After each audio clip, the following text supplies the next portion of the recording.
Okay. Let's get right back into it. Things are considerably less upbeat in Tuliolo at the moment. Understandably. Let's see if we can't do something about that.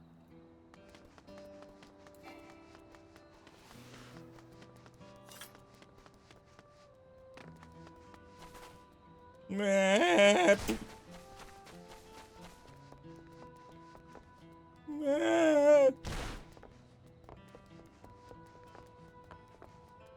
Fun cavorting around the region to war. Not much has changed. Seems legit. I have done nothing off stream, basically. I sold a few things, that was it. It's clearly not a person, but it doesn't look like any automaton or magitech weapon I've ever seen. As far and wide as you've travelled, though, perhaps you've encountered something similar before? Would you mind taking a closer look? It may yield some clues as to Zeral Jar's new powers. It's a highly sophisticated sex bot. They all look like Lucy Liu for some reason.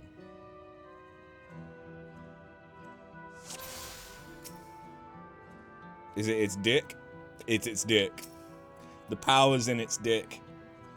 From a distance, it appeared to be simple armor, but upon closer inspection, its construction is quite intricate. The material from which it's made is unclear, and you see no signs of a power source. The power source is in its dick. The general shape of this weapon resembles a gun, but its construction suggests it's far more advanced than anything you've seen before.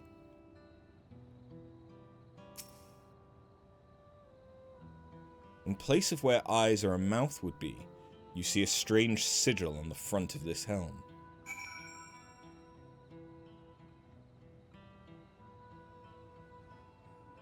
Yes, and I want the entire armor set for every role.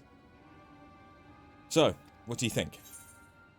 It's unlike anything I've ever seen. It looks like a person, but it's clearly mechanical. Indeed. While it resembles a person, it has features that make it uncanny. The lack of a face, not least of all. Did you see any sign of a power source? It's dick. So it probably doesn't run on ceruleum or any other conventional fuels. I tried channeling ether into it earlier, but there was no response. It would seem to rule it out as an arcane entity. It's completely lifeless now, a far cry from the unstoppable enemy it was in battle. Even the material it's made of is a mystery. Rather than a metal, it's more akin to stone? Wait, haven't we seen this somewhere recently? We have, in the Sky Deep Cenote. That's right, the glowing stone used in the chamber with the gate to the Golden City. And while the soldiers are a different colour, the warships are the same black as the stone of the gate itself.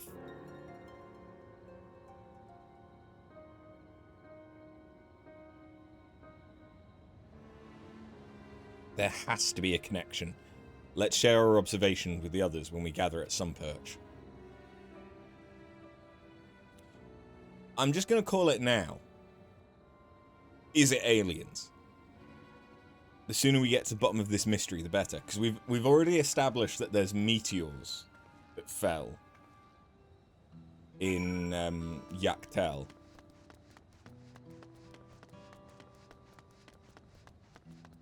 So either the Golden City is an alien civilization that, like, fell onto the star, similar to, like, Omega. Or it's just that it's an alien material that has facilitated the technological advancement.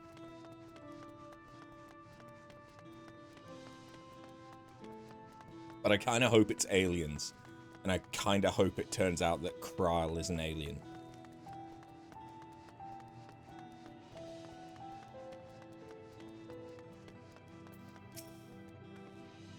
Looks like everyone's here already.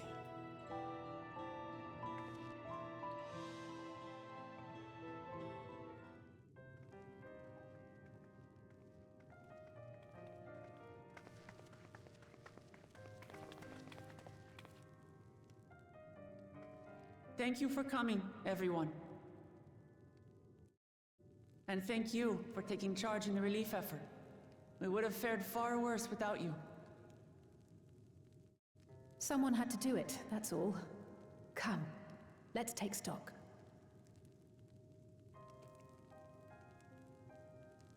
In terms of casualties, at least 50 died in the attack.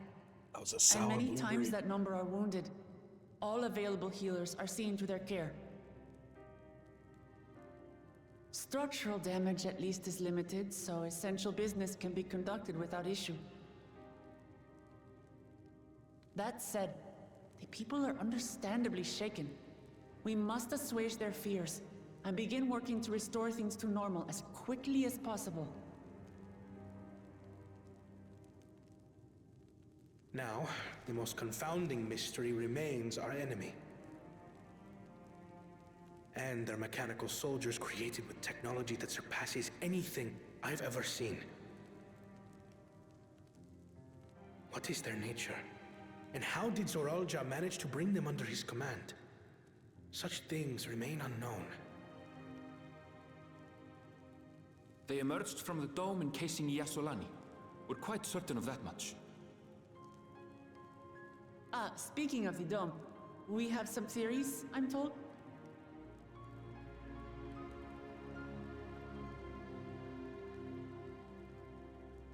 Indeed.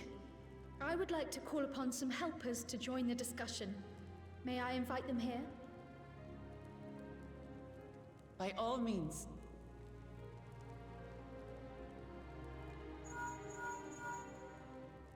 It's me. Permission has been granted. You can come in.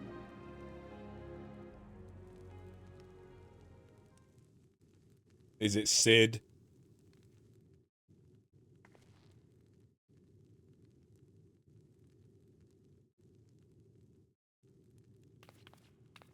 Greetings, everyone.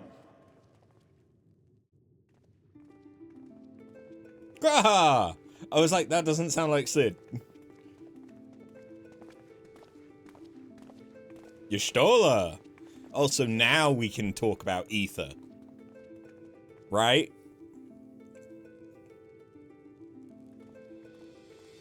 Also, they got here pretty quick. Raha! Y'shtola! After that long voyage, I had hoped that we might be afforded a moment's rest, but I gather circumstances are quite dire.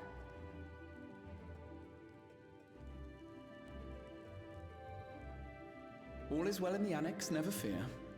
I've already dealt with the most pressing matters, and others hold the fort in my absence. Team Cats to the rescue.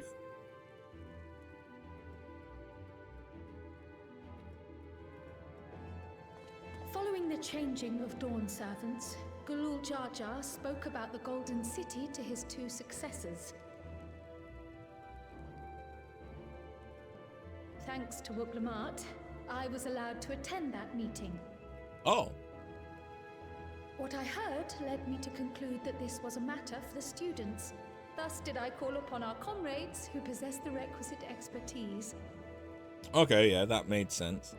It was actually after that the dome manifested. But, based on what we know, I have reason to believe that it is connected to the Golden City. While we're eager to help, we have limited familiarity with the situation. Might we trouble you to explain from the beginning? So, have you seen Dora the Explorer? As you know, it was a letter I found tucked away in the Baldessian Annex that brought me to Taral. A letter from the Dawn servant addressed to my grandfather. sent some 20 years ago. The request to investigate the City of Gold? Indeed. The strange thing is, there was mention of neither Toral nor the city in our records. Hoping to learn the truth of my grandfather's mission, what he did and saw, I volunteered to help in the rite of succession. At the end of which, I was able to hear the tale from Galul Jar Jar. Like us, my grandfather went to the deepest chamber of the Sky Deep Cenote. And, like us, he saw the gate to the Golden City. But unlike us... Is that what you required our help with? This gate? It was. You see, the gate was opened once in the past. And... it led to another reflection.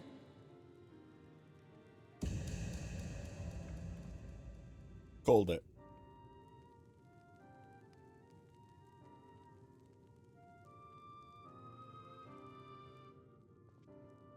I can take the story from here. Considering my part in these affairs, I reckon maybe I'm best equipped to speak on the matter. I was there too, you see. In those ruins, together with Galuf and Galul Jar Jar. And what I saw that day, I'll never forget.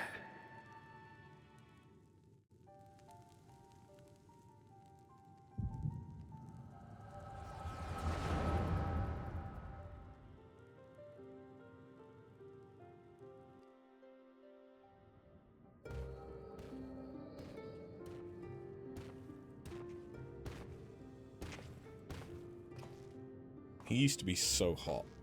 I mean, now he's grey. Hey, Galuf. Now he's like Grey Fox, but... I cannot help but wonder if the structures in this part of the ruins were built by a completely different civilization. It was over 1,000 years ago that the giants mined here. Their records make no mention of glowing stones.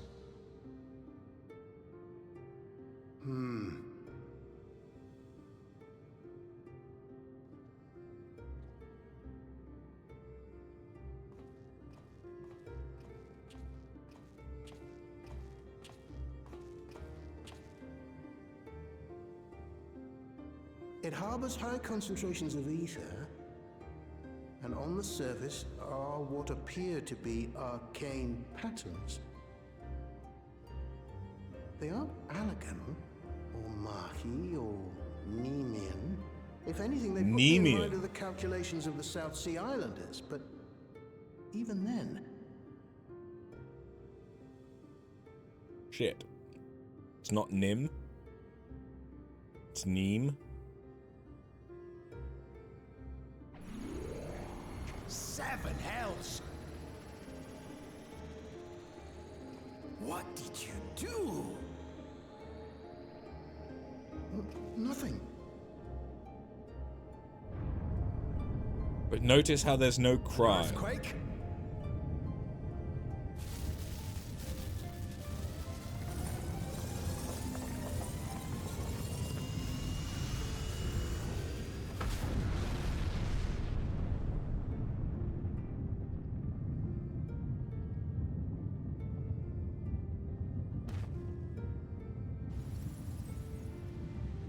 What do you mean most cutscenes None say of this Nemean? has ever happened before.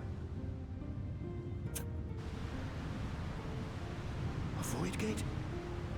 Nay, this is different. I thought it was Nemean.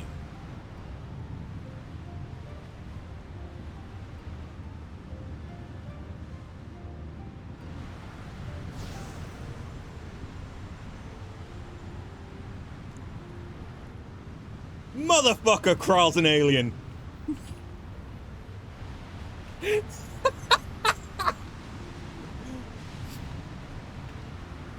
Quick, quick, punt her back through the portal.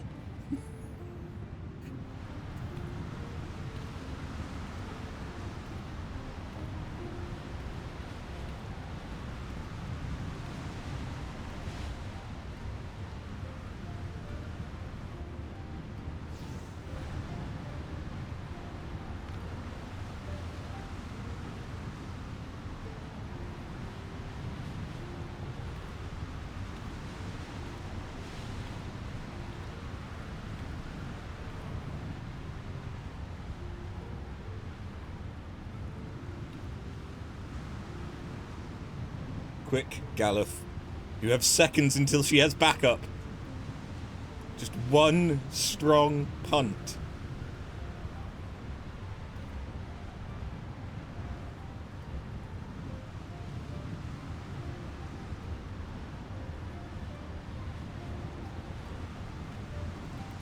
Throw the baby. Baby? What did you think it was? Hold on. Why would you...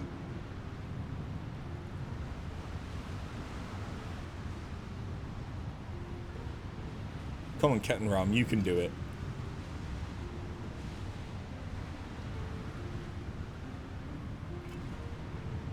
Now what's this?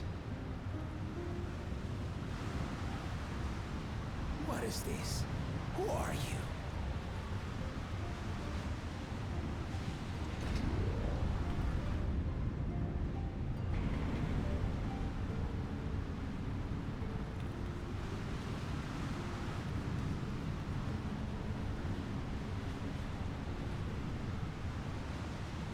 Come on, spin it like a football.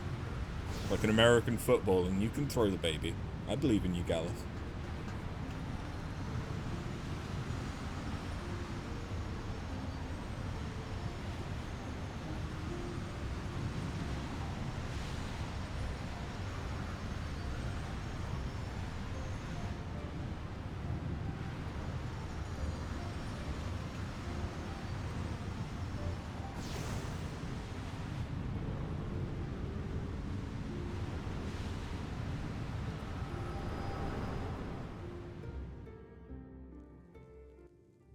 Though it never opened again, Galuf continued to study the gate for years after that, hoping to learn something of value. All he could conclude was that it was built with unknown technology, and that it led to another world, one apart from the Void. We'd assumed the ruins themselves were the Golden City, only to discover that the real prize actually lay beyond the gate, and beyond our reach. So why did you seal it? Couldn't make head nor tail of the artifact either.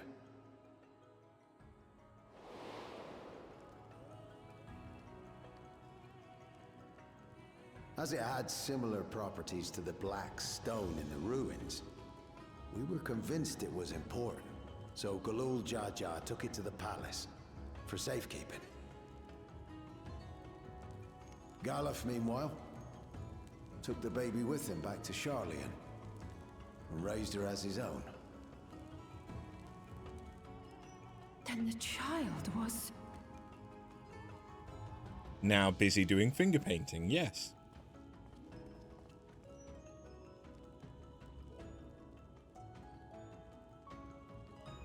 The earring inside the letter to my grandfather.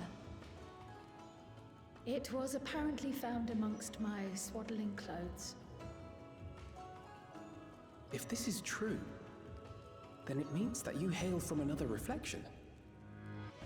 Doesn't that mean that there should be a counterpart for her on this world? I still struggle to take it all in myself. Looking back, Grandfather was always quick to seek distractions whenever I broached the subject.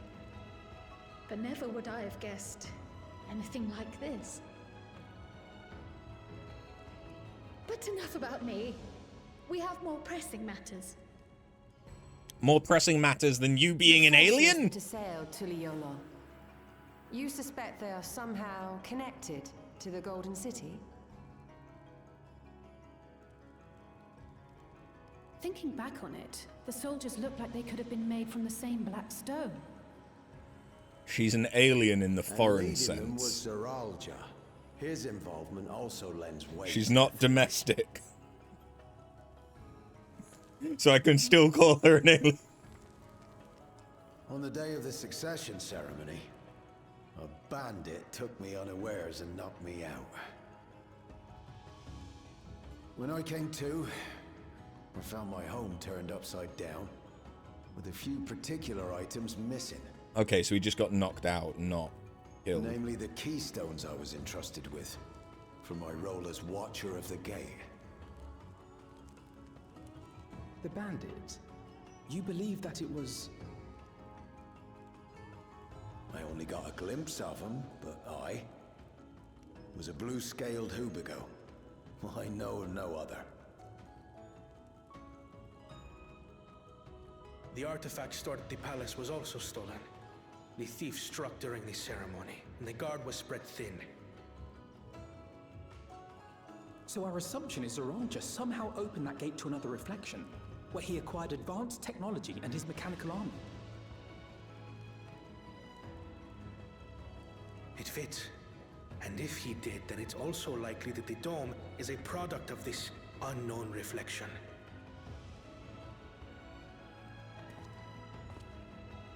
Hold on. We've been going on and on about the reflections, but what of my home? What's become of it?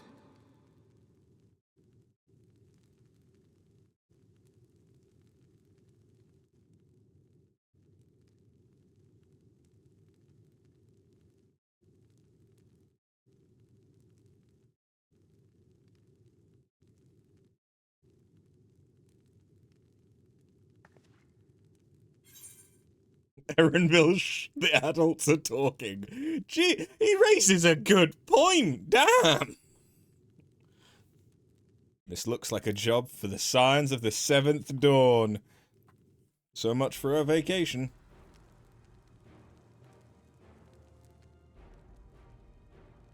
Indeed. Where it concerns other realities, I dare say the Scions are best suited to tackle the task. You can say that again. We've been to the literal edge of existence. Some mysterious giant dome shouldn't scare us. And it's not like we're new to going to different reflections. As you know, our order has ostensibly disbanded. We'd thank you to be discreet about our unofficial reunion.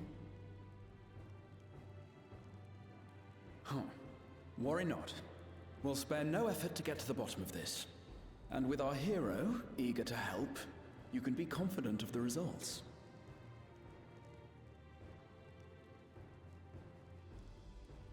I'm coming with you. If that's where my brother is, then that's where I must go. I can't say I understand everything you're discussing, but I know what I have to do. I have to put a stop to Zeralja and restore the people's happiness. Suffice it to say, I share Lamachi's desire to join you. However, under these circumstances, it would be unwise for both vows to be absent from the city. As such, I shall remain in Tuliolal.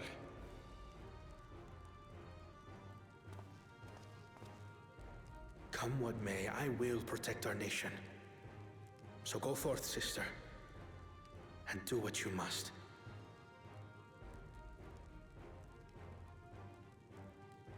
Thank you.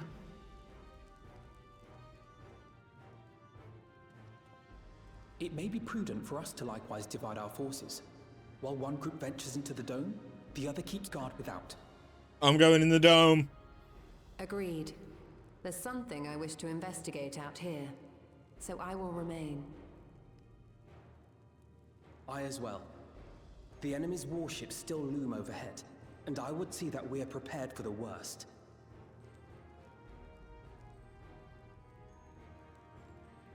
I wish to go to the dome. No shit. As a student, I have an obligation to investigate this potential threat to the world. But I'd be lying if I said I'm not deathly curious about my origins. If there's aught to be learned, then I want to learn it.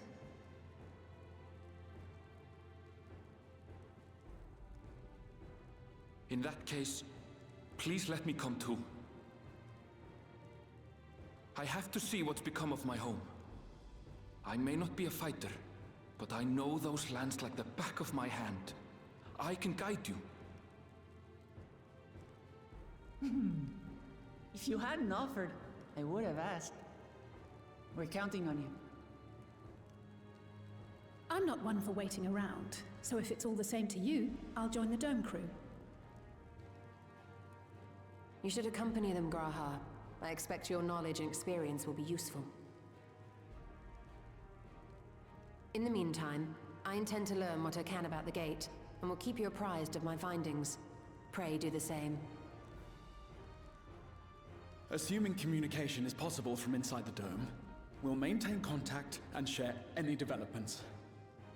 You can hear that he's excited, though. It seems our teams are assembled. There's like an edge of excitement to his voice. He's like, I get to go on an adventure with my bestie. We'll find a way to deal with the threat. For the sake of Tural. It's truly heartening to have you at our side for this. Thank you, everyone. Now, before we set off, there's one thing I need to do. The people are still shaken by the attack, and I'd like to reassure them as best I can. Actually, an intelligent course of action.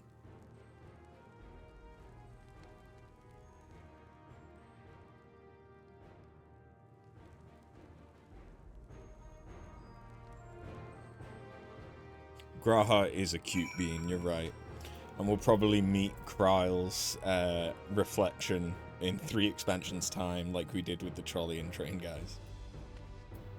You play as a Mikote, so in your head, you and Graha are just boyfriends.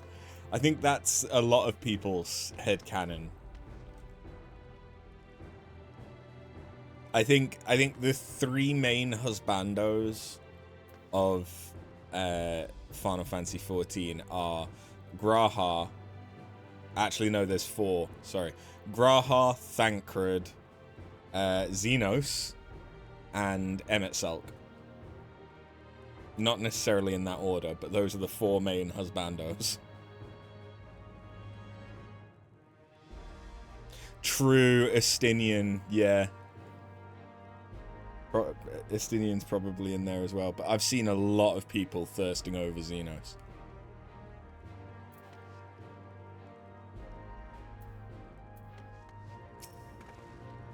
Estinian was shirtless, glistening and doing push-ups in our room. No, it was his room.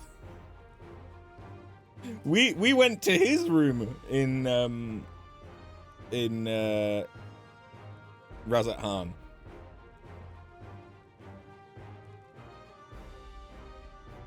Yeah, there was context to why he was working out. It was his space. He didn't just decide to come to the Warrior of Light's room and just start working out.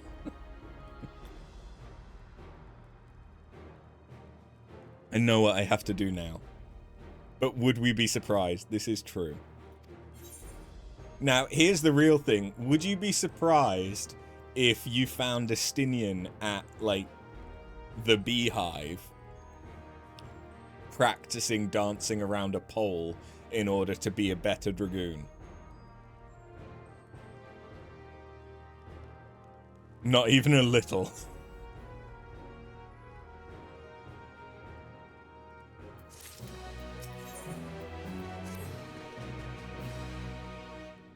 Have I actually read any of the extra lore stuff on the Lodestone? Nope. Not at all. That's his typical Tuesday.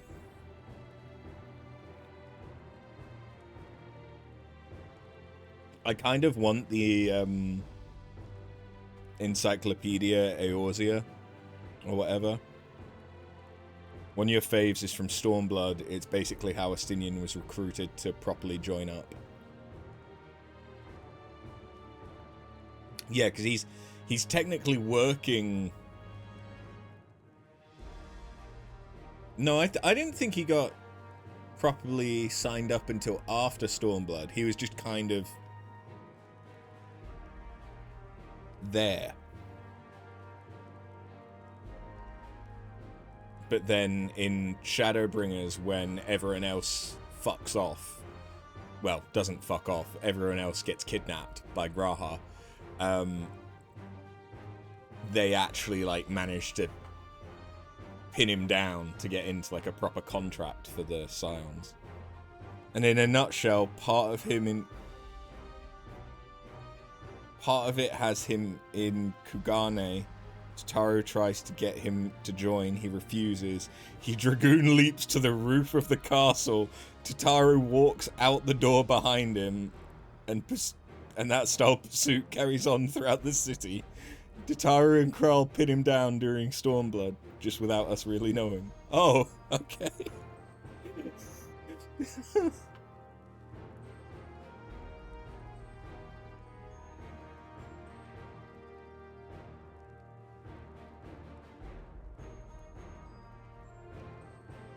Tataru's just an unholy being who can just fucking poof behind a Dragoon, apparently. I mean, Tataru is just a primal. Like, Tataru is the true god of the reflection of the source. Like, that's just fact.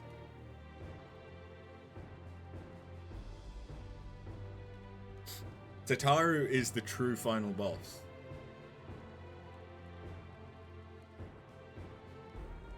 And Estinian is very good with money. And Alphino is incredibly buoyant. These are all just truths that the game doesn't want you to know. I'm gonna be right back.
So yeah, long story short, Tataru is a timeless being of ultimate power, and Kraal's a fucking alien.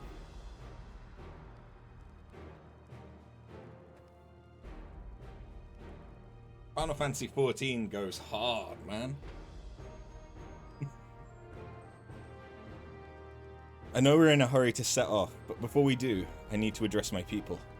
The peace we swore to uphold has been shattered. They need to understand what's happened and how we intend to fix it. So I want to call an assembly at the Winged Walk and assure them that all will be well. But as shaken as they are, I don't know how many will come. It's those who are most distressed that truly need to hear your words. If you like, I shall seek out such souls and encourage them to attend. I'll help too. This is an important step in the city's recovery. Care to join us? While you handle that, Erenville and I will see to provisions for the expedition. Thank you. I'll go ahead and have the Landsguard announce the address. People must first know where there's going to be one before they can decide whether or not they want to hear it. If you could see the resplendent quarter and Bayside bevy, Alizé and I will split the rest of the city between us.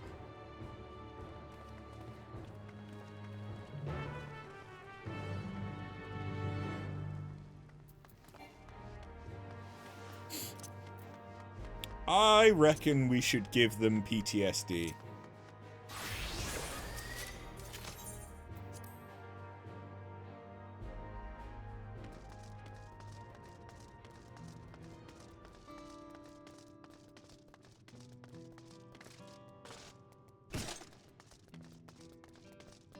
It might be one of the only pieces of the Vanguard set that I have.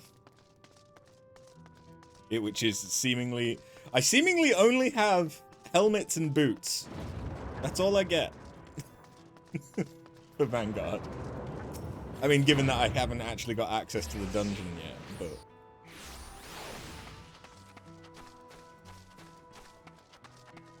Hey. Hey.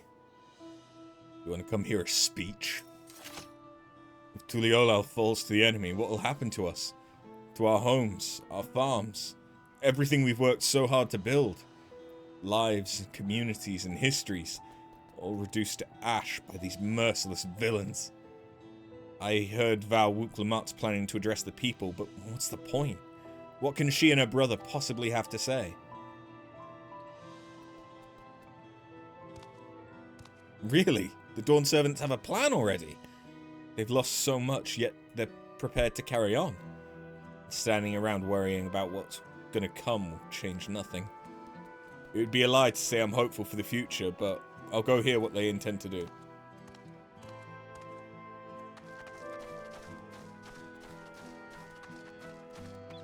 Do I need to yeet myself? I do need to yeet myself. Still can't believe we were attacked. For a mercy, my family was spared. Don't know what I would have done had they come to harm. I understand Val Wuklamat's going to make an address soon. I'll be there, of course.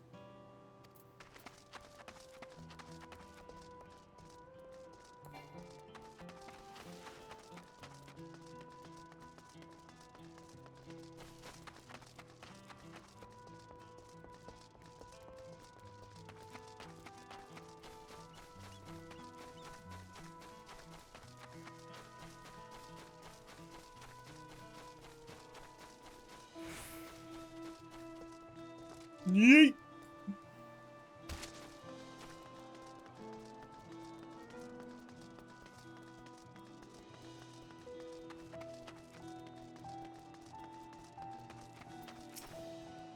It's not safe here. Not anymore. I could try to leave Tural, but where else is there to go? You look like the well-traveled sort. Please, I can't stay here, but I fear nowhere in Tural is beyond the enemy's reach. What of the lands across the Salt? I know. Even if I ran, I know I'd regret it in the end. I love Tural. This is my home. And I know the Dawn Servants would give their lives to defend her. I'll put my faith in them and listen to what they have to say.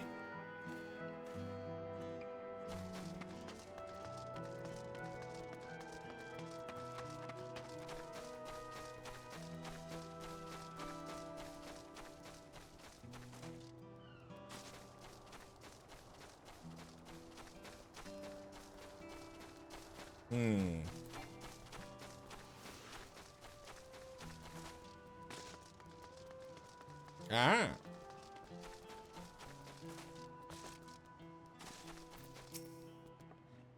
Huh? Checking on everyone, are you? The city's definitely seen better days, but we can only spare so much time for mourning. Only by looking to the future can we overcome this crisis, and we'll all need to do our part. I've no doubt Val Wuklamat and Val Kona will share similar sentiments at their address.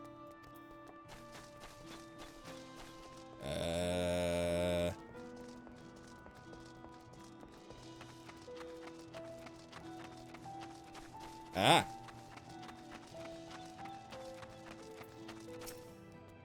Please, leave me be. My father's gone. Leave me to mourn.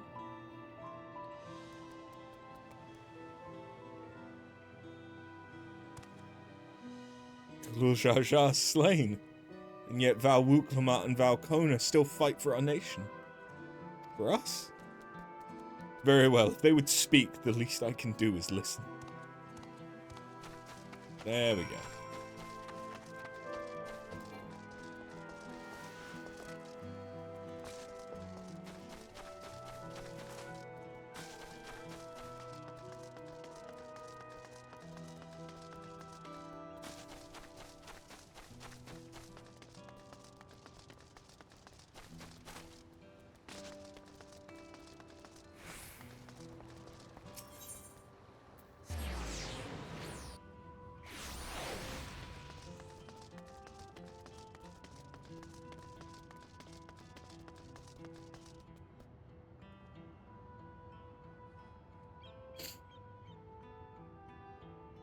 Look, all I'm saying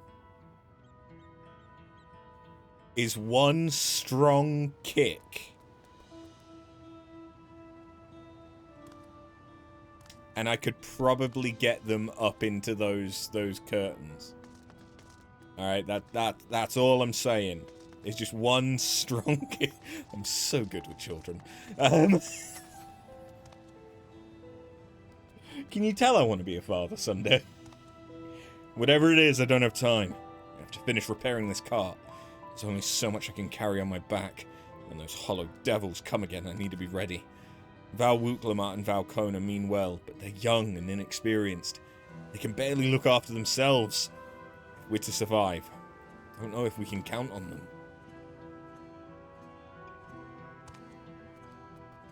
They could strike back at the enemy. So they're resolved to face this. Maybe it's too early to be thinking of running. Alright, I'll go and hear their address.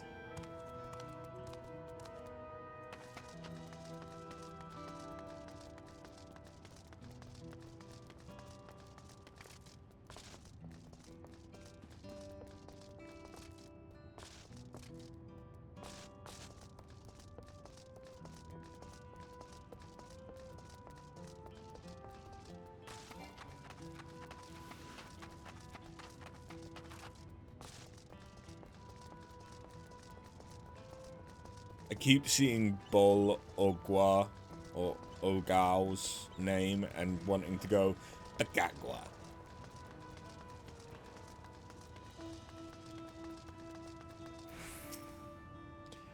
Can't leave now. What if those soldiers come back?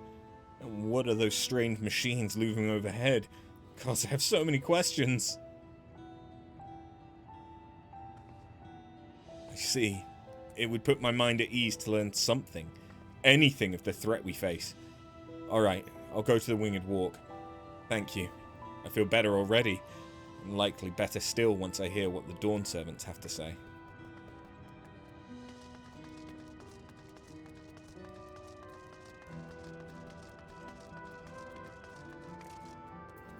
Motherfucker. That's what I get for trying to cut corners. Ugh. Cleaning up's tiring work.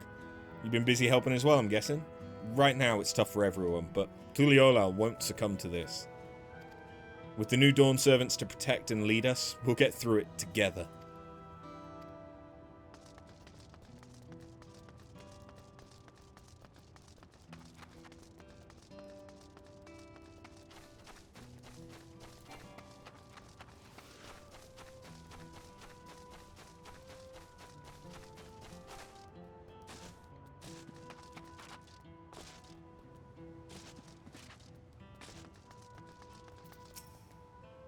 need to stock up food and medicine as much as I can. What else is there? Can't afford to forget anything. Panic buying. Sorry, miss, but I'm busy. Too much to do in too little time. There's no telling when those stone men will return. I have to get out of here. Find somewhere safe. Val Wuklamat wants to speak to us. Perhaps she has a plan then.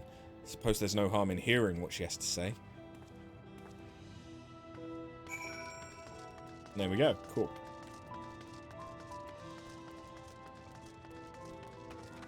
Oh, the yawning has begun.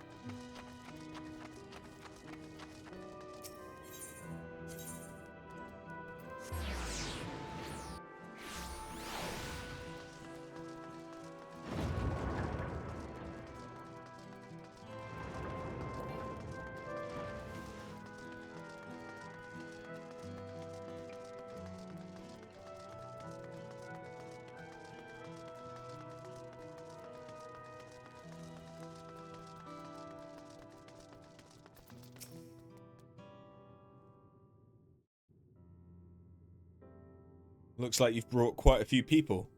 Thank you. Alizé had actually returned ahead of you, but upon hearing you were still out there, she decided she was unsatisfied with her own efforts and left again.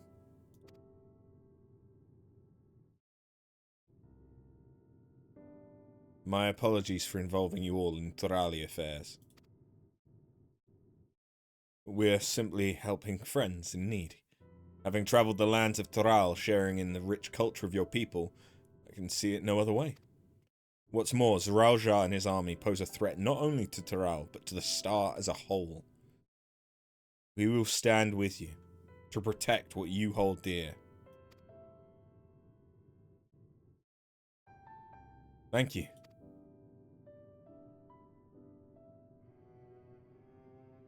Don't expect you've had much, if any, rest. How you holding up? I'm fine, thanks to a little encouragement.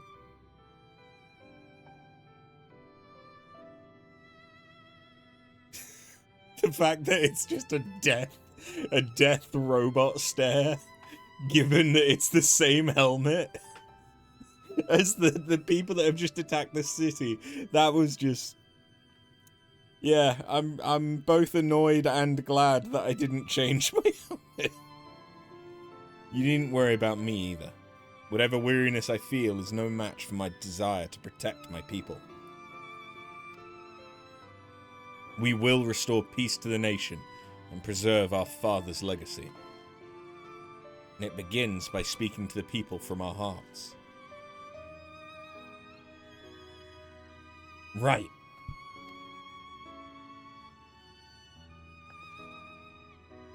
We need to see to a few things first, but feel free to go ahead to the plaza and wait.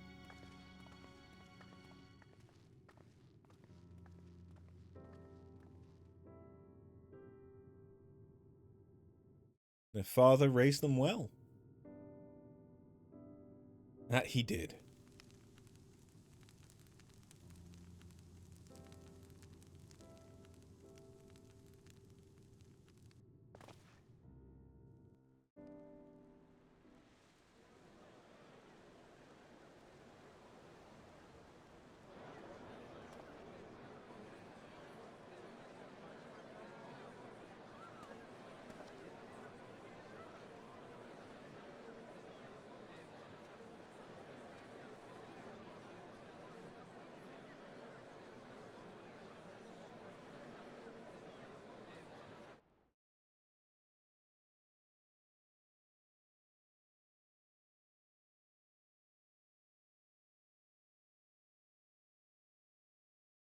Namachi, are you all right? Yes, don't worry. I'm ready for it. The fear, and sadness, and anger. Everything.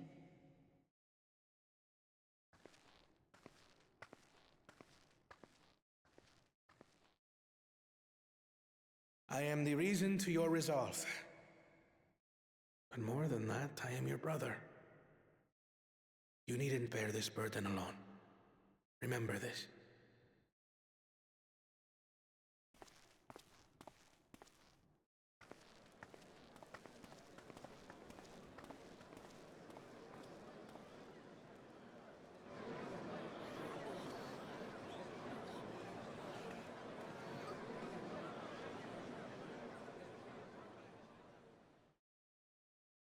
As you likely already know, my father, our former Dawn servant, lost his life in the recent attack.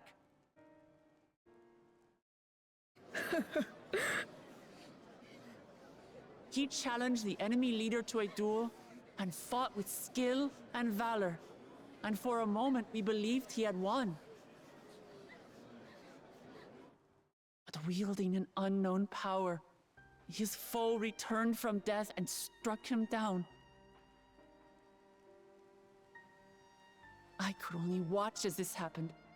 I could not tarnish my father's honor by interfering.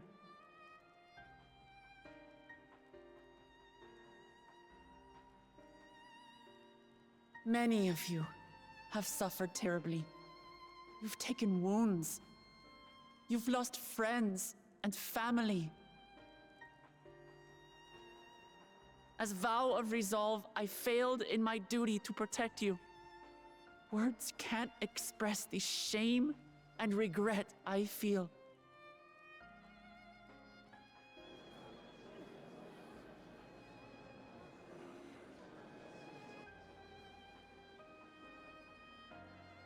And as much as it pains me to reveal this, the enemy leader was none other than my brother Zorolsha.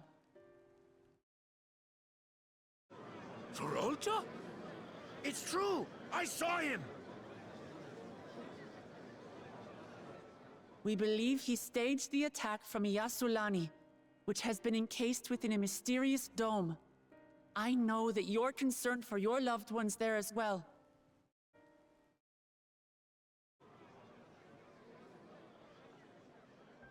But mark my words, I won't let Zorolja torment us any further. Our father gave his life to protect our nation, and I'm prepared to do the same.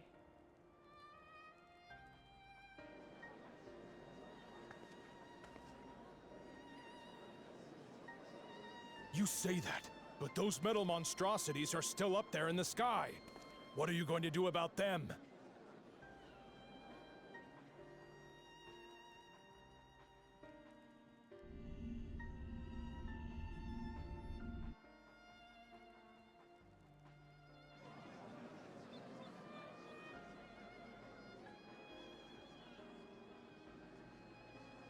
The enemy is still on our doorstep, and waiting for them to strike again accomplishes nothing.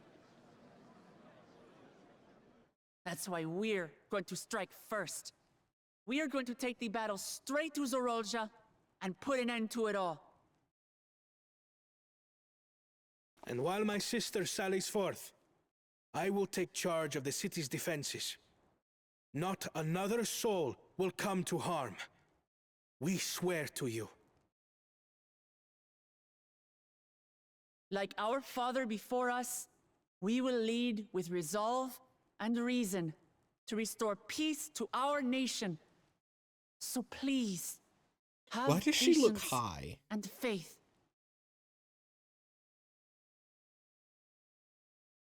Like, her eyes don't look in it. So the resolve goes on the attack, while reason shores up the defenses. Sounds like a fine plan.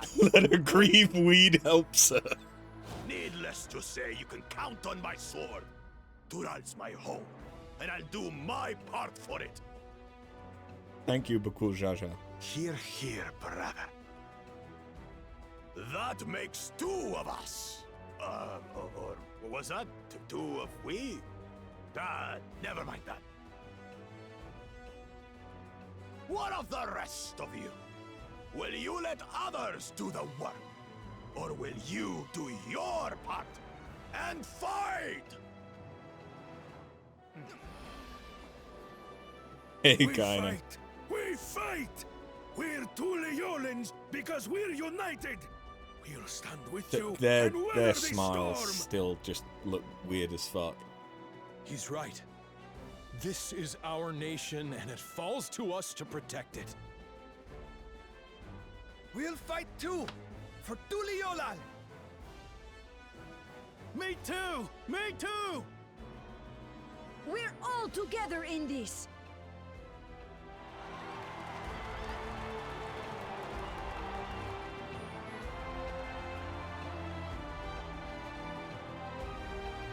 Whenever there's a group, it's the fact that they Thank don't you, everyone. stagger the animations. Thank you. So you can just see about We've 15 already learned much NPCs about our doing the foe, exact same and thing. we will continue to learn more. In time, we will have the means to make their warships fall from the sky. When we join hands with our countrymen and our allies from afar, we're stronger than we dare to hope. Together, let us show the enemy the might of Tuli-Yolal.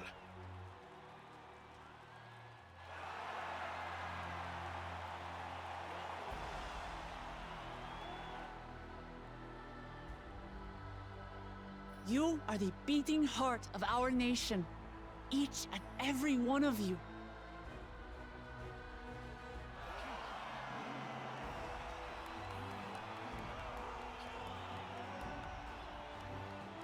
And I'm a robot.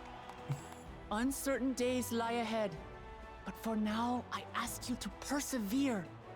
To go about your lives as you always do. Only then can we ensure we have the resources to see our nation through these trials. I kind of want to see Wuklamat as Rosie the When the Riveter time now. comes, we will strike. Tuliyola will not fall. We will prevail, and peace and happiness will be ours again.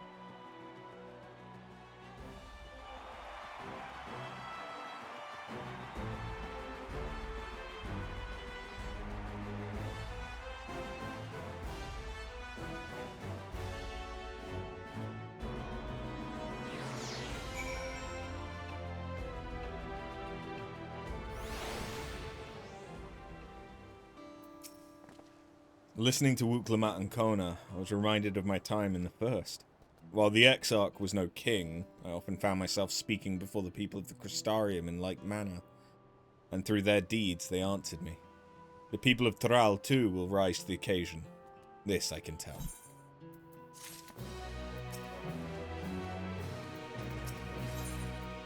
Hold on. Now, do I stay the soulless robot bunny?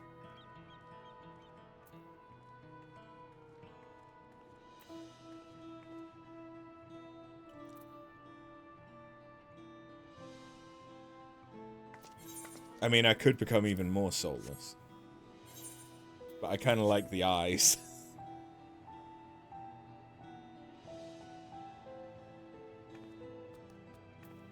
Do we stay soulless bunny, or do I turn more human? What's gonna be funnier for the cutscenes?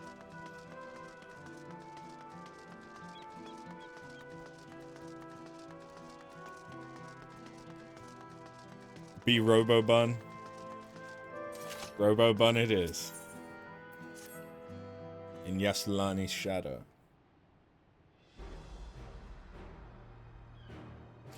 Well, the hour of departure is at hand. Those of us remaining here shall accompany you part of the way. I, for one, would like to see the dome firsthand. We set forth as soon as everyone's ready. I'll inform Wuklamat that... There you all are! Oh, Lamati!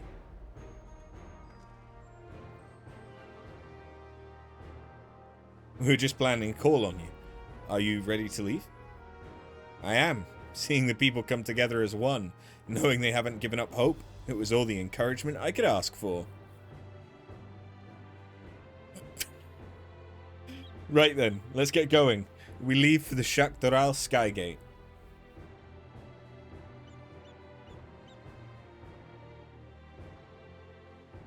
Affirmative.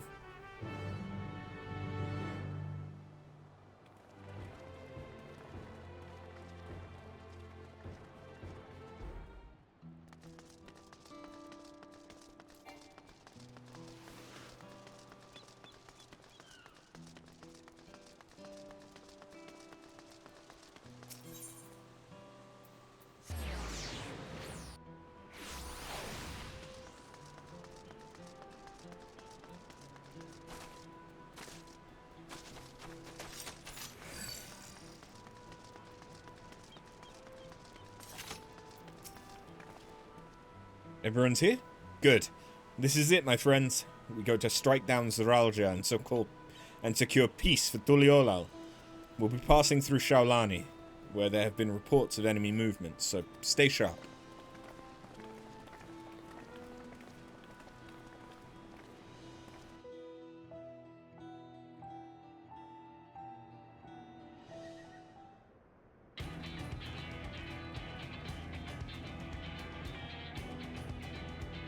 Oh. Hi. The Landsguard had told me about them. They emerged from the dome in quick succession and took to looming overhead. A display of force like the vessels in Tuliolal. Indeed, and while they haven't taken any aggressive action, I want to see how things are in the area before moving on. We'll be passing a few settlements on the way to Shaolani Station. It's the perfect opportunity to look around. In that case, After and I know a few locals who can help.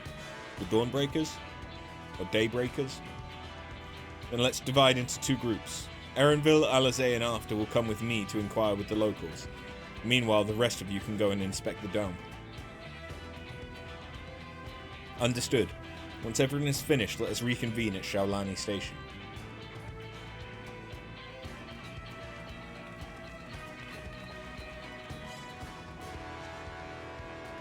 We can start with Hasatawi. That's where the Dust Watch is based, if I remember correctly. You do. The Sheriff Kamaka should be able to tell us a few things.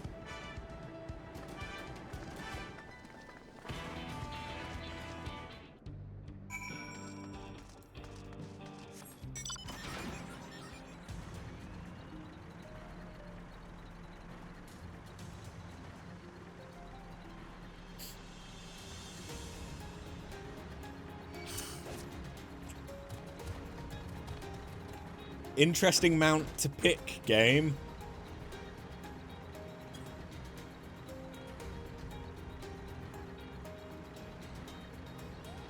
Hi. I'm not here to overthrow your government.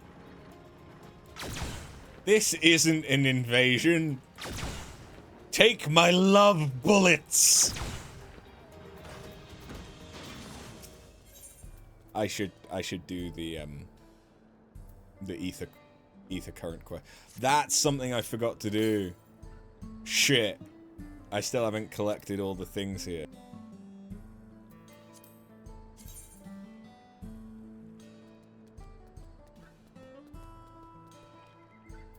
Crap. That's something I was meant to do off stream. Hey, aren't you the one that was stirring up a fuss in town not long ago? Could use a capable hand like yours if you'd be willing to lend it. Name's Tuazoi. I'm not from round here, truth be told. Live in Luwateninyawaswa. Luwateninyawaswe. Wawaswe? Wawasa. Luwateninyawasa. Luwateninyawasa. Luwateninyawasa. But I'm here visiting my grandson. I was excited to see him after so long, but then I spied him dealing with some unsavory-looking men, exchanging unusually large sums of money. The butchery. Hold on, let me refer to my guide.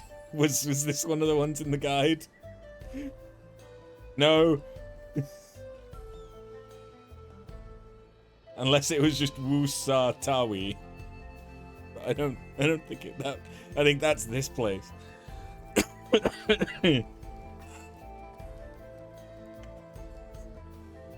I don't have a pronunciation guide for this one.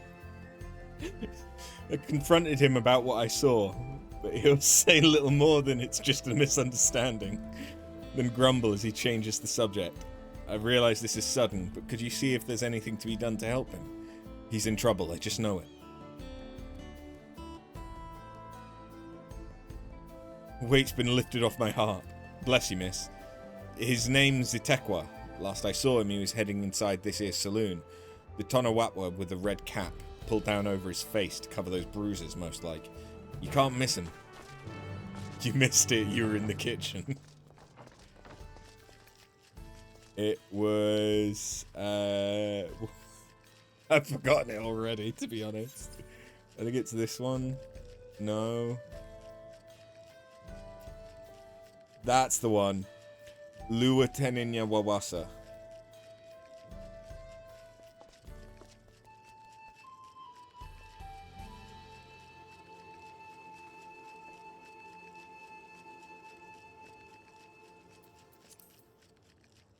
That's about right, probably. Hell yeah.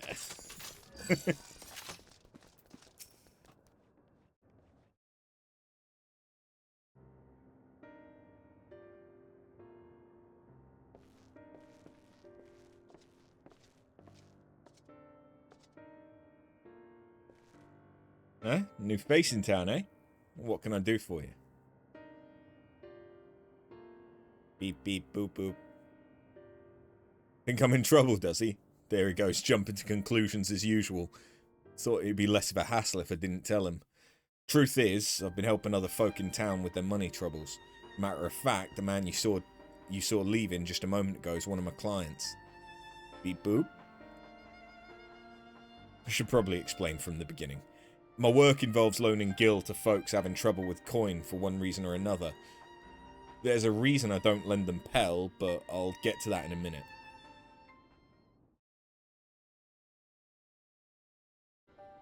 My family's lived here long before there was ever a town here. But then people moved in and they started expanding. Before long, Kamaka's family approached us about selling our land. It was around the time when trade overseas was gaining in popularity. I had it on good authority that gil was on its way to becoming common currency here in the wilds, so I decided to sell the land for gil and use those funds to start my business. Sure enough, everything went as expected and the business is starting to do well. It's not without its troubles, seeing as money is involved, but I never lent to any unsavoury types.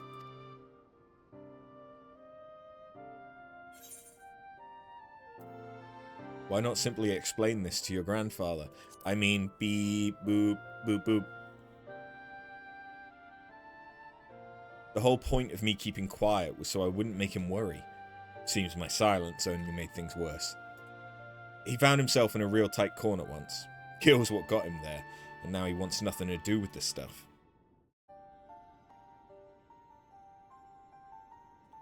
When I told him about my idea to sell the land, the moment Gil came out of my mouth, his whole mood turned sour. He said he'd put everything in my name, and whatever happens after that is on me. It's not exactly easy to bring up my work when it involves the one thing he seems to hate more than anything. But maybe it's time I changed that. This job does more than just put food on the table. I'm able to help people, help this town. How do I get him to see that?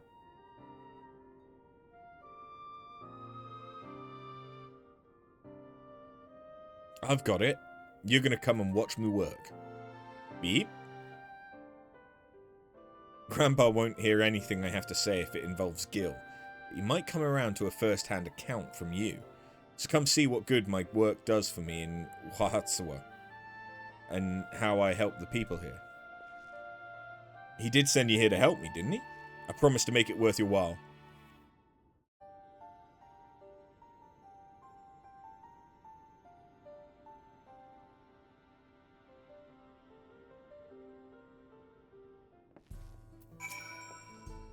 Right then, before we get started, I should probably know who it is I'm working with. Beep, beep, beep, beep, beep, beep. After, eh? Well, after our first job is to go and see a miner named Wakawase. He had a pretty bad accident on the job a while back. had no money for treatment, or much of anything really, so I loaned him the gil he needed to keep on his feet. But now it's well past time he returns what he owes, and he hasn't said a word. There's been time enough for him to not only return back to work, but also receive his wages. Several times, in fact. He usually comes here in town when he's not working, and his shift ends soon. Meet me just outside of town. If we're lucky, we'll catch him just as he arrives.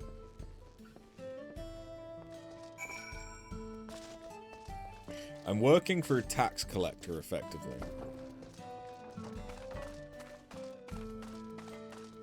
That's what this feels like now.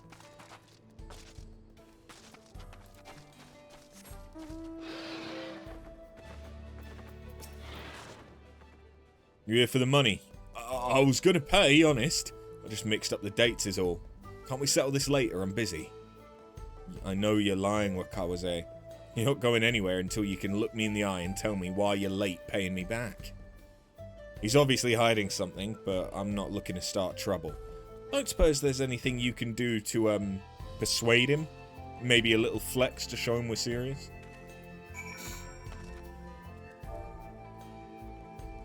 Beep. Boop. Boop. Beep. Oh, look at those arms. And those freakishly hardened neck muscles. Fine, fine. Just put all of that away. Beep boop.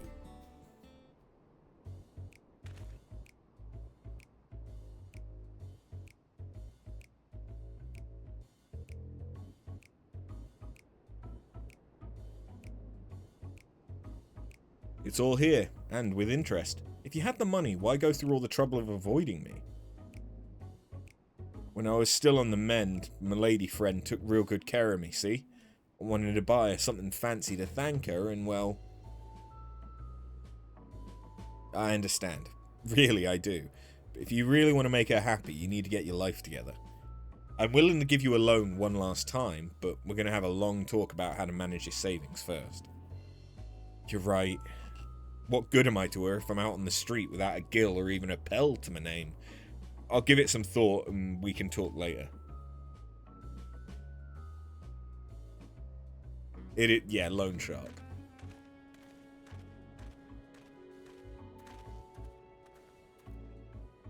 Can't blame him for wanting to show his appreciation to a loved one, but it's no excuse to get carried away with his spendings. So what do you think of my job? The money I loaned him paid for his treatment and supported him through his recovery. That has to count for something, right? Seems more like a happy accident to me. I mean, beep, beep, beep, beep. Well, there's always our next client. When you're ready, we can be on our way. Do I have to? Is it blue? Haha! You're not blue! So long, fucker!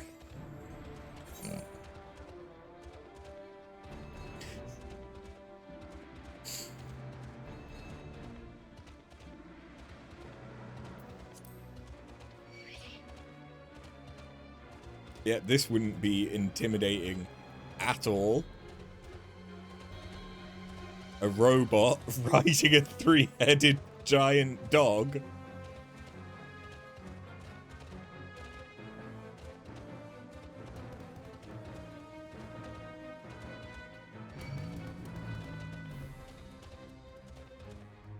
I think this might even be more intimidating than riding in on the tank.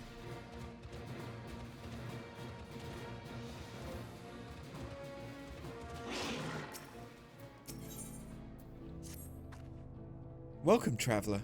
I wonder if while you're out exploring you might be able to do me a small favor? There's a cave network nearby where my daughter's gone to offer her prayers. She's forgotten the all-important fish oil candle. I would take it to her myself if it weren't for this terrible pain in my foot. Oh, it hurts something fierce, it does. Do you think you could give her this candle for me?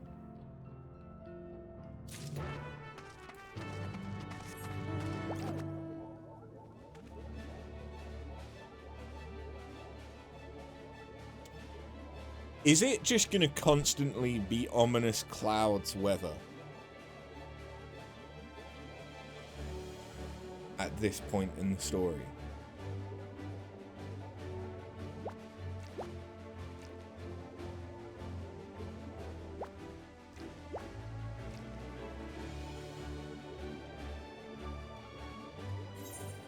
Just because I kind of wish it wasn't, so I could get a better look at the ships in the sky.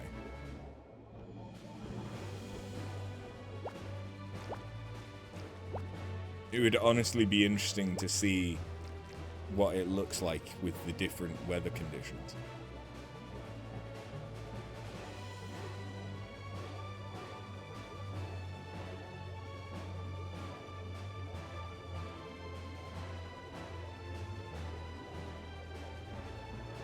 Oh, hey!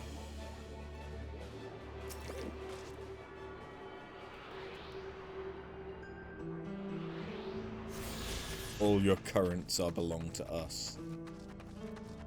Oh. Are they worshipping a serpent lord? Something I can help you with?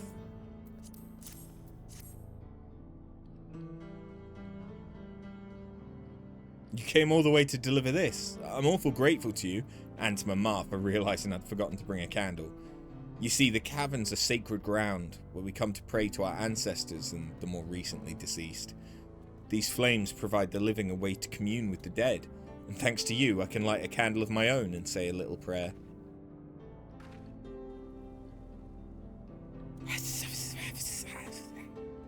Since you're here, maybe you could stand before the flames and offer a few words to your departed loved ones. It don't matter where you're from, all spirits are welcome here, living or dead.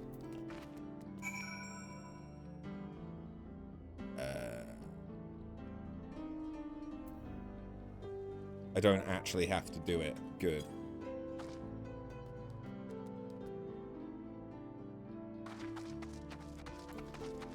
Did it anyway, bitches!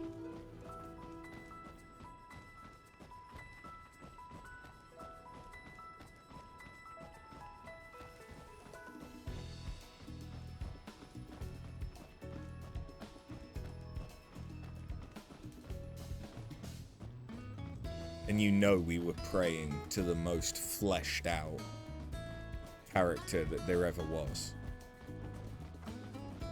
Moonbreeder. She had parents!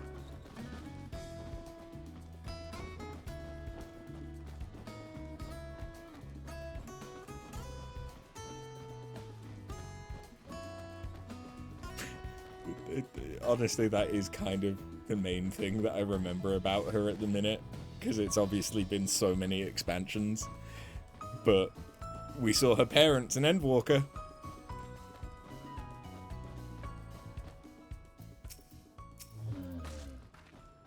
Welcome back. I'm guessing you were able to find my daughter, no doubt in her usual spot. She never was one to do things the easy way, you know.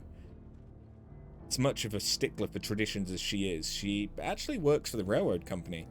Still, I gotta hand it to her. She manages to work toward a promising future without losing sight of her roots. I sure am proud of her, but don't tell her I said that, will you? Wouldn't want her getting a big header or nothing. Well, I'd say me and that daughter of mine have taken up enough of your time. It was awful nice meeting you. Thanks a million for helping us out. That's right. How dare my daughter know I'm proud of her.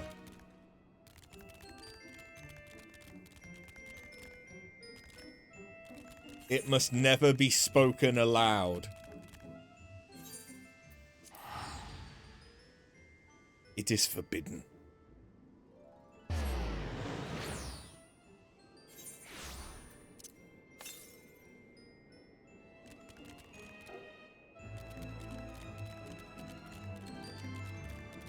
Oh. I wish you could see these from further away.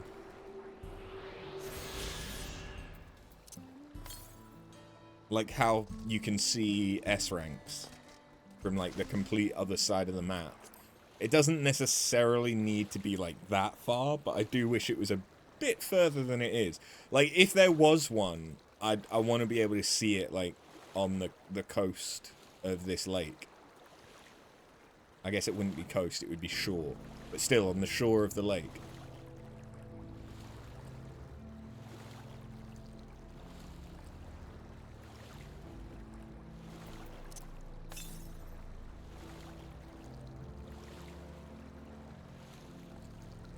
Is it this other pier?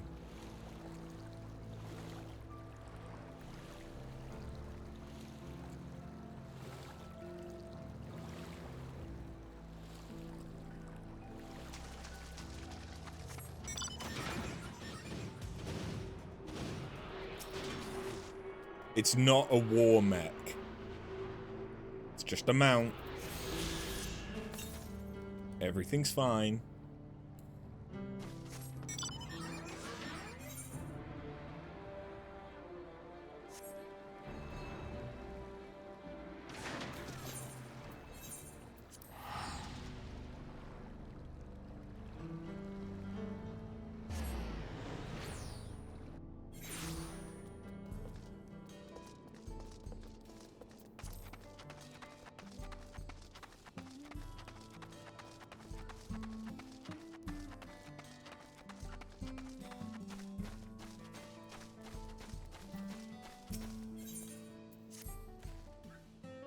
Well met, traveller. Have you perhaps seen a Renek calf around here? I spotted a youngster south of Lake Tuari. It seemed like they'd gotten separated from their kin. With all the hungry fiends that roam the area, the poor beasts don't stand much of a chance without someone to protect it. Thing is, I'm just not cut out to defend it from any would-be predators. You, on the other hand, seem more than capable of handling yourself. Would you be willing to seek out the calf and escort it back here in my stead? They ought to be somewhere to the south of the lake.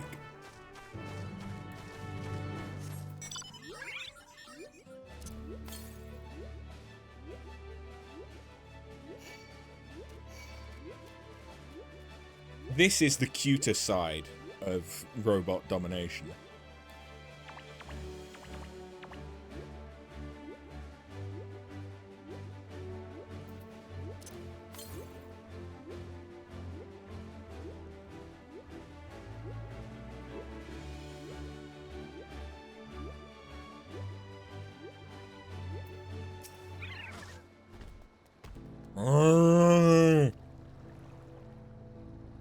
He eyes you expectantly. Escort the calf safely to its owner. Should you fail to defend it or move too far away... Oh, okay. Escort quest. Do I... Okay, yeah, you follow me. Good. But it's basically like one of those beckon quests. I just don't have to beckon.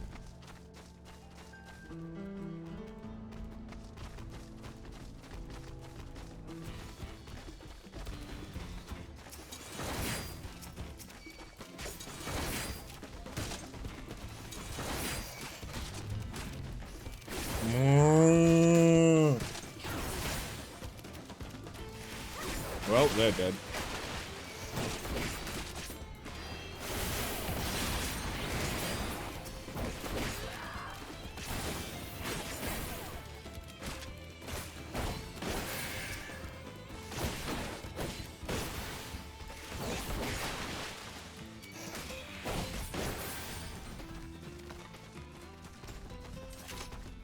Come on then, shithead.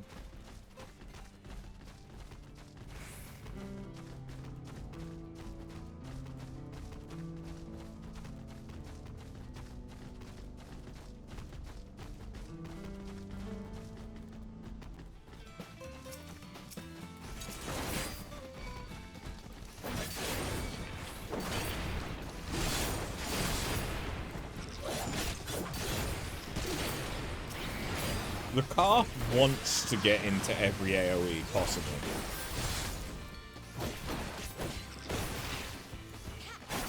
It clearly wants to die.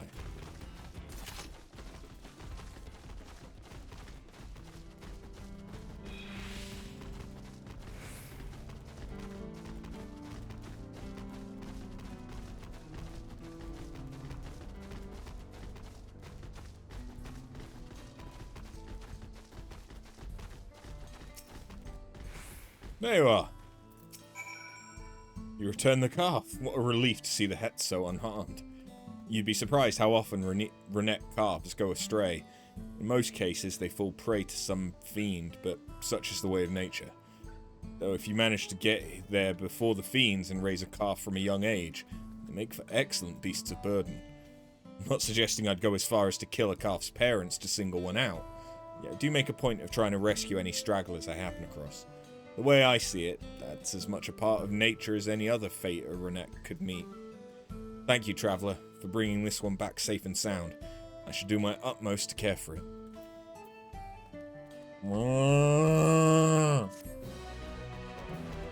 And they're fucking up.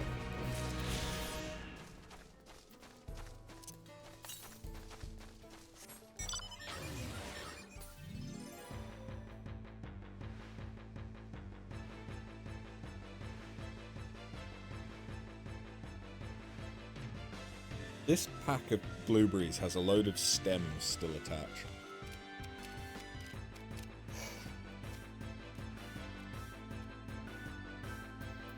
Doesn't make for the best eating.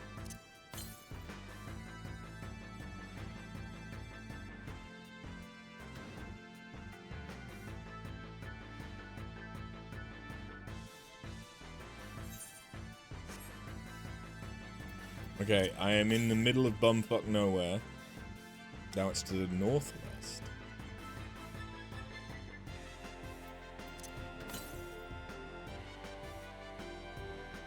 Oh. Found it.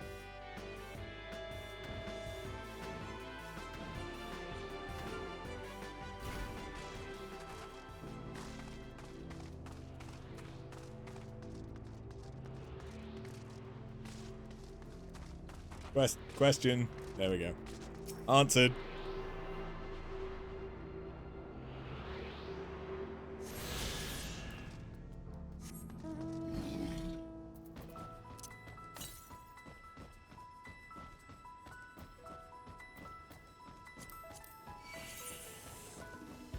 Okay, we're doing much, much better on the ether current front now. Much, much better.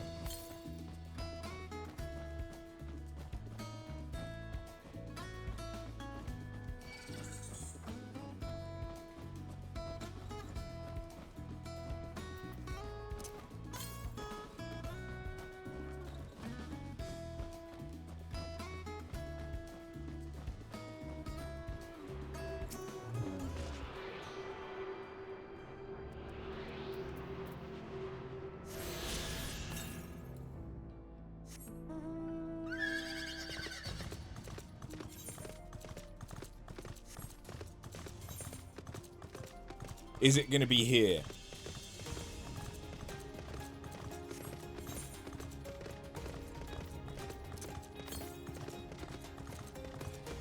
It's probably there.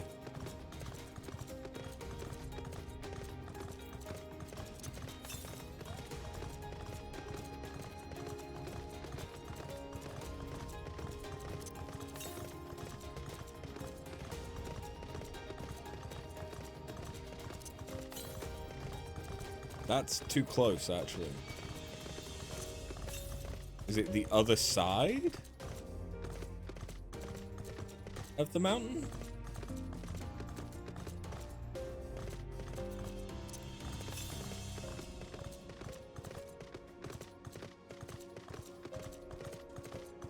Oh, damn, it's not on the little mountain.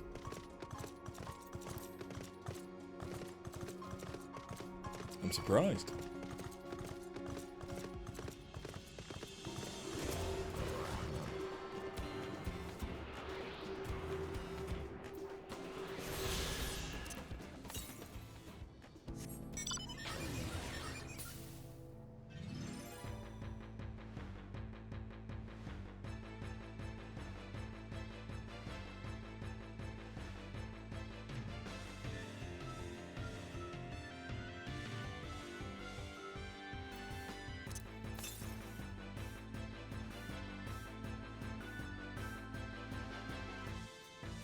Oh, yeah, this one, for some reason, I didn't grab.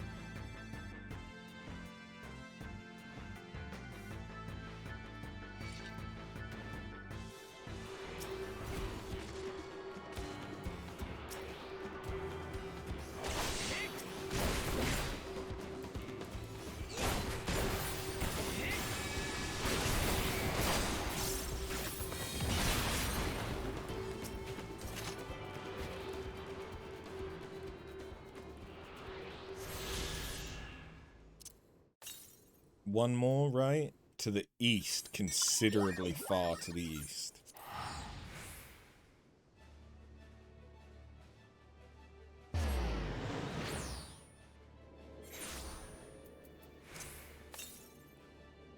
Still to the east.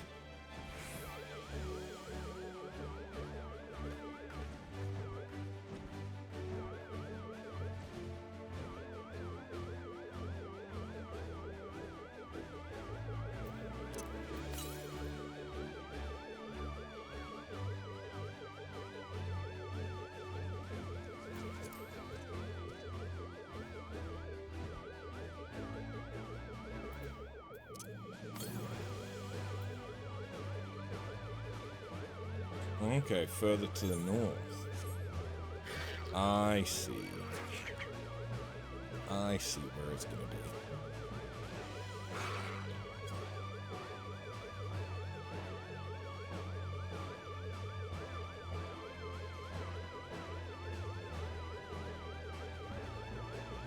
I think this is the last one. I still need 2 more quest-related ether currents. Yeah, that was the last exploration one. Sweet. I had meant to do that off stream. What?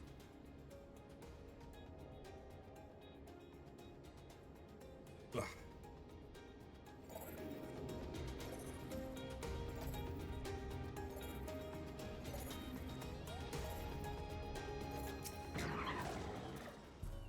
Oh, it's you two. And I'll be Val Wook Lamont as well? You're Sheriff of the Dustwatch, yes? What's the situation here in Wahatsui? Well, the enemy hasn't tried to pick a fight with us yet. The ships gave us a shock when they first appeared, but they've just been floating there, holding position. That said, I've received some unsettling reports from elsewhere. We've been investigating to the extent we can, but we're spread thin and haven't looked in on Sheshinwezi Springs yet. Apparently, mechanical soldiers were seen in the vicinity. What? If this is true, then the people there are in danger. I worry about the other townships as well. If the rest of you could go head to the springs, I'll pay a visit to Mewahetsoen. I'll accompany Erenville. See you all in a while. I like to think I'm getting better. I don't know if I am.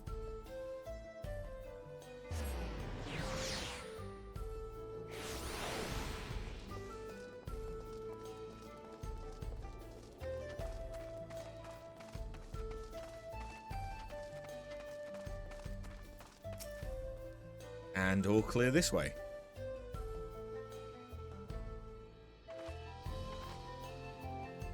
The mechanical soldiers don't seem to be in this area. Still, we should talk to the locals. Let's each make rounds and see what we can learn. Have you seen anyone that looks like me?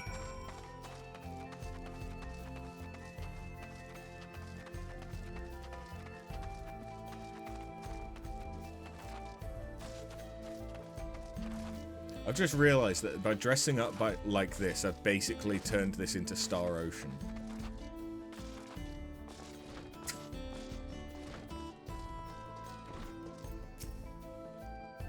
Oh, you're the one who helped us the other day. While Leek and the others are out investigating, and they've confirmed Nitawikwi's safe. It was after the train had begun its journey back here that the dome appeared. So those who were riding the train then are fine. We don't know what's become of those who disembarked in Yasulani. What a mess. Just after we finished fixing the tracks.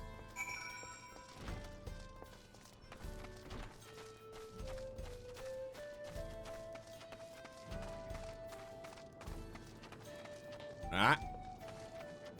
It's sleeping. The mechanical soldier shows no sign of life. It appears to have been run through with a Stinian!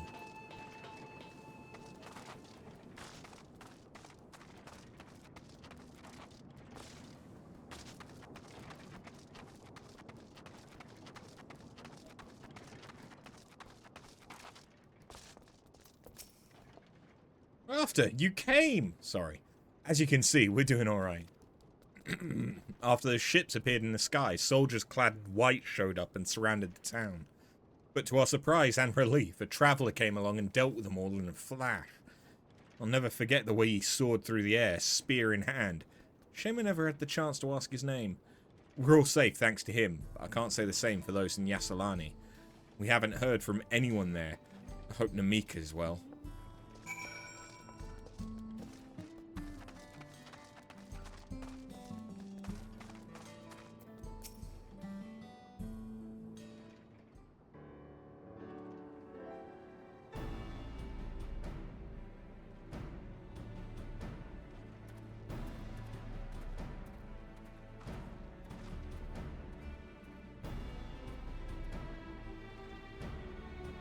You heard about the spearman as well. That couldn't be anyone else. What's this? Someone spreading more gossip about me.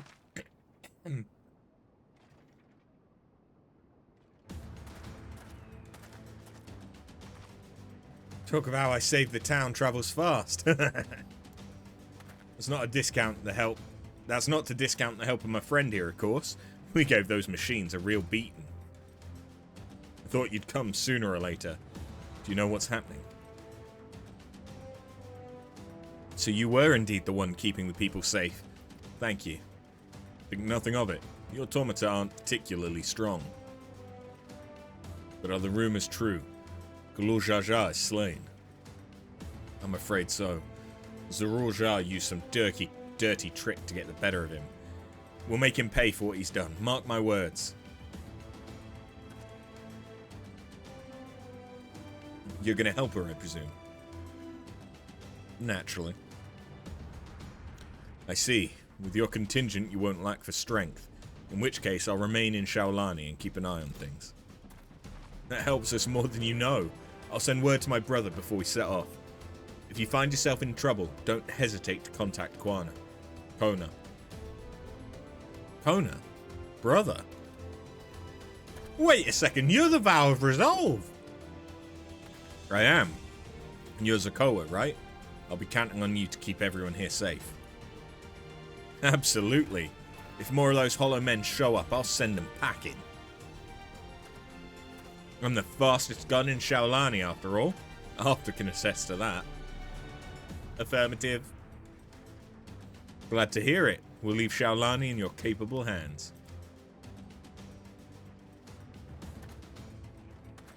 Let's get patrolling right away then.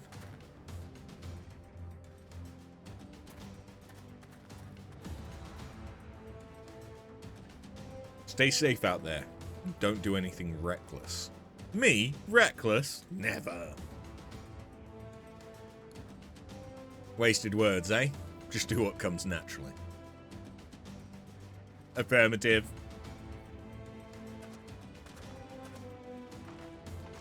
Right then. It's time we headed to the station and joined the others. Affirmative. Wait, no. Roger, roger.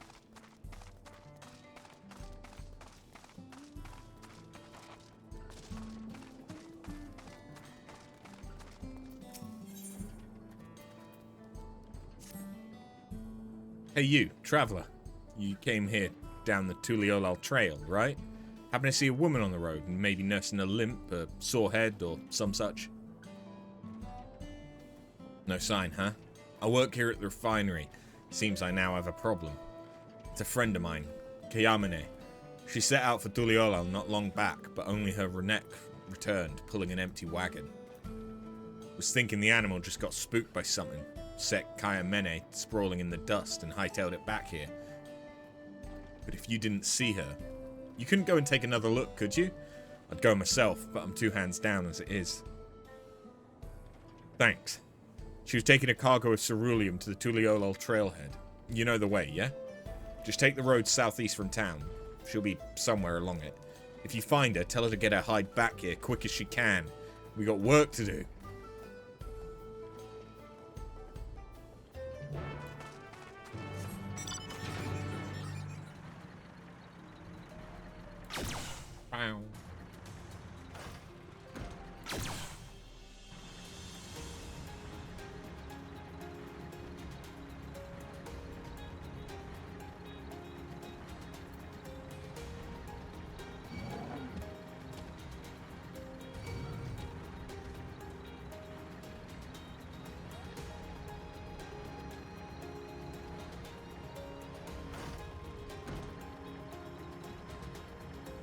What's up?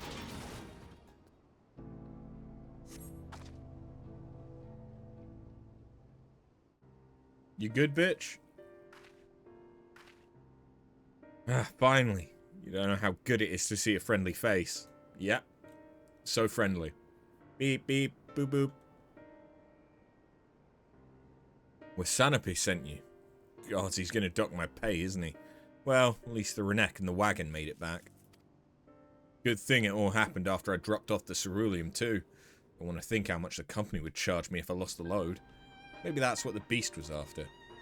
Oh, I didn't tell you about the beast, did I?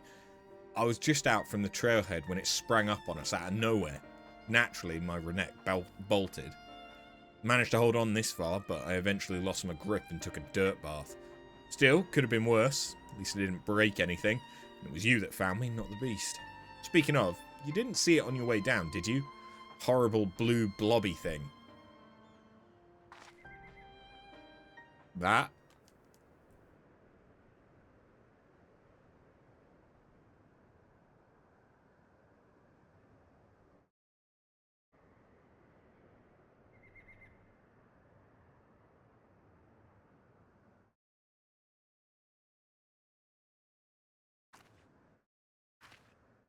Just like that. Oh god, it's a beast. It's found me.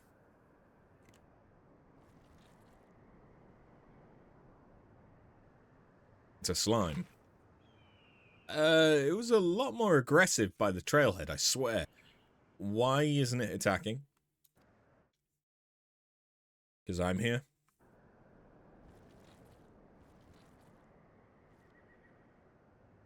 Huh. Guess it took one look at you and lost its appetite.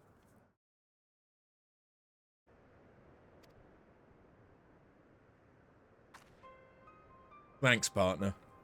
I've lived here my whole life and never seen anything like that blue blob before. But others have. Heard about them from my fellow tappers. Like ceruleum with skin, they said. Started showing their ugly faces a few years back, prowling around by the wells. They reported it to the foreman, but they weren't interested. The way they considered it, so long as we've still got all our limbs attached, the blobs aren't a threat. But they damn well better change their minds about them now. If it's not enough that one of their best employees could have been killed, they could have lost a wagon load of ceruleum. Hey, would you come back to the company offices with me? We can't wave it away so easy if the both of us are telling the same story.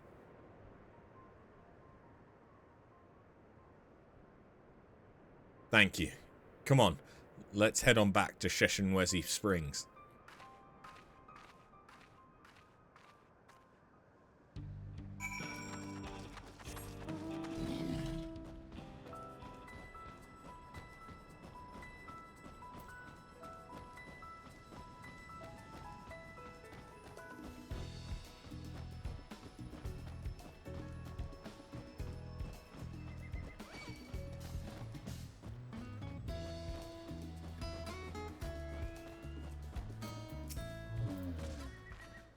Home at last. For a moment there, I didn't think I'd ever see the old place again. I can tell you right now, I'm not taking another wagon out until the company tells me exactly what they're going to do to protect their precious employees from those rotten blobs. Are you with me? You're not blue. No, I am not with you. Fuck you.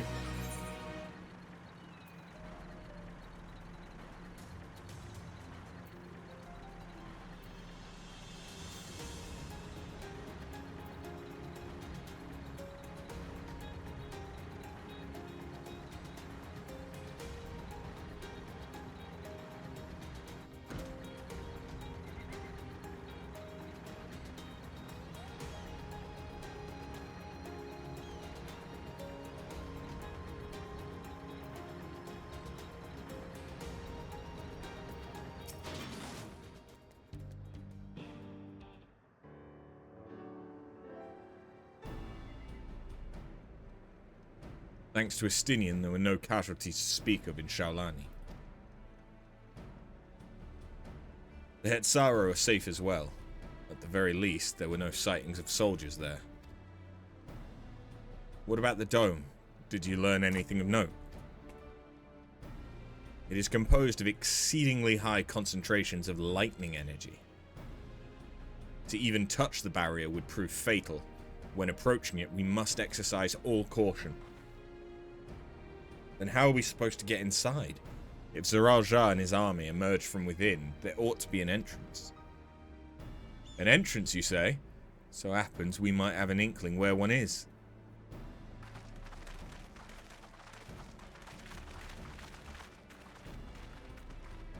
These are the engineers of Jacques Taral Railing, which operates the train between Shaolani and Yasselani. When we went out to recover the train, we had ourselves a look at the dome through a telescope. It was then we saw it, a large fortress-like structure that looked like it straddled the dome's edge. You're telling us part of it is inside and part of it is outside? It seemed to be the case, yeah. While we only observed it from afar, the soldiers were coming and going from it. From that, I'd say it serves as a passage between the outside world and whatever's inside. But as you'd expect, the area was heavily defended. Won't be easy to get near. Do you know what became of the passengers who went to Yasselani? Buklamat's nursemaid was among them, a woman named Namika. What? I'm afraid not. Only those passengers who were headed back here are accounted for. I can say for a fact that everything was fine when we arrived in Yasselani. When that big tremor struck not long after we left the station, I hit the emergency brakes and looked back, and all I could see was the dome.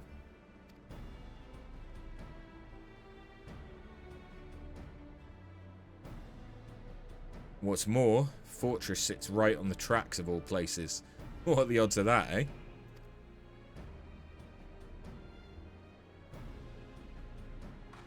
Assuming this fortress serves as a means to pass through the dome, we should first determine how we are to reach it undetected. Don't care if we're detected. I say we smash our way inside. Despite how it sounds, I actually gave this some thought. Zeralja wants me to prove that I'm father's worthy successor. If I fail, he'll destroy Tuliolal. By charging in head-on, I make my intentions plain as day, and in so doing, keep his eyes on me. A bold strategy. I like it. Of course, your plan will be no good if you're cut down before reaching their base. What you need is something that'll get you there quick and break through their defenses with a single decisive blow. And we have just that. Since the tracks go straight to the fortress, we can reinforce our train with armor, load her with all the fuel she'll carry, and send her hurtling at it to explode on impact.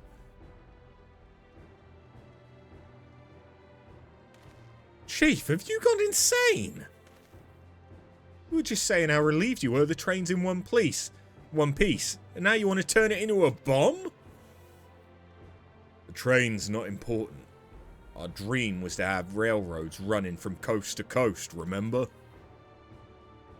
If these invaders have their way, there's not going to be any more railroads, let alone trains to run on them. Is that what you want?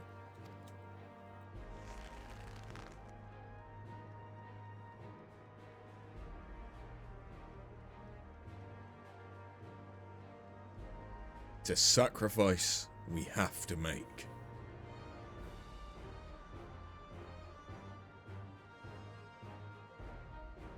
These good folk are willing to put their lives on the line to get inside that dome and put a stop to all this. The least we can do is help them. But, Chief...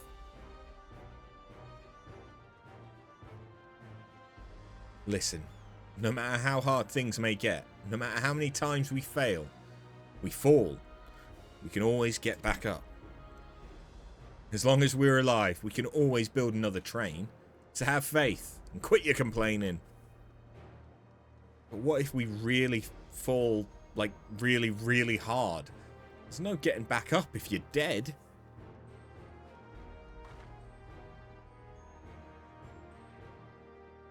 No one's dying on this train. I'll see to it myself.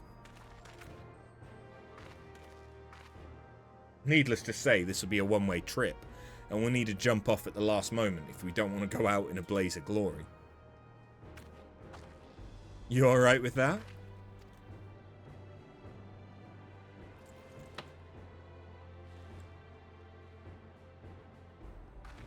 There's no change in her mind, is there? Just promise me you'll be careful out there, honey. Huh? We'll keep your wife safe, we promise. We won't leave you with any sorrows to drown. Oh. Okay. Yeah, this is paralleling the Shadowbringers, because that's why Magnus was drinking. I'll hold you to it. Can't start a family business without her, much less a family. It'd be a lie to say the loss of the train doesn't concern me.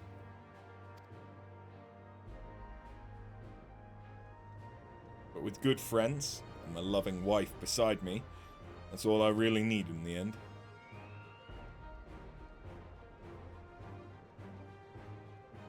Well, at least it'll go down as the legendary train that saved Tyrell. That it will.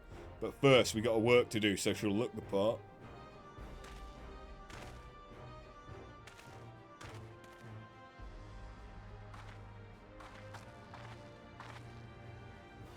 I don't know much about Magitech, but if there's anything I can do to help, you need but say the word. We'll keep that in mind. If any of you are willing and able to lend a hand, there's work that needs doing over at the storehouse.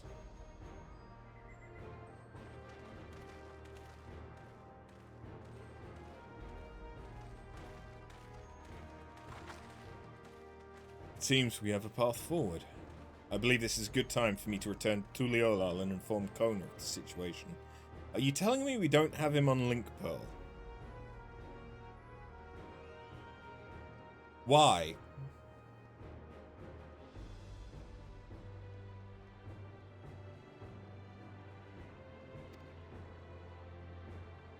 I shall return as well. I have new investigations to pursue. Dome's elemental aspect is similar to that of the gate in the Golden City. We can identify a connection. We may learn something of use in our fight.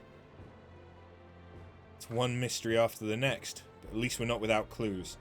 It may not be easy, but I know we can get through this together.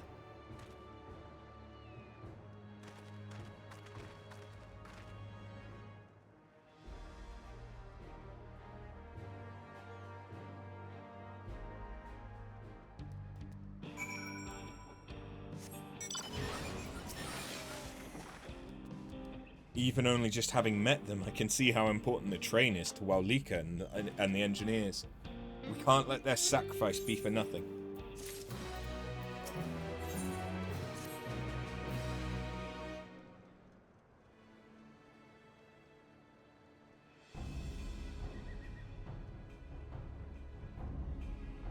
While I have no objections to the plan itself, I have one concern. How can we be certain Zoral Jar will not strike Tuliolal in retaliation? I considered the possibility. But when my brother told me to come and prove myself, he meant it. He wants to show his kingdom is superior to Tuliolal, and it'll give him no satisfaction to attack when he knows I'm not there. No, he'll be waiting inside the dome, waiting for us to challenge him so he can crush us and prove his strength. Indeed, if anything, we're more likely to put Tuliolal in danger by not taking the fight to him. So we indulge Zoral Jar, at least until Tuliolal has shored up its defenses. Right, we'll charge in from the front and keep his eyes on us, during which time Kona will find a way to fortify Tuliolal. If you believe this is the best course, then we shall trust in your judgment. I expect there will be no small amount of enemy resistance, but we'll do all in our power to assist you. Thank you. Well, time is of the essence. Let's go and see what's left to be done for the train.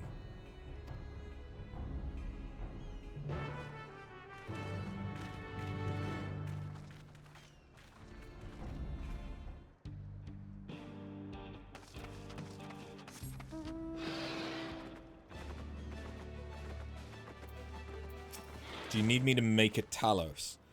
Looks like work's getting underway. We'll finish in no time at all. So what can we do to help? No need to hold back. As I understand it, the two of you met your fair share of craftsmen during the Rite of Succession. Would you happen to know a few who'd be willing to come and help us complete modifications? Of course. What sort of craftsmen do you have in mind? Let's see now. All of them.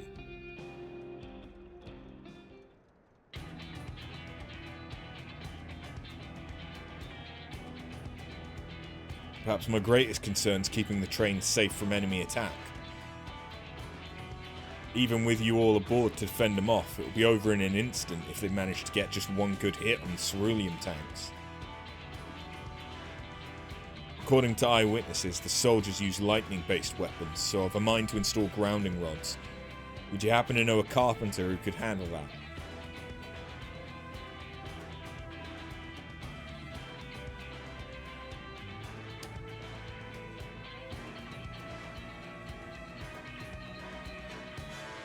How do you ground a train?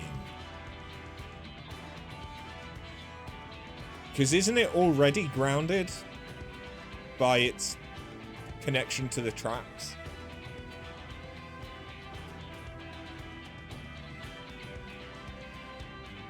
Unless the idea is to have a lightning rod that deliberately takes it and diverts it away from the train itself. That I could kind of understand, but still, like... Okay. Magic is just science we don't know. So magic. Okay, yeah, fair point. We could ask Wookiee-Vu. We could ask the fellow with a fetish for formalities. Eh? You mean Wookiee-Vu? Well, he has his quirks. There's no questioning his carpentry. A master carpenter from Okhanu, eh? If they'd be willing, we'd be glad to have him. But we'll need more than just a carpenter if we want this done in a timely fashion. We've got a lot of equipment that needs moving. Heavy equipment. Don't suppose you know anyone up to the task? The Yokhui? Zermawer? Zermawer would be perfect. We'd be hard-pressed to find folk stronger than the Yokhui, and I'm sure he'd be willing to help. You're friends with the Yokhui? I'll be damned. I'm not one for strength with help like that. Next, I'd like to outfit the train with some powerful weaponry of its own. Like as not, the soldiers will be riding their flying vessels. We'll need countermeasures to deal with them. That's true. I, for one, can't use magic, nor am I handy with a firearm like my brother. Any ideas for ranged weapons we can use? Let's borrow guns from Kona for everyone. Let's install ballistas on the train. Big ones! Ballistas, eh? While they'd be powerful, it seems to me it'd take too long to reload between shots. If there was some sort of ballista that could reload quickly, then that might work. But weapons aren't exactly my field of expertise. Perhaps I can be of assistance.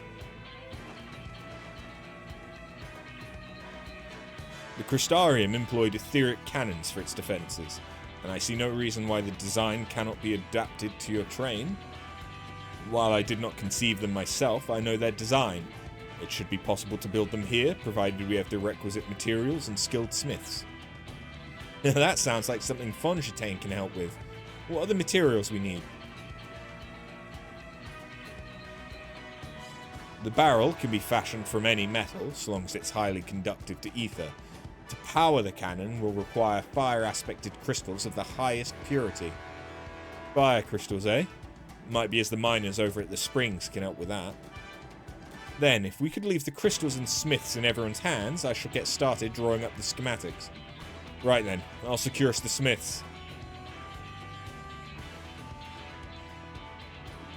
This sounds like a fetch quest to me, yeah. You're not wrong. In the meantime, could you deal with the materials? Shen's is in charge of our supplies, so it might be good to talk to him about it.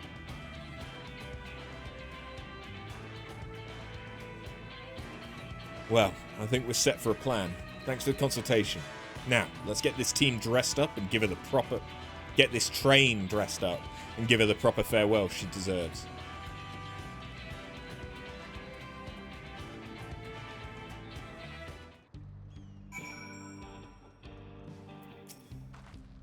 The plan's coming together. To make good speed, I'm going to try and enlist some more help from among our friends back in Dawntrail. I'll leave the materials in your care. I think I saw Shenza over to the southeast.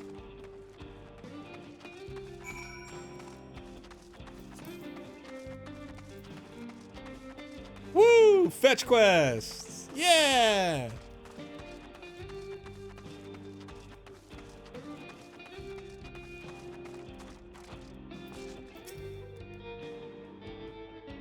That should be enough lumber for the armor. What else do we need? Oh, sorry, I didn't see you there. What can I do for you? Etheric cannons. Interesting. I have an idea where we can get the conductive metal, so I'll take care of that. I'm not sure about the fire crystals, though. Might be best if you spoke directly with a miner. Can I leave that to you? Where are the children? Great. You're friends with Liate, aren't you? One of the best miners around. If anyone can get you the crystals you're after, it's her. It's not an L, it's an I. It's Iate. Or Ayate. Probably Ayate.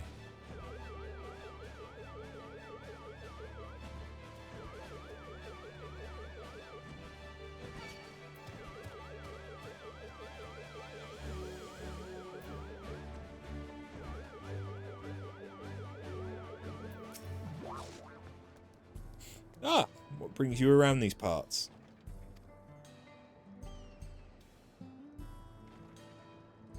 The purest fire crystals, you say? I think I heard tell about them before, but what was that about?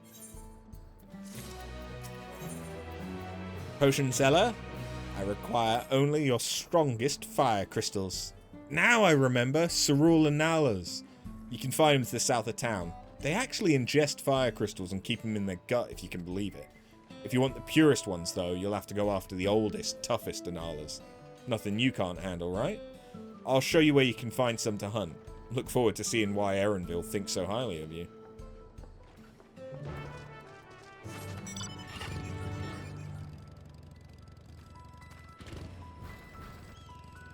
You can't handle my strongest crystals, warrior. Or, I think it's adventure, isn't it?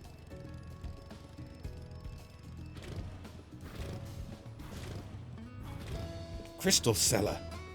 I require only your strongest crystals.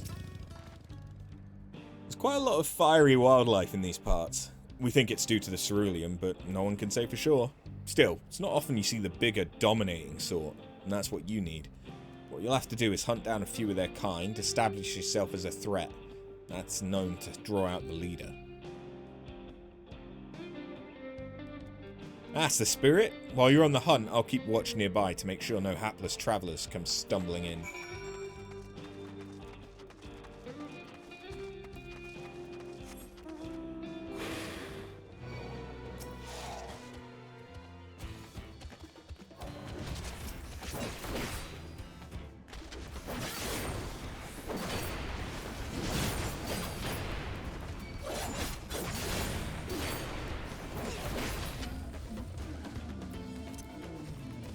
Let's get out Chimcontendies.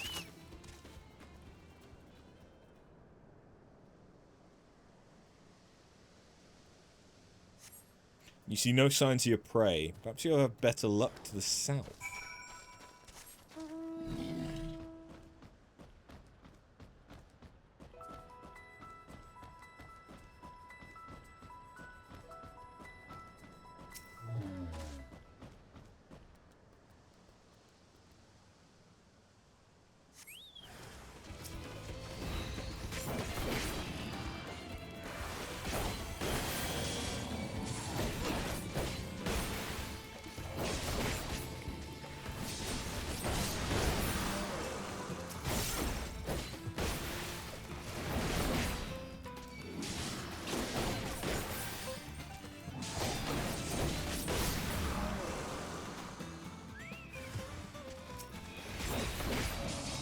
Blazing.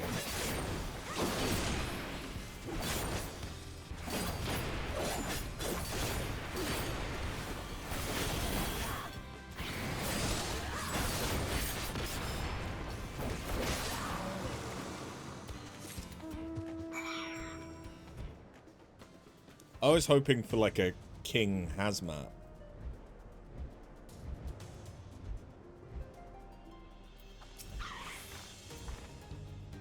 Amazing. You dealt with the beasts in no time at all. You need the crystals delivered to Shenza. I'll see you gets them.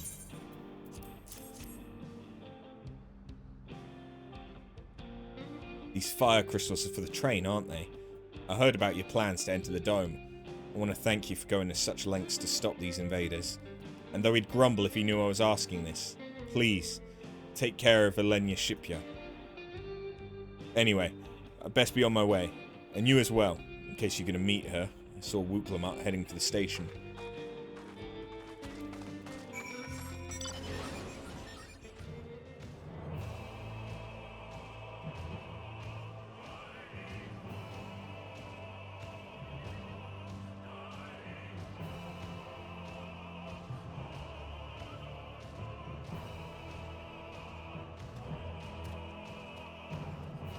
Don't mind the mechanical soldier riding in on the mechanical war dragon.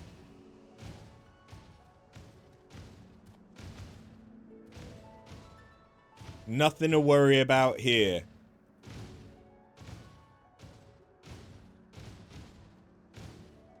I really do need to get on with doing the Endwalker extremes. I need the dragon throne.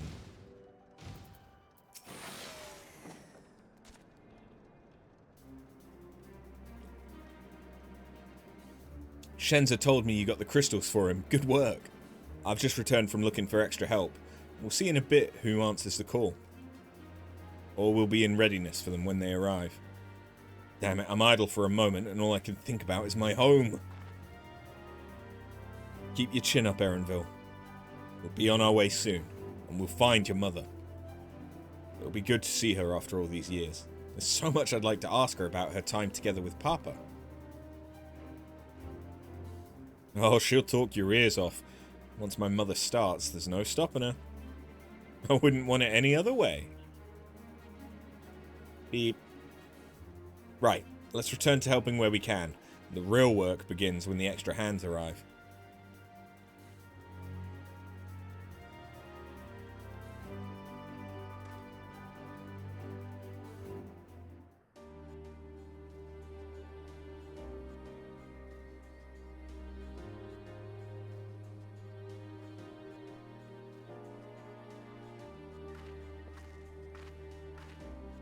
Where can I get the slutty chest bandages?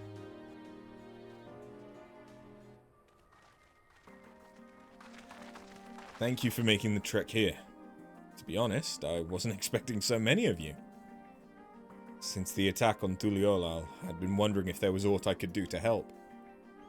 So when I heard about the upcoming operation from Valcona, I leapt at the chance to do my part. Peace will be restored, and then we can all enjoy a nice cup of mezcal. The slutty chest bandages are unfortunately a crafter-specific chest piece. And you think they were blacksmith this expansion. Ah. This is our home, and we'll do whatever it takes to keep it safe.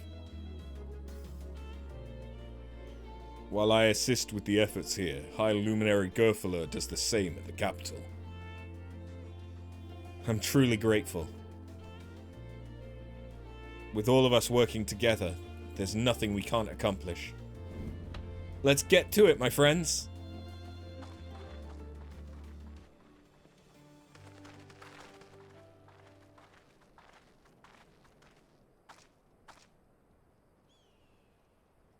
Yes, let's get to it.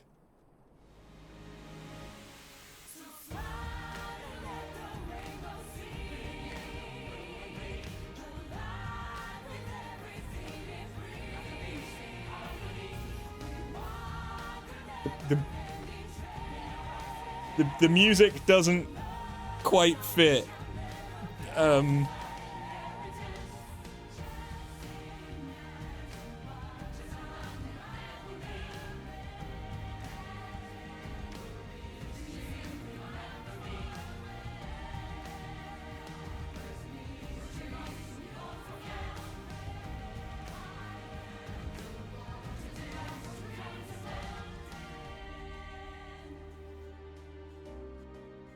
Wasn't this also a plot point from, like, Night of the Living Dead or one of the Living Dead movies? Eye of the Tiger would have been more fitting. It's just...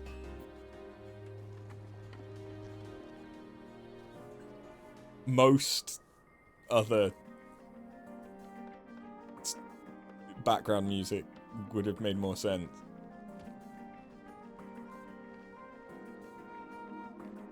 Because it's just that song starts so aggressively.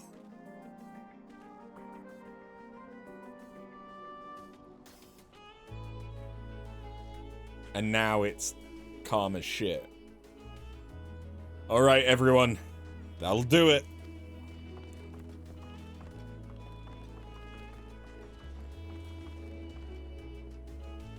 You've done your part. Leave it to us to finish mounting the armor and cannons, and have yourself a hard-earned rest. Thank you again for answering the call. No need for thanks now. Whenever you need help, just give us a holler. Indeed, we must all do our part when our nation is imperiled.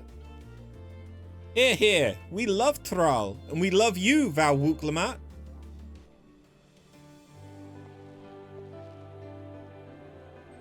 I love you all too.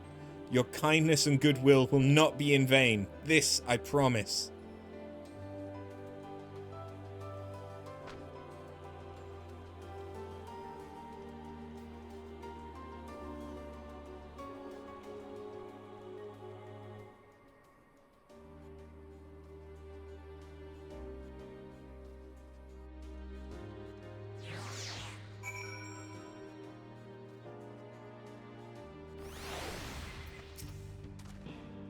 Thanks again for all your help. Wouldn't have been able to finish so quick without you. Go and rest up, friend. Won't be long before the train's ready. Yeah, bitches! Now we can fuck with the Serpent Lord without needing a taxi.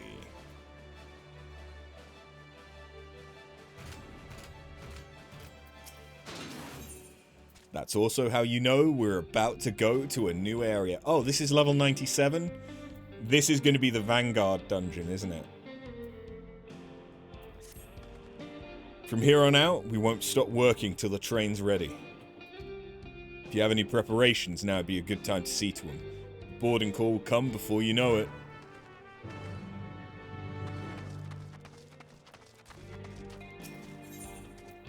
Wait for the engineers to finish working on the train? Why is there just random meat next to a railroad? That seems like it's just asking for coyotes. Right, we're just about done with the modifications, but I have to stress that we cannot afford a test run. She's a bit more like from the valley than I thought. We understand and accept the risks. We have faith in you and your craft.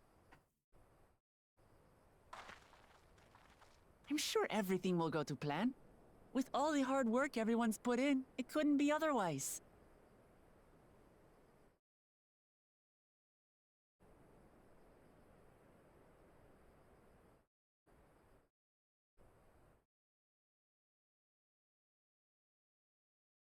This is when it cuts to the train just blowing up as soon as we try and turn it on. And that's the end. That's the end of the expansion. You don't actually get to level 100. Was the bull necessary? Behold, the pinnacle of locomotive engineering, the Dawn Blazer. Amazing! Yep, she's been fitted with wooden armor and a crystal grounding rod to mitigate the effects of lightning. Naturally, we had to overhaul the engine so it could handle the extra weight. But you've done nothing to protect the wheels. I also had her outfitted with the ferric cannons, the better to contend with enemy forces. And as they're modelled upon those used at the Crystarium, I can attest to their potency. So, what do you reckon? Given the tight turnaround, I'd say we did a damn good job. You didn't do anything for the wheels.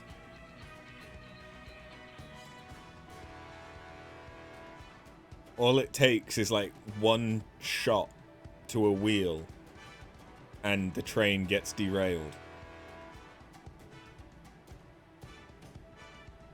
It's a shame we have to blow her up.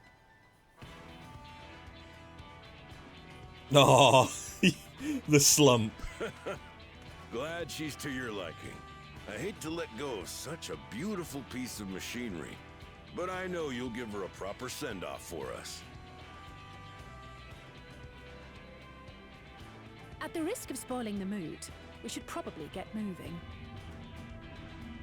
Yep, you won't get far if you let them pummel you from the air, but you'll be safe enough once you reach the tunnel.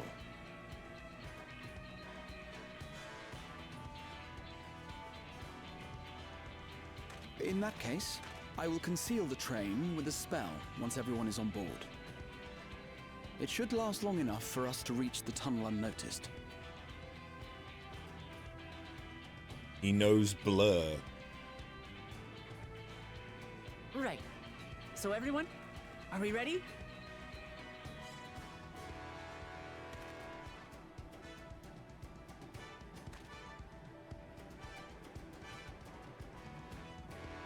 We've done all we can. Rest is up to you. Don't die or I'll have to become an alcoholic. Let you down.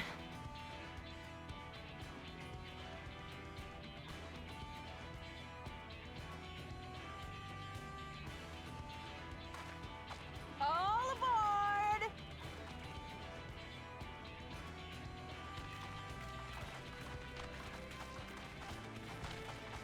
Yeah, I need to see what the slutty bandages look like on a female character.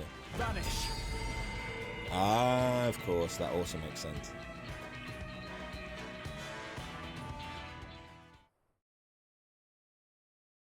The issue with seeing them cast other spells from the series is that you can't help but wonder, why don't we get to use them? At this speed, we should arrive at the dome in no time at all. But not before we're spotted, I expect. Stay alert! Okay. I kind of expected this to be the start of the dungeon. Oh, the orb is... the sphere is a lot further away than I thought. It did not seem that far away. Okay, so they're actual shielding, not grounding rods.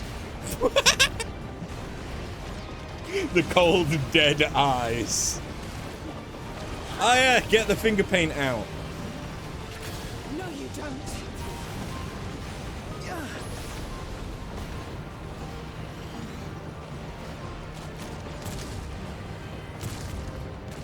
You've literally... Okay. They switched to firearms!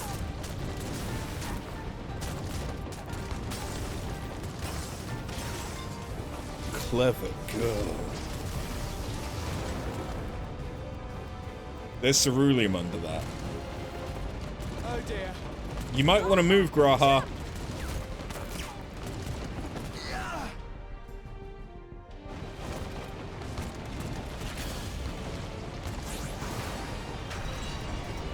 I like how we could tell that was Jolt.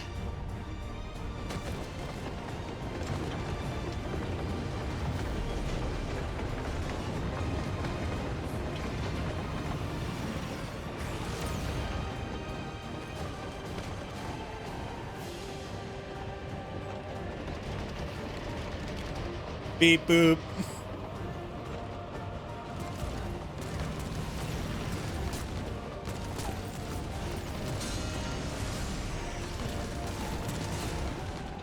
Erinville, I need you to take over for me.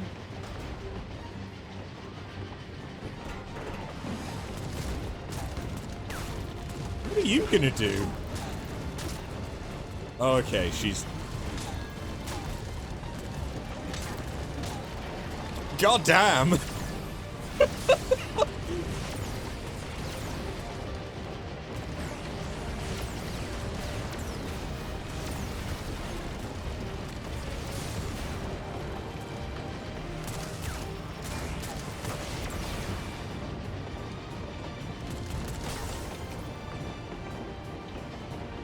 Almost there. End of the line, everyone!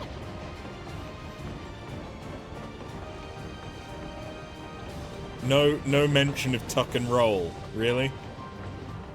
Uklamat.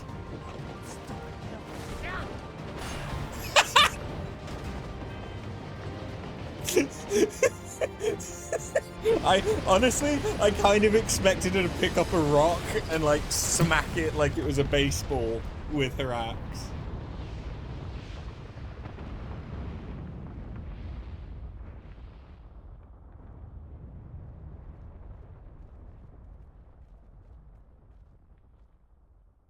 Oh, that was too close. Still alive, Erinville? Mostly.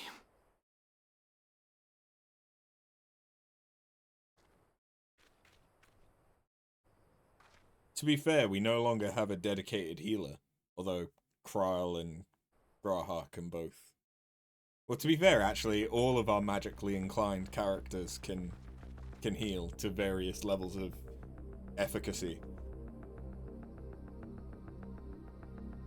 It's just that Kryl isn't necessarily At equipped last, best the for enemy's healing. stronghold. We should hurry before they can regroup. Let's go and find out what's inside. Assuming that, like, a white mage's staff acts as a focus.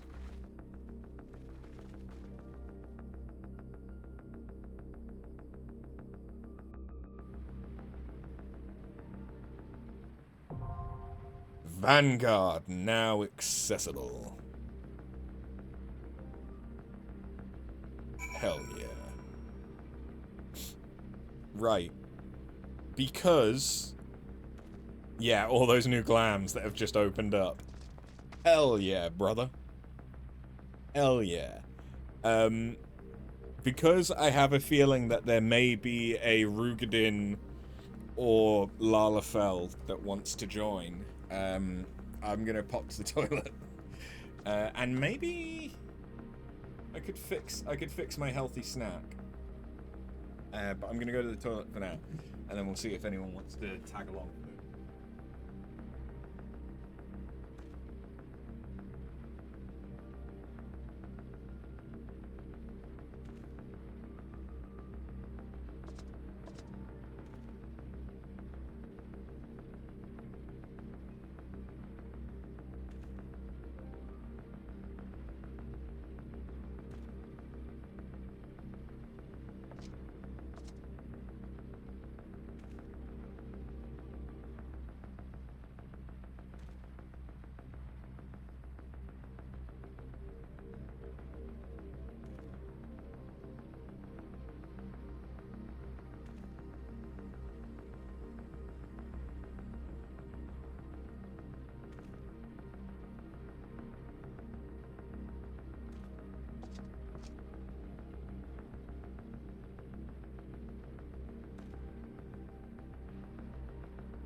I have also just remembered that I put on a load of laundry before stream. I should go and deal with that. I am basically inadvertently giving Quizzled as long as possible to make me aware if they want to join. Because Quizzled just always pops up. And I'm not saying that I've checked the viewers that are currently in the chat through my my chat bot, but I am saying there's a very strong chance that Quizzled could show up. So yeah, I'm gonna go and quickly deal with my laundry, and I may as well make my snack, and then we'll come back. We could form a party if we went to that far away place. We could. This is true. If you want to tag along, I don't mind hopping over to Materia. It'll just be a matter of getting used to the long ping again. That's all. But yeah, I'm gonna pause the recording, and we'll be back in probably like 5-10 minutes. Well, we're back, and we have Quizzled and Neo Red to help us out with Vanguard.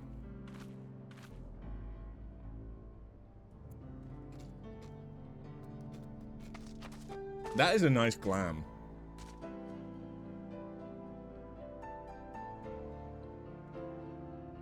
I like that use of the Strife chess piece.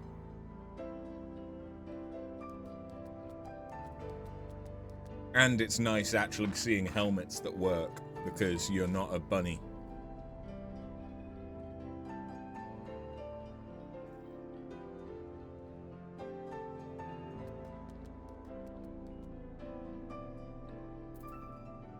I am looking forward to the increased opportunities for bunnies soon. Right, well. Do I want to do this as Gunbreaker? Commit to the bit.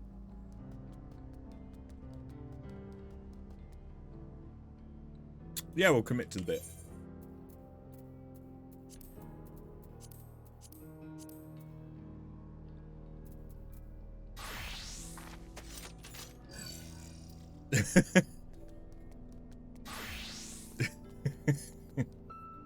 Just showing off the Gunbreaker glam.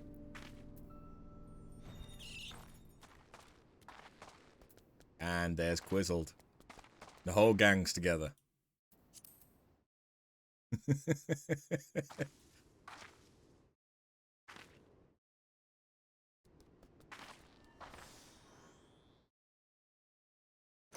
Nice. Okay. How long do we think it's going to take to find 1 DPS? Oh my god!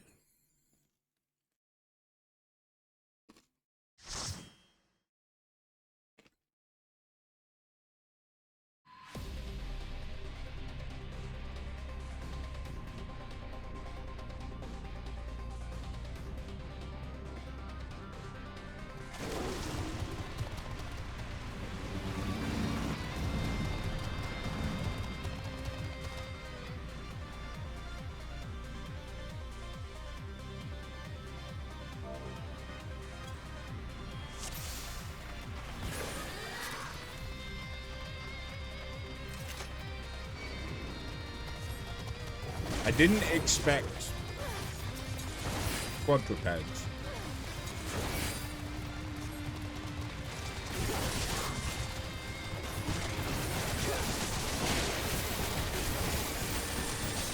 Oh yeah, the issue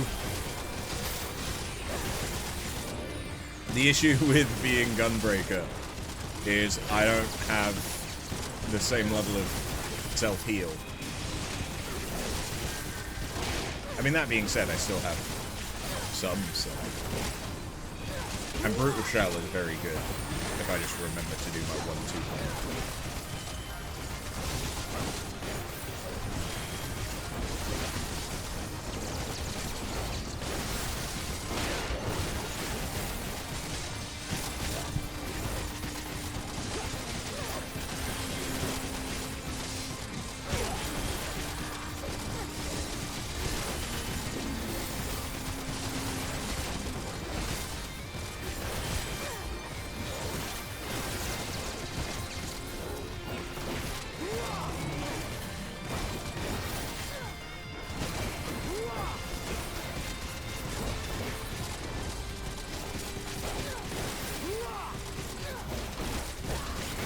Okay, yeah, I actually need to learn how to gun break.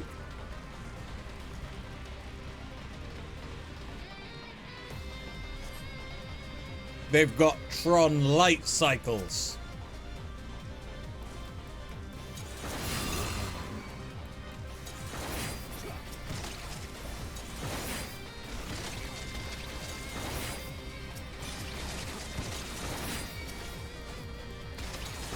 Oh,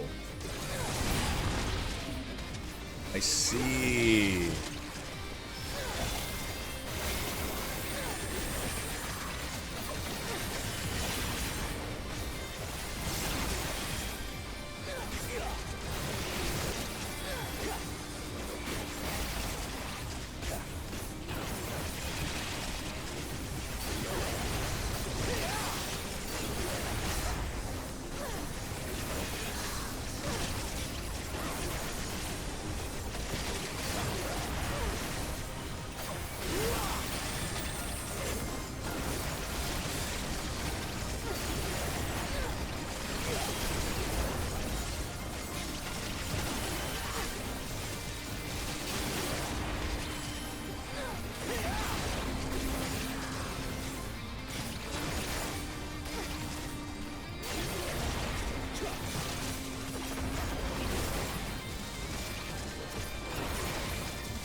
That one better.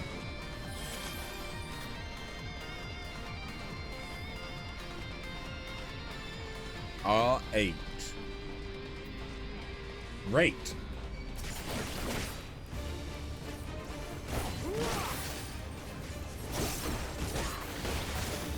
Alright, how can I fuck up?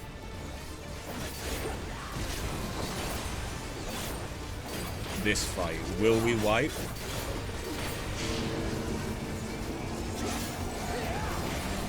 Oh.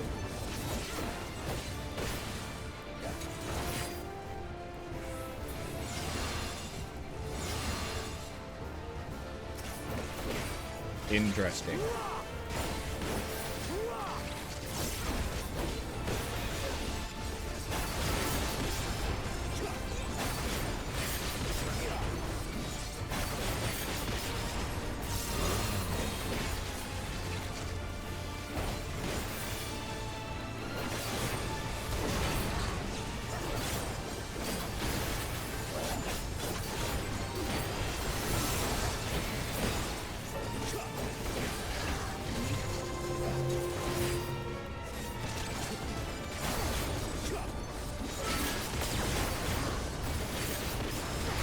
I have such a good rotation.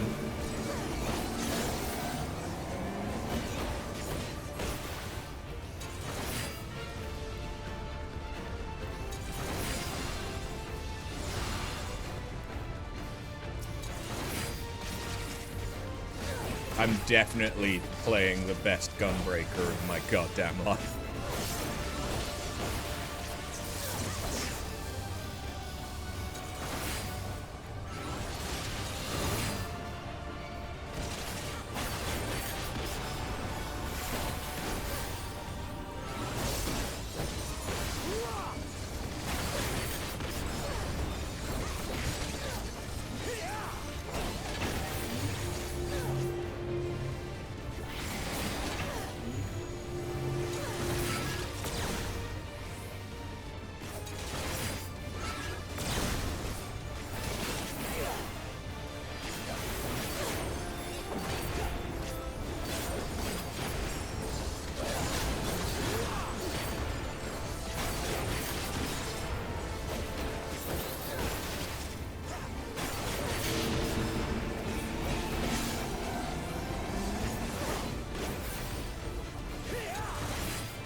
Okay, this is actually going pretty well.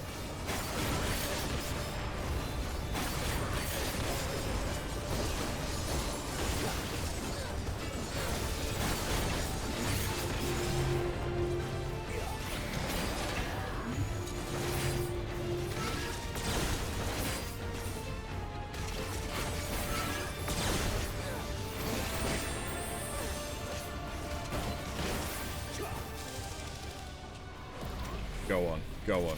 I like the chests. Fuck it. Greed everything.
I am the best tank that has ever lived. And this has nothing to do with how good of a healer Quizzle is. Definitely not. I'm extremely confident in my gunbreakery.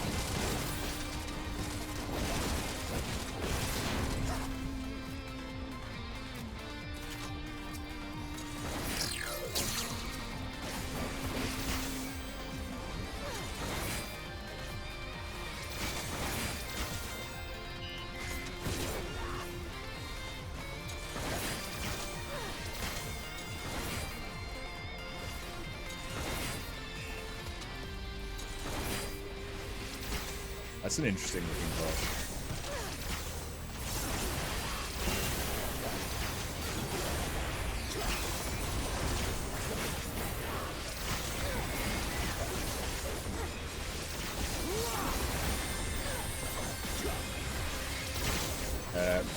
It wasn't recognizing my buttons for a second.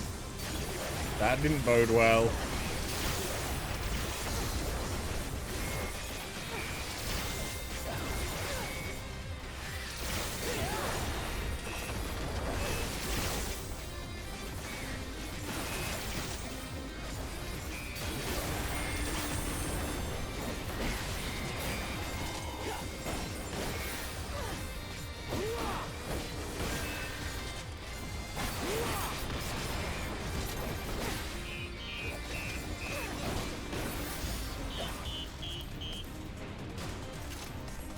I'm willing to bet that helmet doesn't work.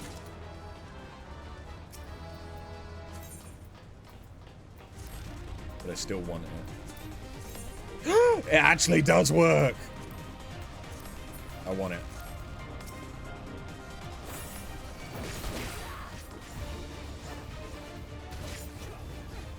Wipe. Oh no, is my mouse dying?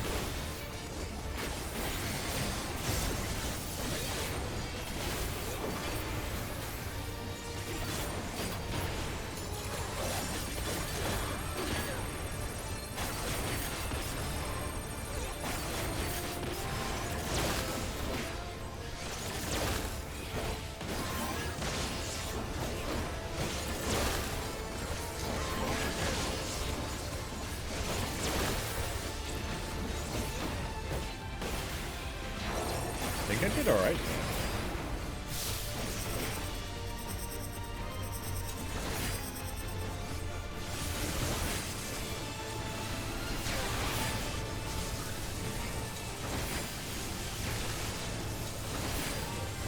This is kind of cool.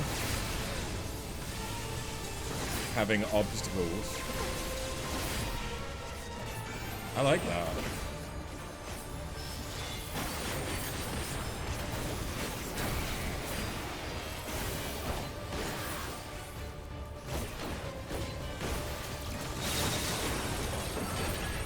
Oh, acceleration bomb?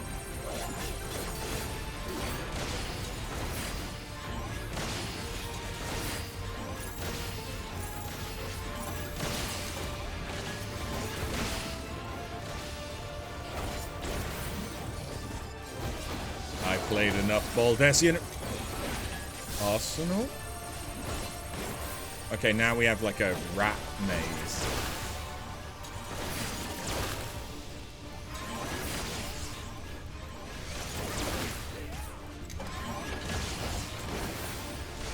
Yeah, that wasn't too bad. That's a big AoE.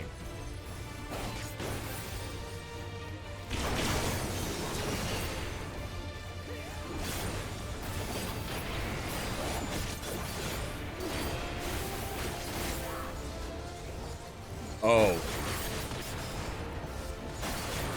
Uh-oh. Did I miss a stack?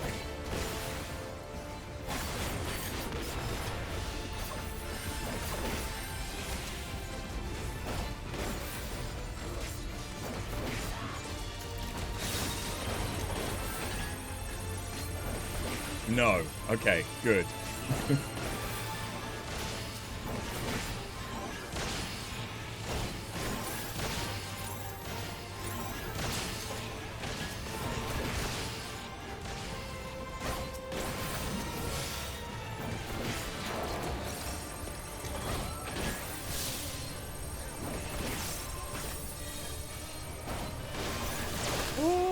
Okay.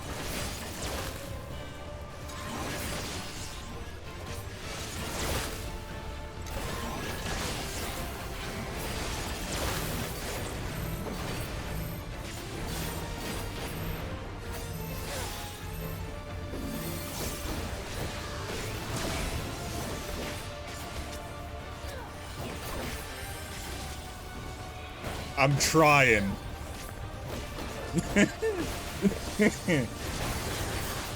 Never mind.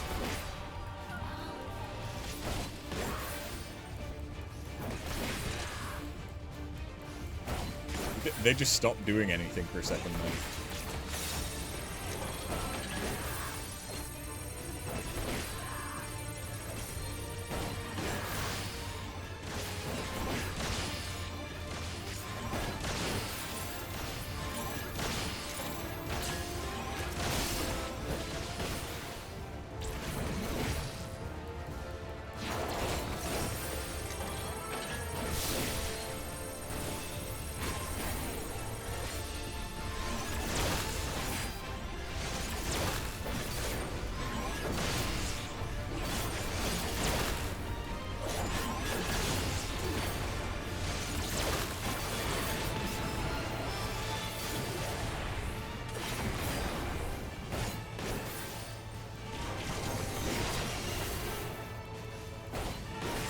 We got this. I don't think I'm doing too badly. I had to lock in a little bit.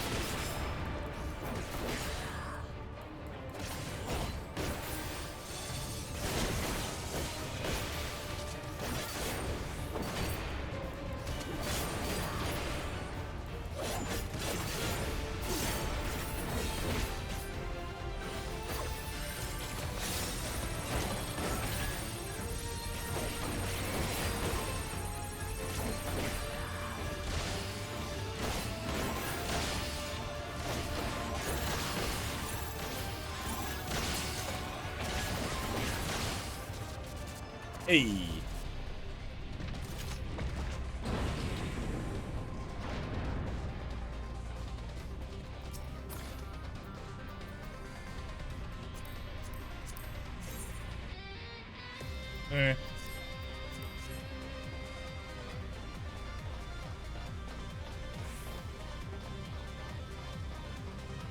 Damn it all. Power the crossbridge and release the beasts. We can stop them here.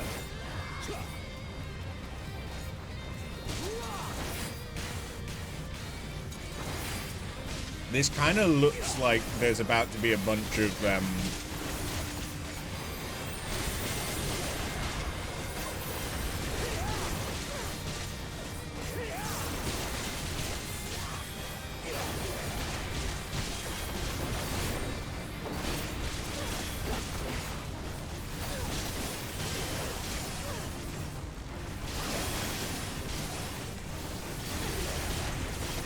okay, these guys kind of hit.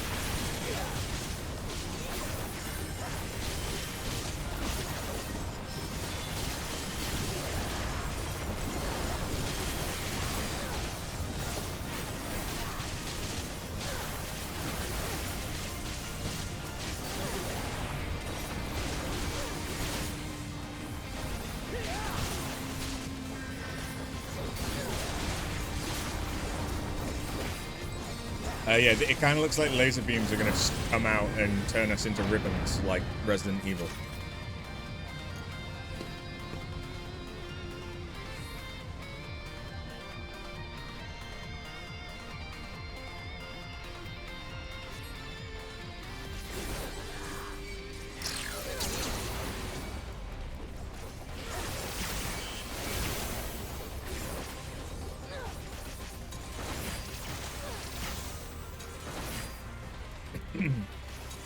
Uh-oh. Bad time to choke, literally. I'm going in with confidence.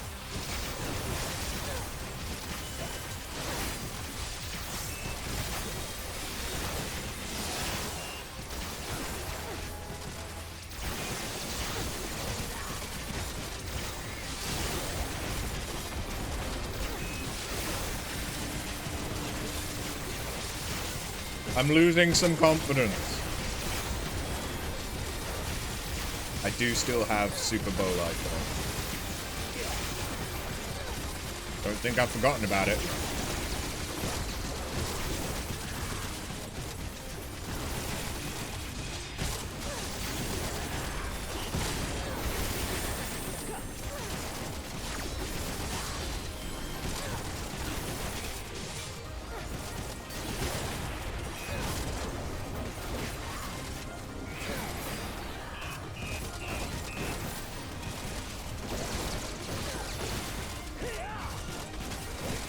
Dropping some hummus.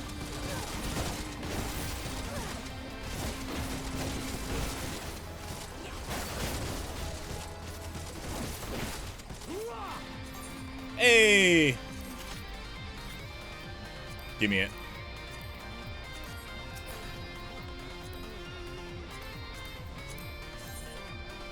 I'm unlikely to use any of the weapons for glam, but I'll still take it.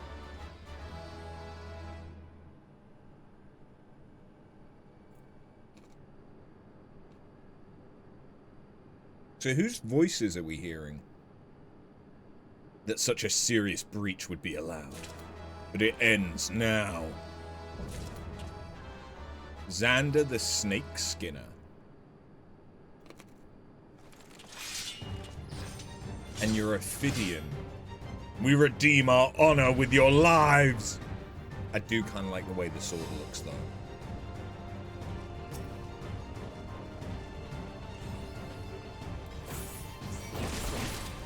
You truly believe yourself a match for us? The audacity! Electrothermia.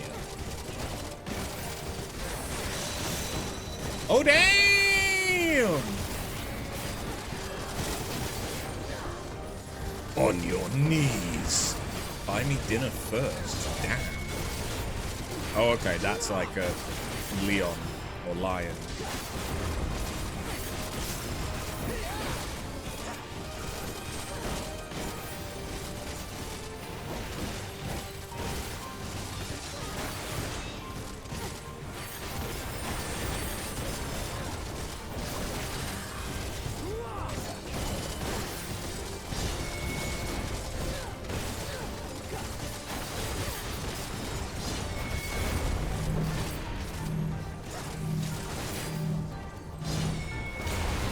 I'll stand in it.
How could you?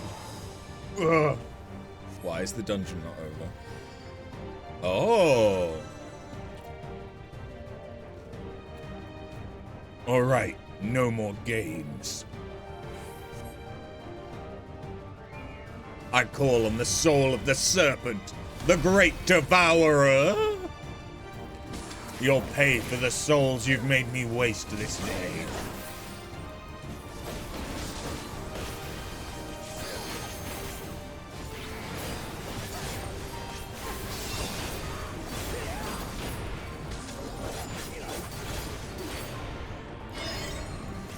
Eh? Oh. Cool.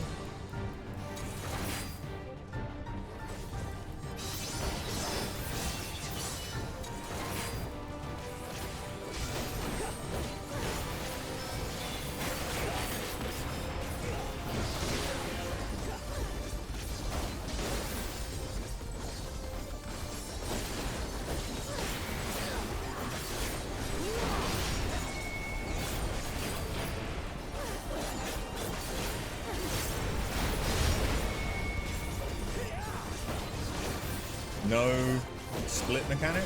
Oh.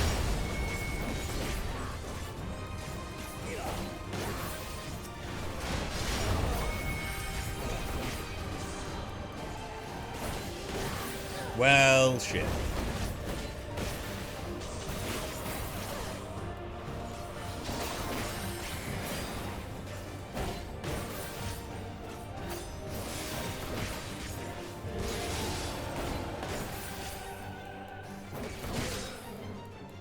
Watch his tail. Okay, I need to stare at his arse more. I hear you.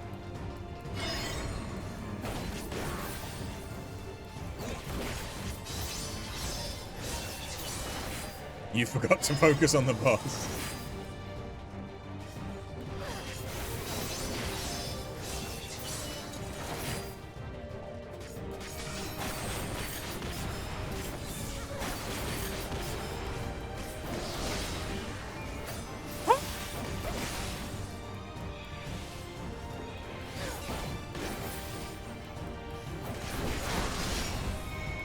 Okay.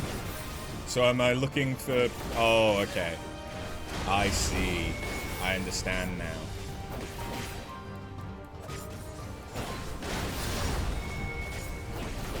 When the tail wiggles...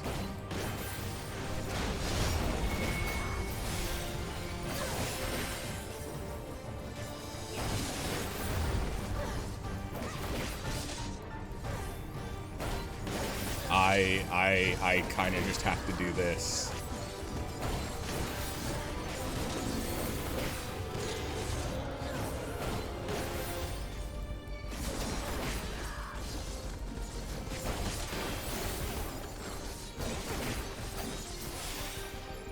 I should really be using Heart of Corundum more often.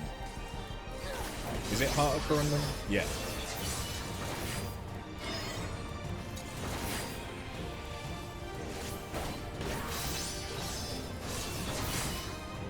Alright, I don't have any Vuln stacks anymore. But we have that to deal with. Okay.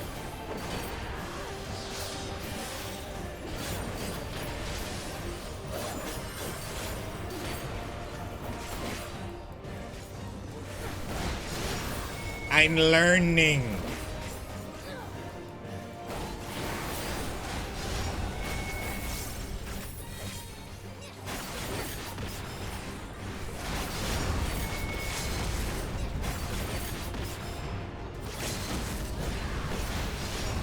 Get it, get it, get it, get it. Yeah, yeah.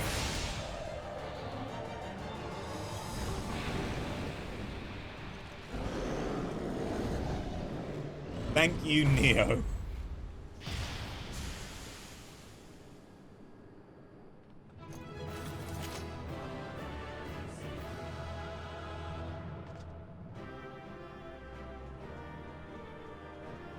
And I learned how to play Gunbreaker mid-dungeon.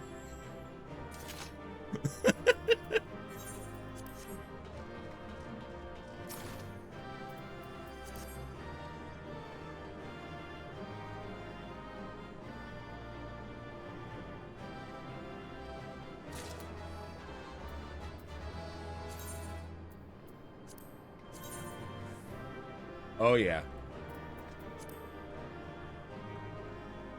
I can work with that.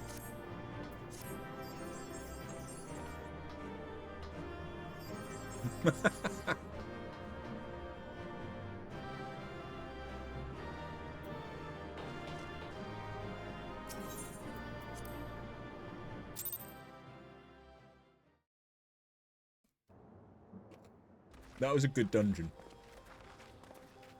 What greeted us was not the home that I had left behind. There was no mistaking we had reached Yassulani, and yet it was wholly unlike my memories. The lands of my childhood had changed beyond imagining.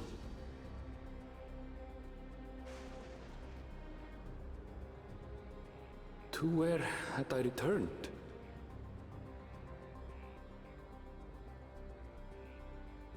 We tread on, the darkened skies above a mirror to my heart, clouded with fear and uncertainty. That looks like the same thing that Zoralja stole. Bizarre. This cannot be Yassulani, can it?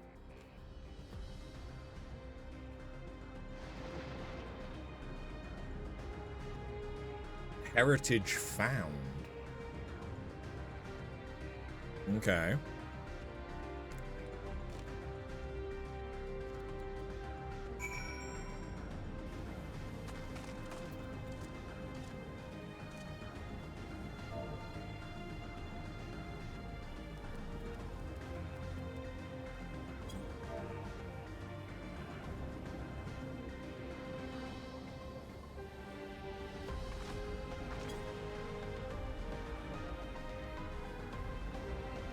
You guys want to go again?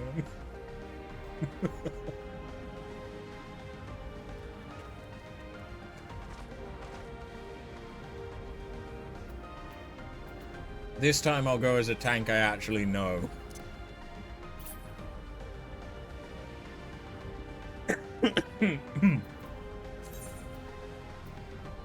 Oh, I forgot I had the chest as well.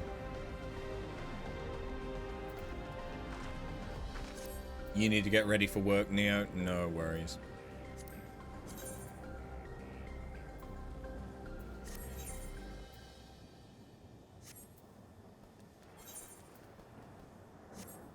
Yeah, the physical damage is better, but my stats are better on... Yeah, okay.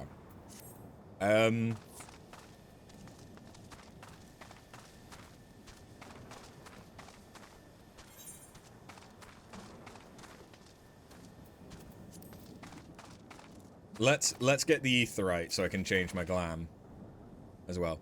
I was prepared for something strange, but this is like another world. I don't understand.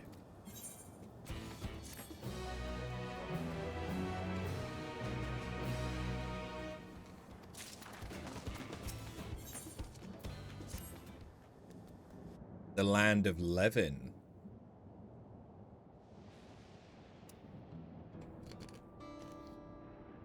Doesn't make sense. That tower, was it always there?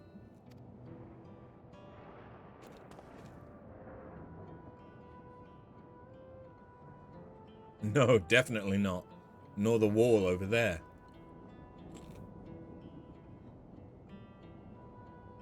The material's not something we use in Taral.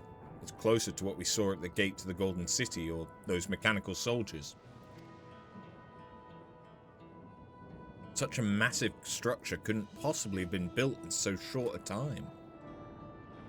Then I'm inclined to assume we've been transported to another location. Or perhaps... Well, speculation will avail us naught. We need to learn more before we can draw conclusions. What if this is Yassulani, but on their reflection?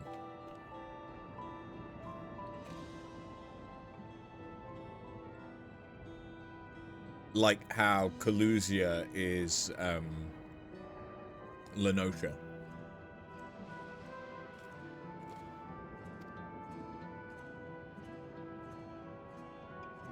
Let's take a look around then.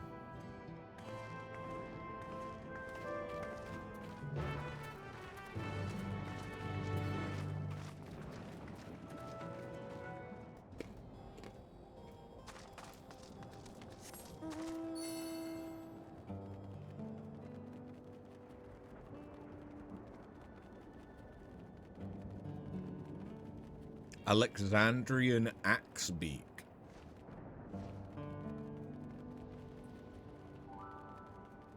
Interesting.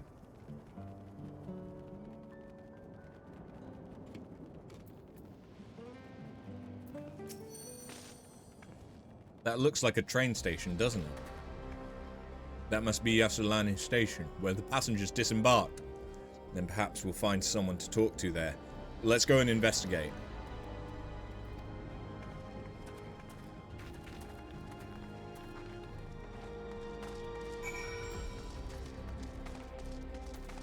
Why are you making eyes at me, kinda?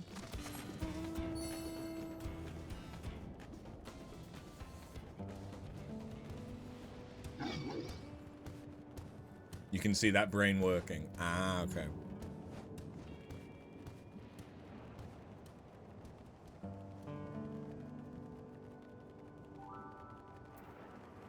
Umbral static.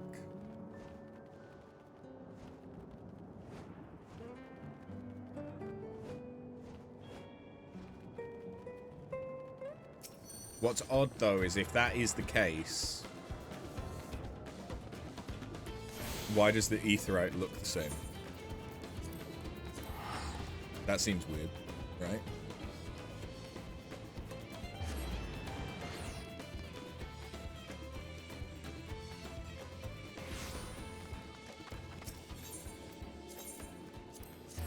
It's just free for me to teleport here, so...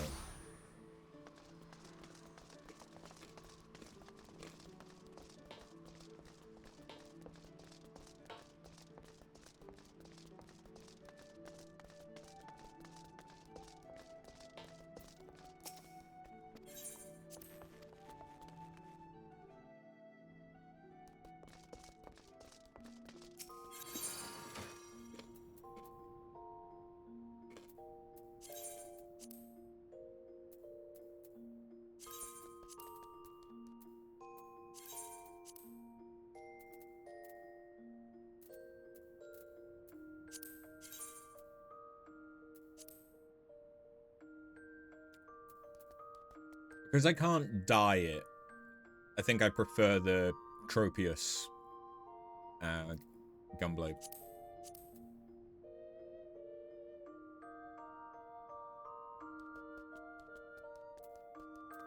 I'll hold on to that stuff for a minute though.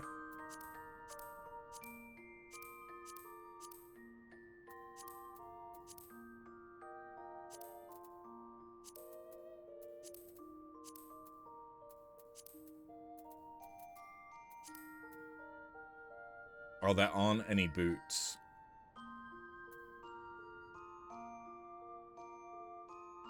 Ah.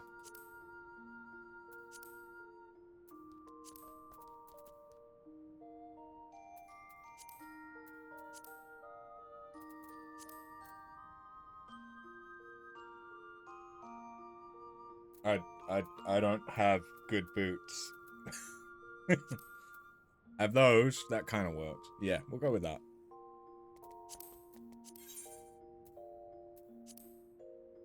Ooh.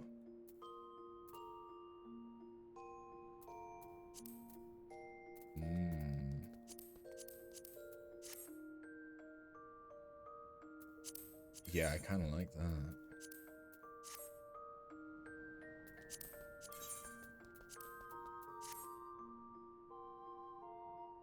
I don't know if that does actually work though.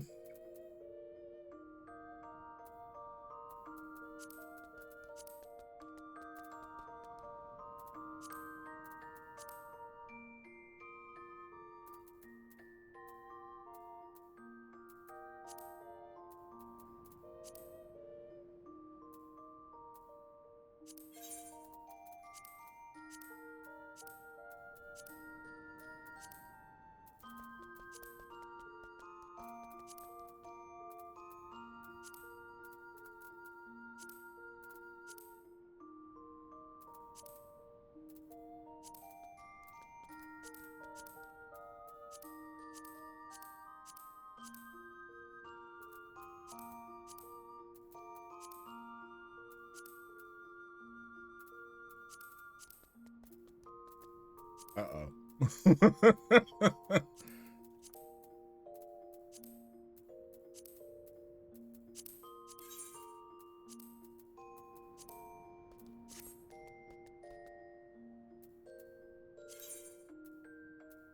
It's the best we got.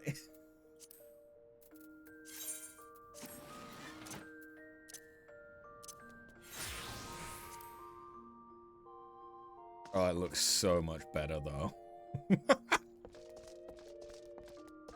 Wait. There's little, like, flappy, floppy bits on the butt.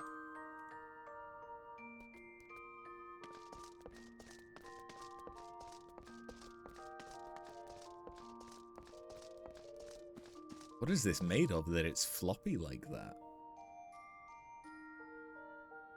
I love it. I love it. I especially love that you can have the eyes.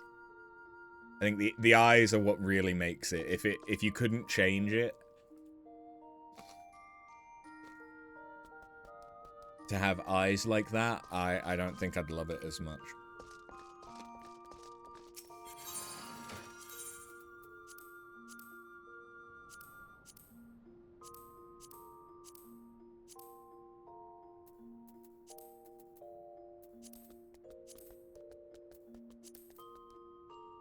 I'm not sure how I feel about these, though.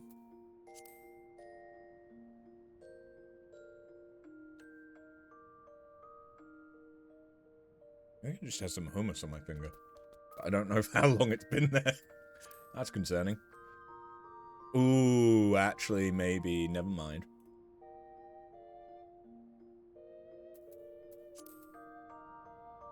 Okay.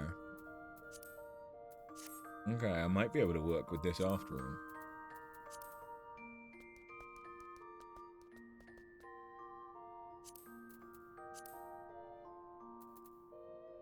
The issue is, I don't have many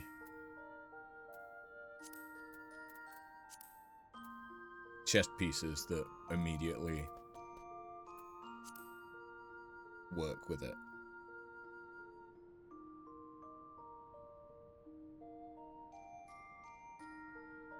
I'm gonna want the entire fucking set, aren't I? For everything. Probably. I don't know, I'm pretty happy with my Reaper glam.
I need more black dye.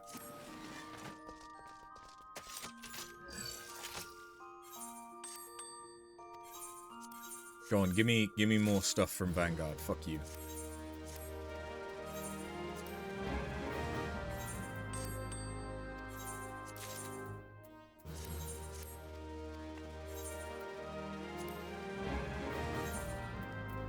I do kind of just want to run it again, but more glam.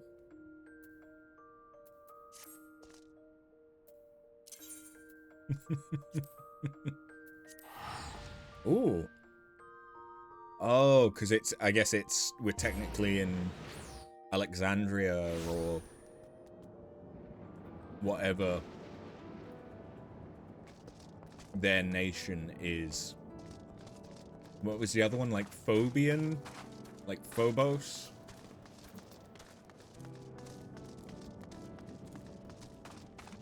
Chupacabra? That's a cool,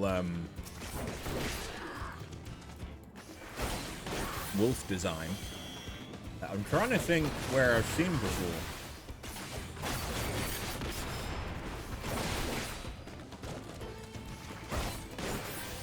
Is it the Fate in Pelusia?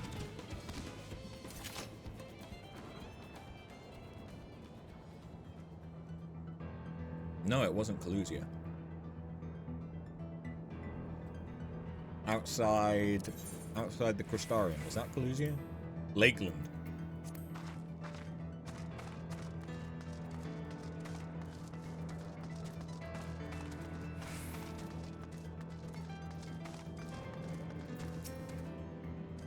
I'm pretty sure this is Yasulani Station, but from the state of it, I swear it was abandoned years ago. I'm not sure what to make of this. We should look around a bit more. What if this isn't another reflection after all, but this is just more time travel bullshit?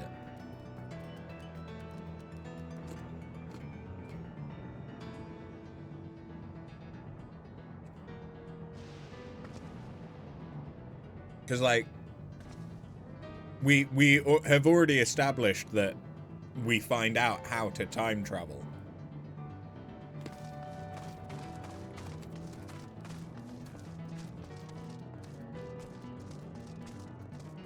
Graha Tia has 100 years of memories that he shouldn't have.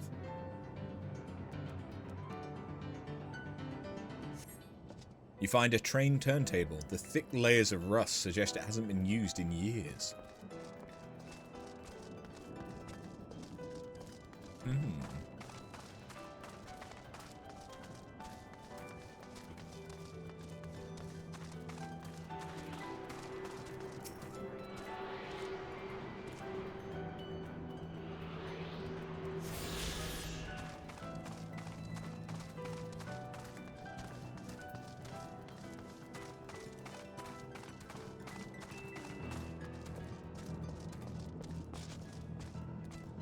I have a feeling that Silent Lotus is desperately trying to do the story ahead of me.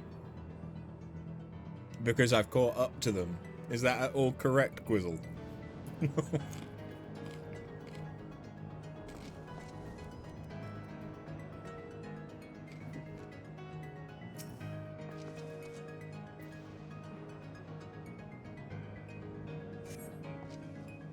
The tracks are heavily rusted. It would seem they haven't been tended to for a long while.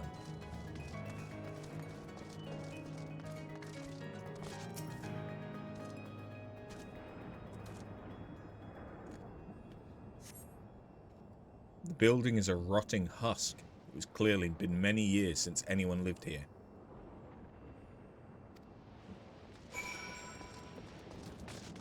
Nope.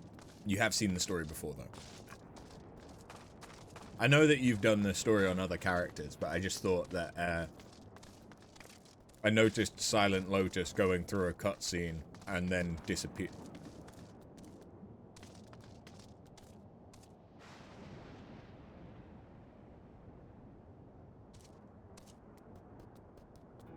Hello.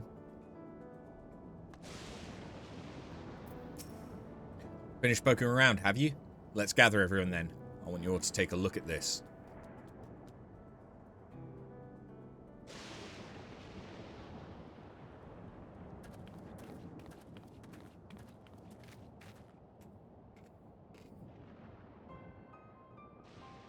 It's one of the mechanical soldiers, long since broken apparently. I'd say its presence confirms this is indeed Zeraljar's domain we're in. What about the rest of you? Did you learn anything?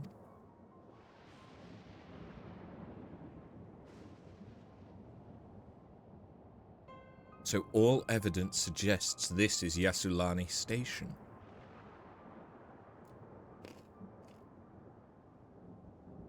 Aye, and I've no doubt we're in Yasulanni. I don't understand why these buildings are so run down. They were completed barely a year ago. For new structures to deteriorate and enormous ones to appear in a flash. If I didn't know better, I'd say time flows differently here.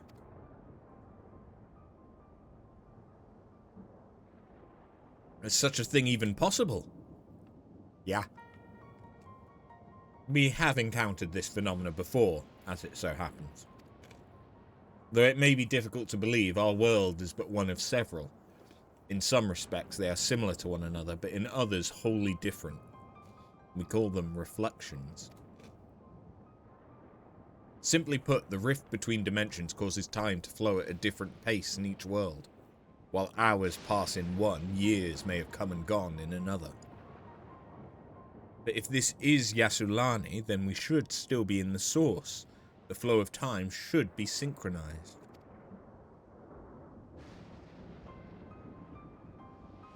I'm not sure I follow all this talk of reflections and dimensions. But if Erenville says this is Yasulanni, then it must be. Your village is a little further along, right?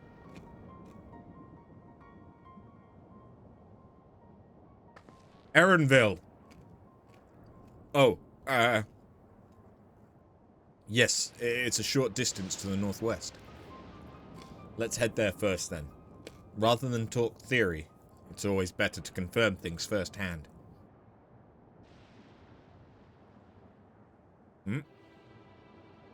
May I be of assistance?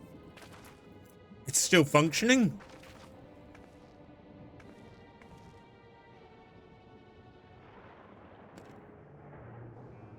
It doesn't seem to be hostile, at least. Perhaps we can ask it some questions. Can you tell us where we are?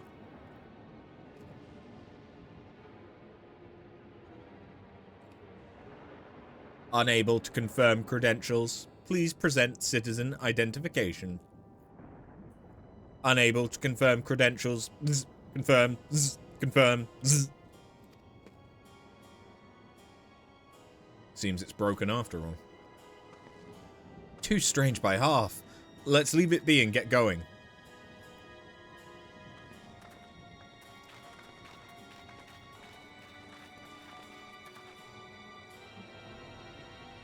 Are those lightning rods?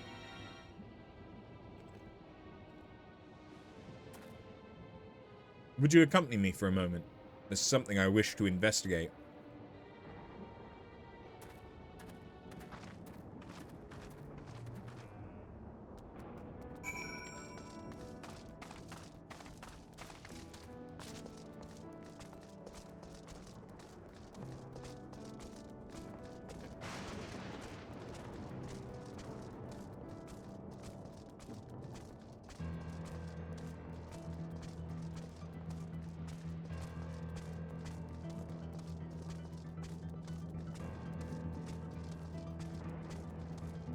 Ah, we missed another, oh, whoops. Nearly missed that. We missed another Serpent Lord earlier.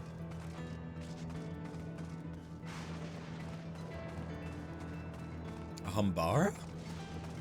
Or Humibara or whatever? Also haven't seen those in a long time. Look there. The lightning appears to be drawn to those pole-shaped structures over yonder. That is generally how it works, yes. The design suggests there's some manner of lightning rod. Let's go and take a closer look. Yeah, that's how lightning rods are supposed to act.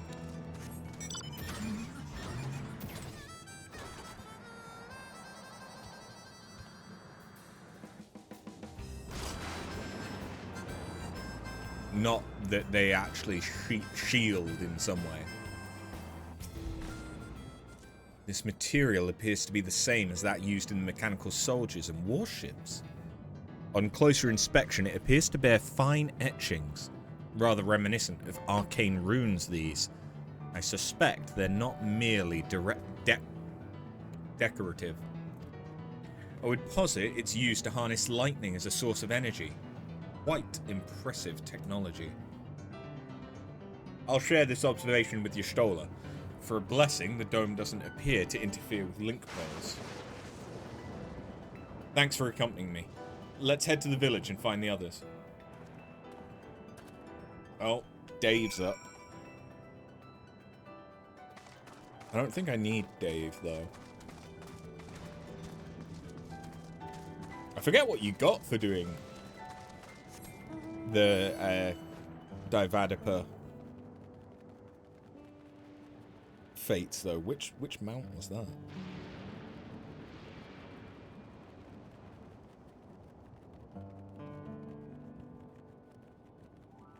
Oh wait, no, was that how you get the elephant?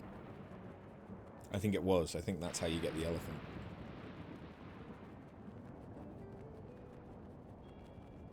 Mascot. The elephant mascot outfit.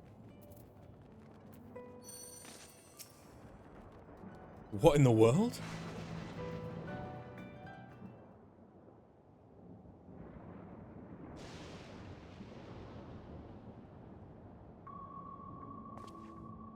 Oh, they're playing the alien music.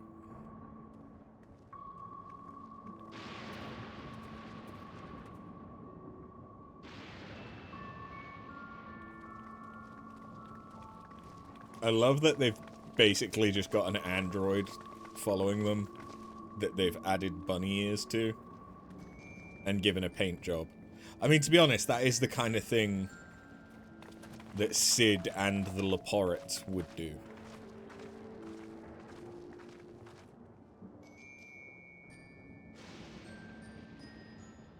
My home.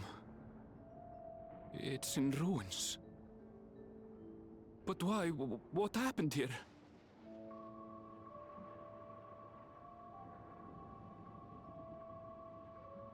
And where is everyone? I had a look in a few of the other houses, but they had clearly been abandoned. Damn it all. None of this makes sense. Excuse me? Are you looking for someone?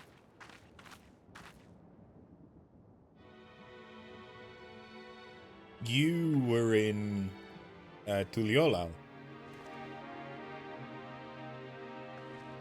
Why does she kind of remind me of Titania? I like those tights. I apologize for giving you a fright. However, I did have reason to keep to the shadows. I like her outfit. I want it. Sorolja has told me a great deal about you. Sorolja? Greetings, and welcome to the realm of Alexandria. The hair loops is a bit weird. I am Sphene, the Queen of Reason. Queen of Reason? Queen of Reason? Does that mean there's also a Queen of Resolve? If you are the Queen of Reason, is there perhaps a... Yes, if you mean to ask if there is a King of Resolve. Zorulja holds that title, and together do we reign. Ah.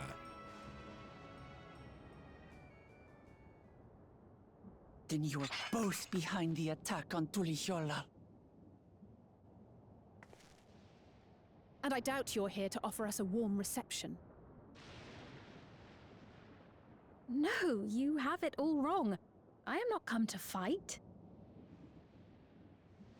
Zorulja rules alongside me, but that is a matter of expedience.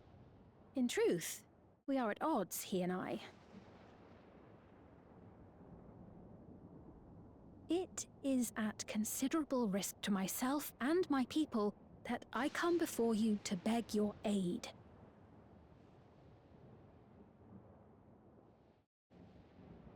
Our aid?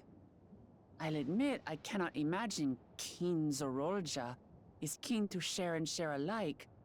But if what you say is true, you're still the queen.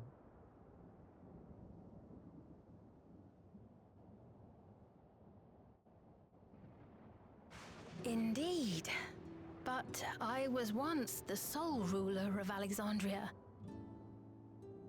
Until one day, he appeared, bent on conquest. In my weakness, I feared his power. So I persuaded him to forego violence and strike a bargain. I would remain queen, and he would receive technology that would empower him to achieve even loftier ambitions, along with the knowledge to use it. A gamble, to be sure, but if it might spare my people...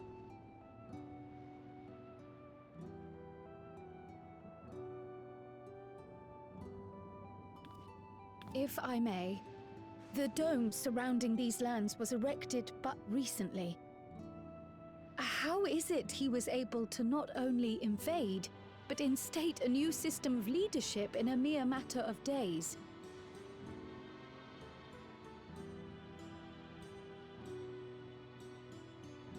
It hasn't been I've never days. heard of your realm. And this place is, or at least was, Yasolani. The house I grew up in is still here. But 3 years ago, that tower and these strange contrivances weren't. Nor was our village in ruins. Where did you come from? And what happened to the people who lived here? You must know. She has writing on her back? Are those tattoos, or are they part of the clothing? I realize how confusing this all must be. Truth be told, I don't fully understand it myself. What I can say is that one day, people from your Tuliolol suddenly appeared here in Alexandria. Or perhaps it was we who found ourselves in Tuliolol.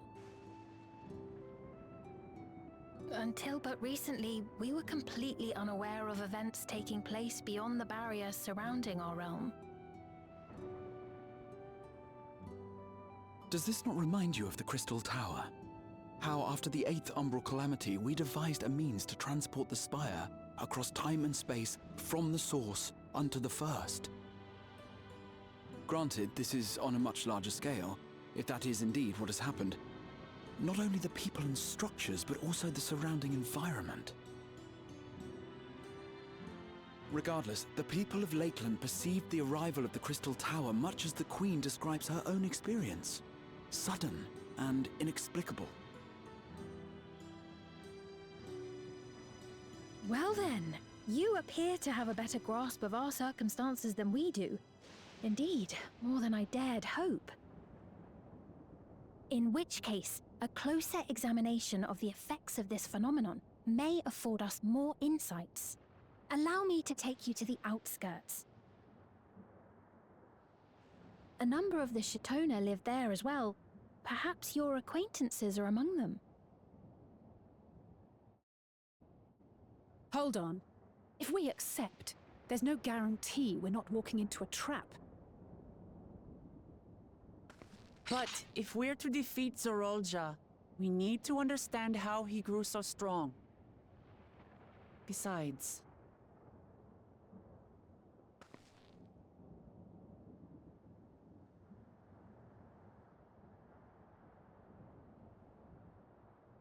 You're right. Queen Sphene, before we go, Your Majesty, I have to ask, did you really have nothing to do with the attack on Tuliolol? Noble Wook Lamart, shall we dispense with the formalities?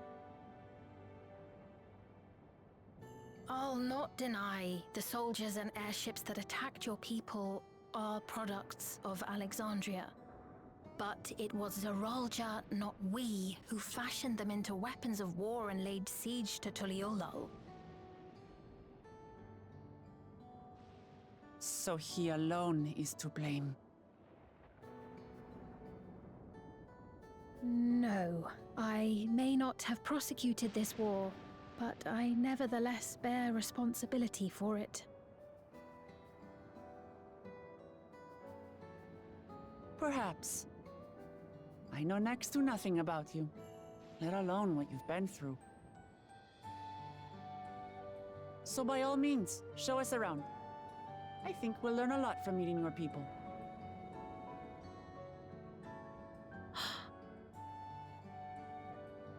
Wonderful. If you would follow me.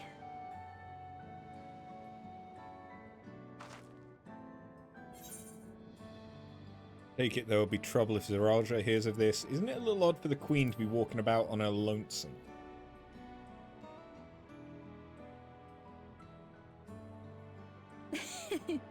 Is that concern or suspicion?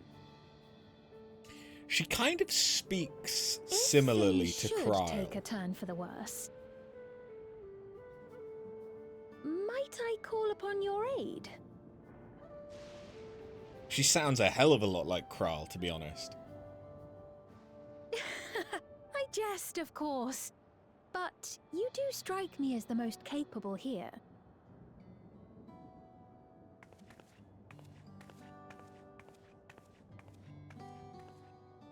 There does appear to be some, like, fairy-like whimsy to her dress.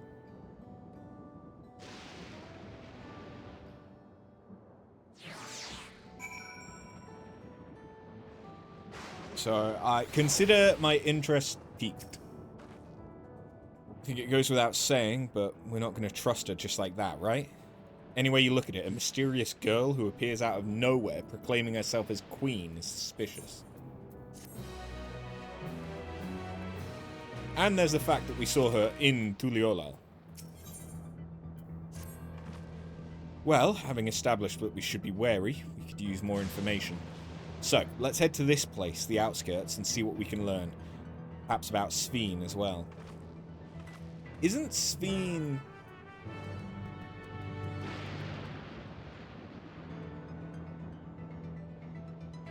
a semi-precious gem? Yeah. Are there going to be parallels to Garnet? Then.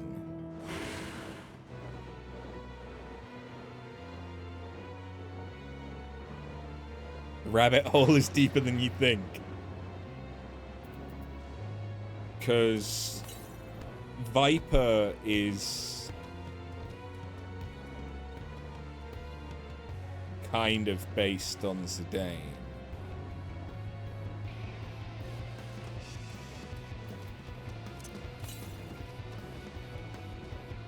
Oh, I need to get up there. Maybe I can? Can we Skyrim it? We can.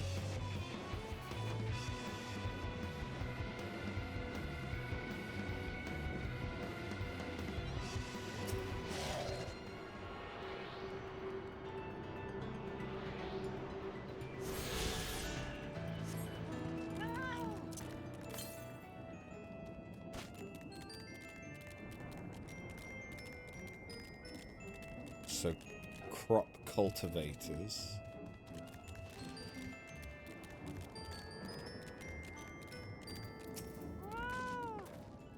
I trust you have similar farming facilities in Thrall? They're completely different from ours. I've got no idea what all those machines do. We settled on this approach after some trial and error. The Thrali have their own methods of farming, which they wanted to continue employing. The environment makes it challenging. There's too much rain and not enough light. Thankfully, the use of electrope has allowed us to fortify the buildings here, as well as provide what nature cannot. What? Electrope. It's a material we use for myriad devices and applications. A topic for another time, perhaps. If you'd follow me, we're nearly to the outskirts.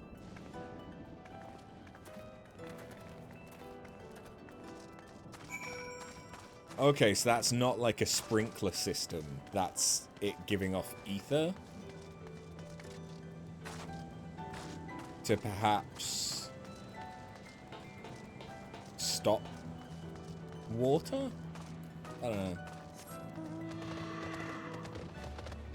It looks like it's just a sprinkler system.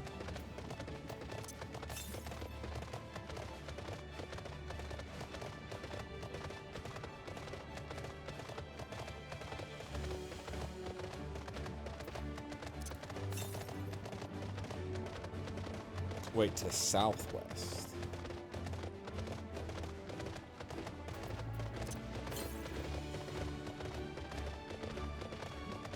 Is it this side of the wall? I don't think it is. No, it's not. It's the other side of the wall.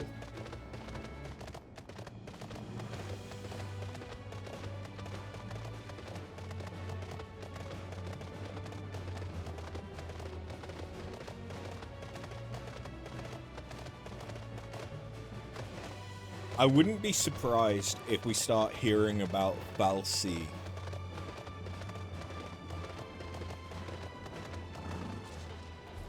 With, like, just looking at some of the stuff that's going on here. Balsi would not be a massive stretch.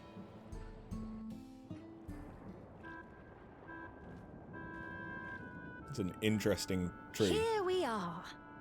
Though you'll doubtless find much of what you see in Alexandria strange, the traditional agriculture practiced in this village at least should be familiar.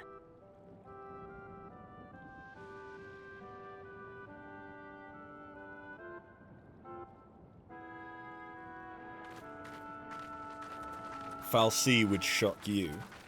But, like, in that, not all of the Fal'Cie were, like... Queen Sphene? What business brings her here, I wonder? godly beings. Some of them were just The Queen has come! in charge of, like, producing food for settlements and stuff like that.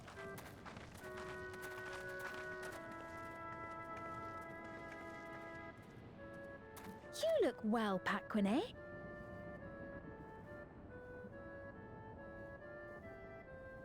And Katonye, I see you've already taken to your new position.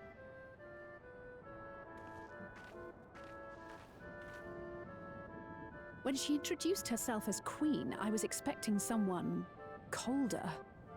Honestly, she reminds me of you, Lamachi. Me? It's only natural for a ruler to love her people.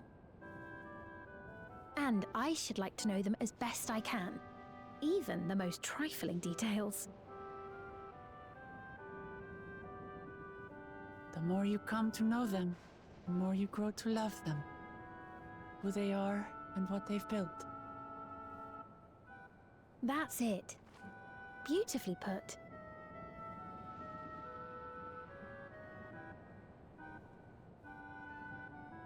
What's And with it the would things in appear their that heads? she is well loved in turn. How do we know that they're not being controlled with neurotransmitters? Your Majesty, you honor us with your presence. And who are these fine people? Tuliolol's vow of resolve Wuk-Lamat and her companions. They come from beyond the barrier, but you needn't worry. They are good people and are to be treated as my honored guests. The rumors of a link to the outside are true, then. Wuk-Lamat is still so young. Where are my manners? I am Popone, a leader of sorts of the people living out here. Popone? That is a Tonawautan ring to it. Right you are. I take it you hail from this region as well? Teshpiani, perhaps? Yes, I do. I don't suppose you know a woman by the name of Kafkiwa? Kafkiwa? Kafkiwa? I'm afraid I'm not sure if I've ever met someone with that name. Oh. Mother isn't here. But it's a relief to know at least some of the people of Yasulani are alive and well. Your mother, you say? Now that you mention it, I do see the resemblance. So you knew her, or know You her? know my mother? I do. Yes. Why? Then tell me, please. Where is she?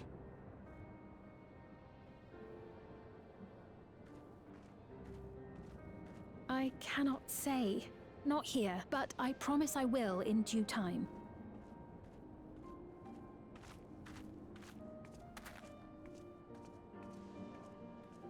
I have a question, Pepone.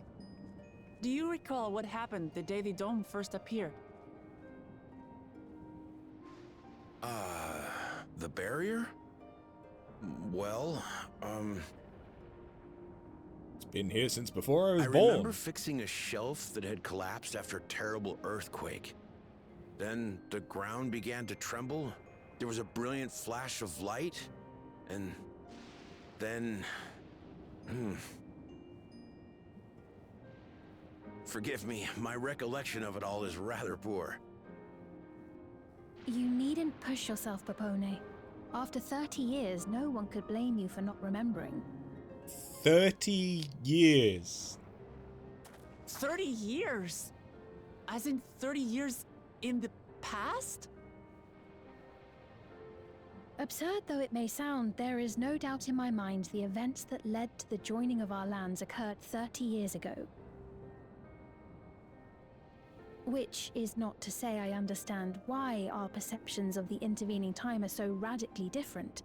We only just became aware of the discrepancy when Zoralja's military base was completed, and we were at last able to venture beyond the barrier.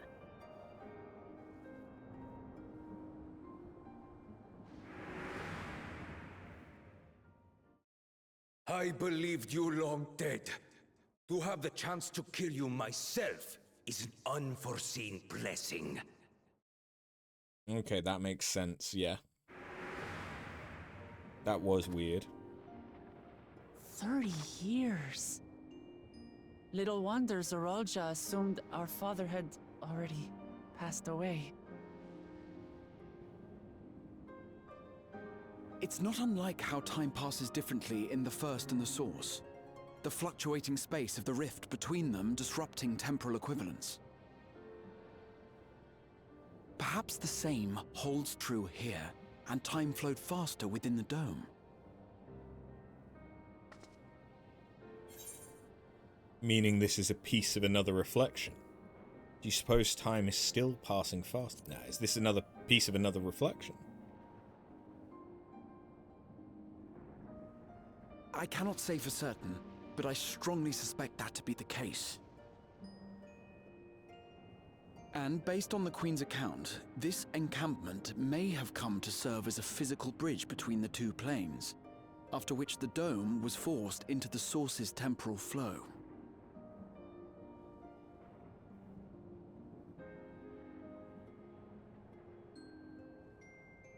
If we're to be certain of anything, we need more information. Sphene, would it be all right if we had a look around and spoke with the townspeople? By all means. Time to see what we can see of Alexandria, then. The symbol on her back is kind of similar to the symbol for Tuliolo. And its people.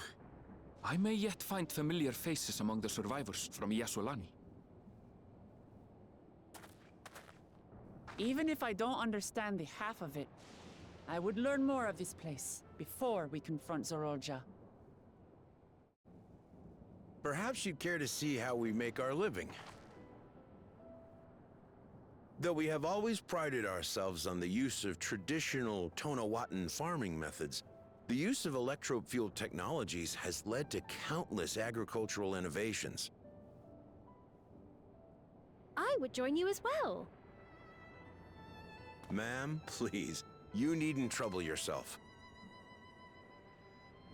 It's no trouble at all. And I promise not to cause any manner of distraction.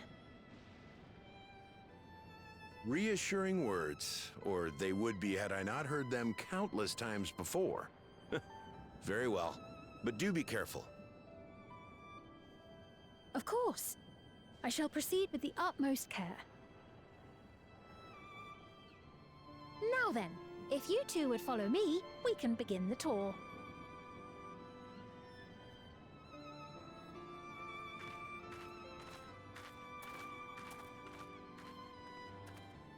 I just kind of realized what Sphene looks like. I can't say that I trust her yet. She's an but idol. I trust that her affection for these people is genuine. And that's enough for me.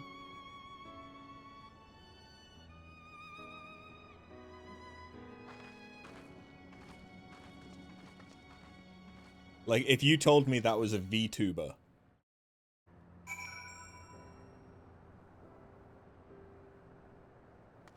I mean, honestly, I wouldn't be surprised if there is someone VTubing as Sphene.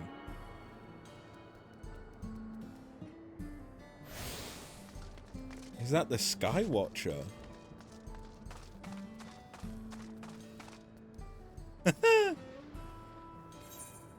Okay, that's kind of cute. I like that.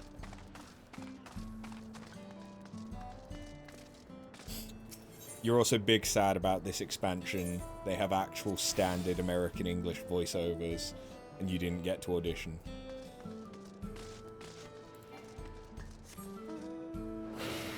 The thing is, I can imagine you being insufferable if I came across one of the characters that was voiced by you.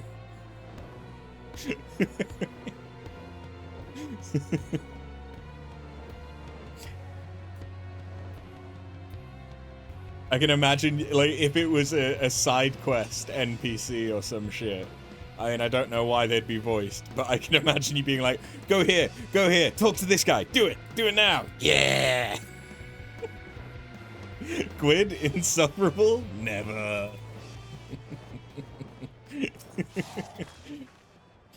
Electrope has done much to improve the efficiency of their farming, but hasn't replaced everything. The people wanted to preserve their old way of life, and we did not want to force ours upon them. You went to such lengths so our cultures could coexist, even going so far as to learn our tongue. I'm sure everyone appreciated that. Communication was thankfully not an issue, for the Turali tongue is surprisingly similar to Alexandrian. Of course, there are words and phrases for which there is no equivalent, but those can be taught with minimal effort. Through mutual respect, understanding, and patience, we Alexandrians and Turali have learned a great deal from one another. And I'm sure there is much you wish to learn as well. So please, if you have questions, do not hesitate to ask. Wait, does her skirt... This might look weird. Yeah! What the... no. Oh wait, no, she's wearing bloomers, it's fine. Like, what is going on with the... It's like got a holographic... After a fun first run of Delibram, you've made it to Zadnor. I need to do a lot more Ozya. But yeah, like that, I didn't realize at first that it had that kind of like holographic... Oh wait, and that! Okay. Yeah, I definitely would be interested in this outfit. On the market board. Not on market board, on like Mog Station.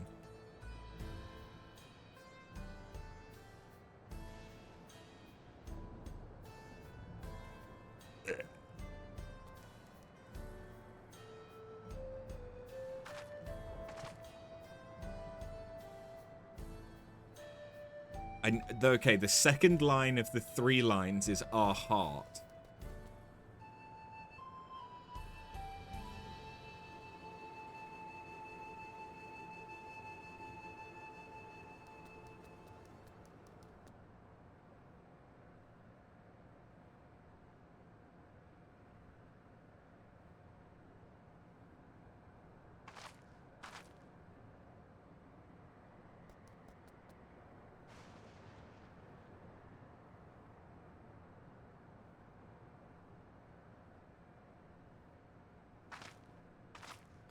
I don't know what the rest of it says.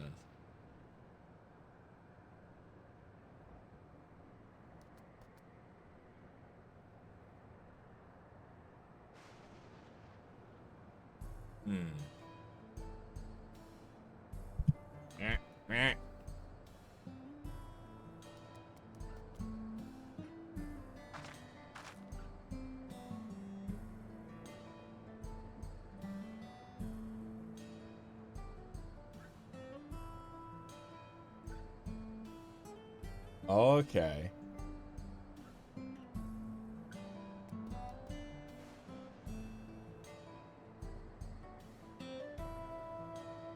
Many souls, one heart.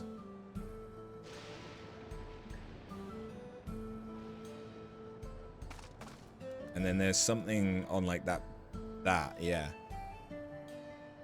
That's actually a decent high-res, like, necklace.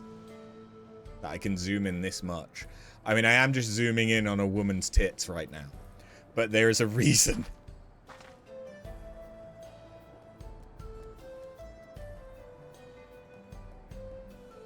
Perv. Yeah, yeah. I've looked up her skirt. I'm staring at her chest. Yeah, I know.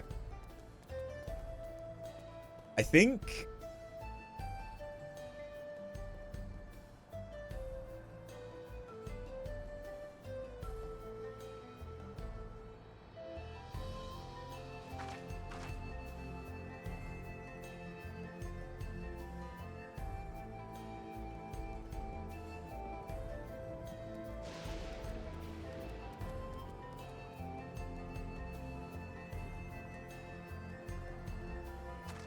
Wait, hold on. I just noticed a detail that I kind of like as well. You can actually see... Oh god, I'm so sorry, Sveen. There's an easier way to do this. But you can actually see the pin that's going through to keep the, like, neck together. That's actually a really nice detail. Like, I would have expected a button, maybe. But the fact that you can actually see the pin that goes through it is cool. But I think...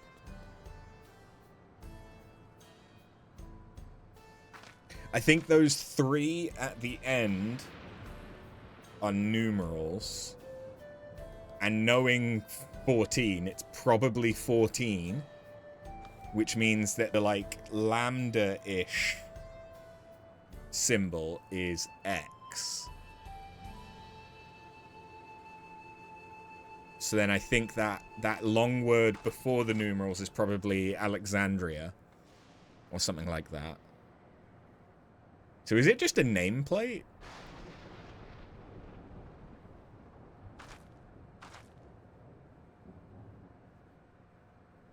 Is it just Queen, Sveen, Alexandria 14?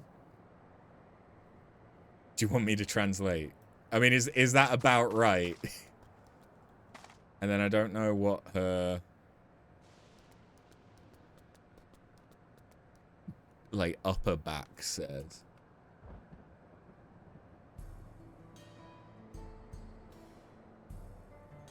Yeah, so that bottom line on the lower back, that says Alexandria.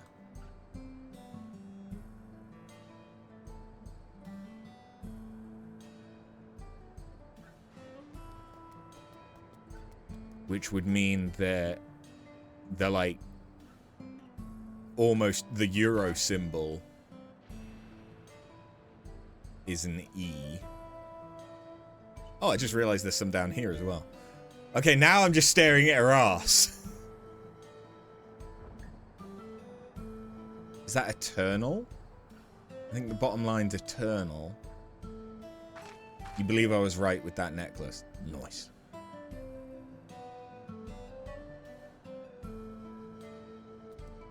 Is it... service?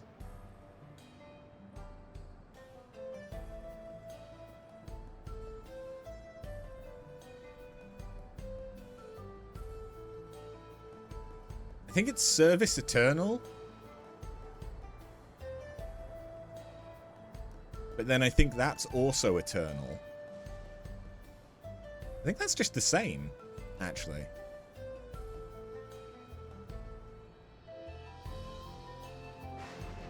Yeah. Okay, so that's just the same. So she has a tattoo of Service Eternal.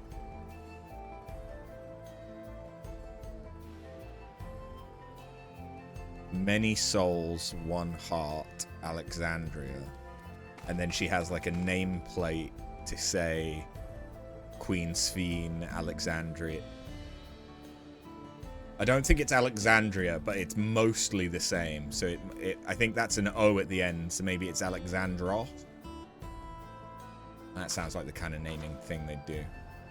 Is there any more text? Not that I see. Alexandros. Yeah. I'm not seeing any other text. There is a much easier way to have done this, by the way.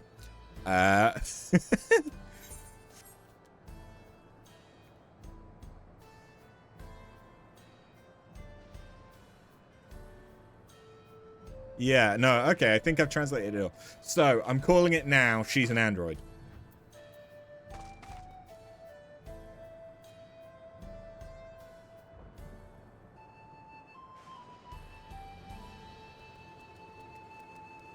If she's been around for 30 years and still looks this young,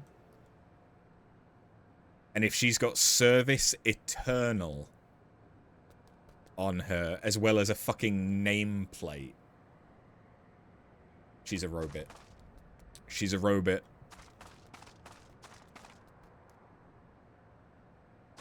Trial is an alien. Sven is a robot. Tataru is a god.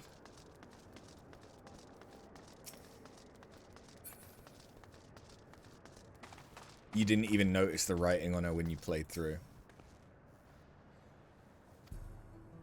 I only noticed it because of, like, the back tattoo looking thing.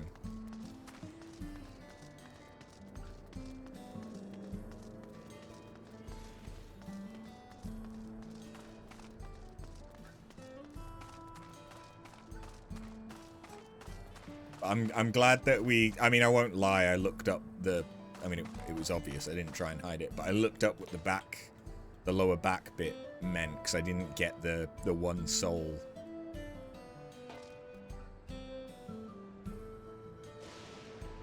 Or like many souls, I got the one heart bit, but I didn't get the many souls bit. You agree about Tataru?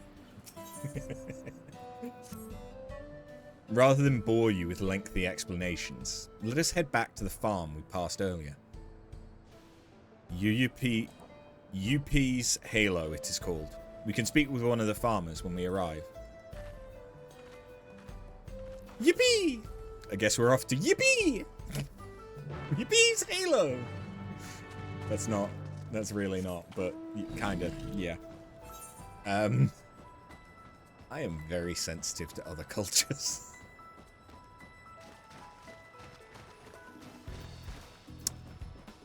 Yeah.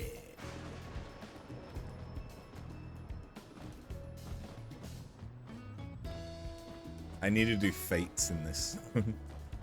They have Renek as well. Mahuasa.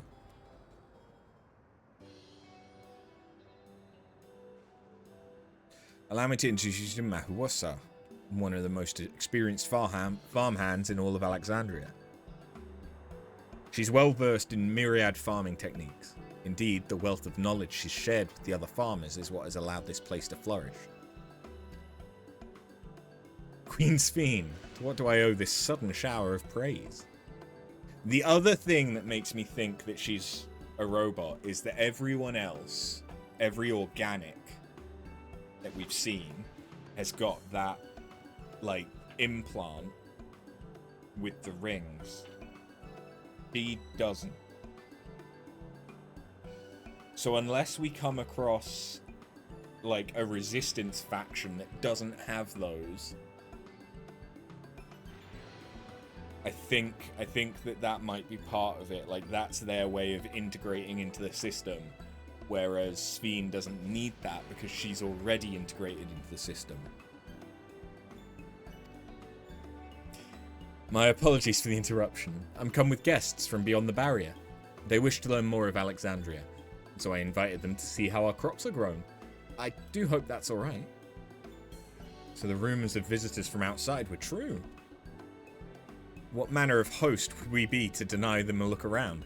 And I gather your majesty also intended to check on things here?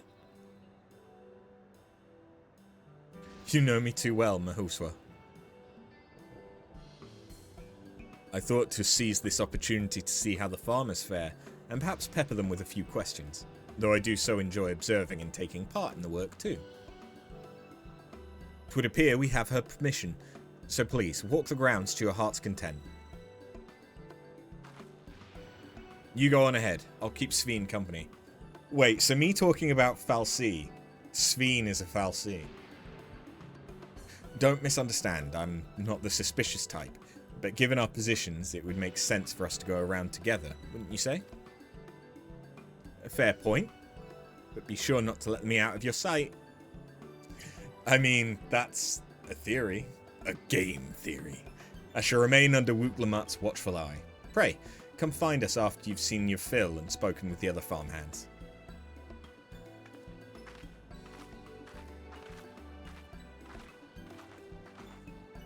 Look.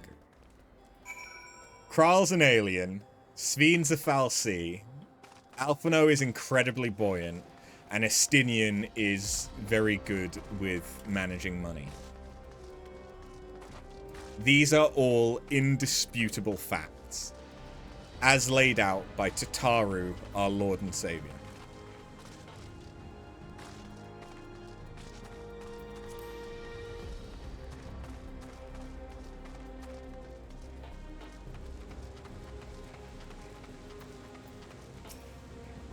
Light levels appear to be fine. As for the power source... Huh? You wish to know about my job? I tend to the fields mostly, watering the crops, keeping the soil fertile, and so on. It admittedly took some time until I fully understood how to best carry out my duties. I also manage the lamps we use in the field. We do our best to keep everything up to code, but should they ever start to malfunction, it's up to me to fix them. The land and sky being what they are, ensuring a rich harvest makes for constant work. Honestly, I enjoy how involved the process is. Both my parents being Alexandran, I didn't grow up knowing much of anything about farming. Every day is an opportunity to learn and grow.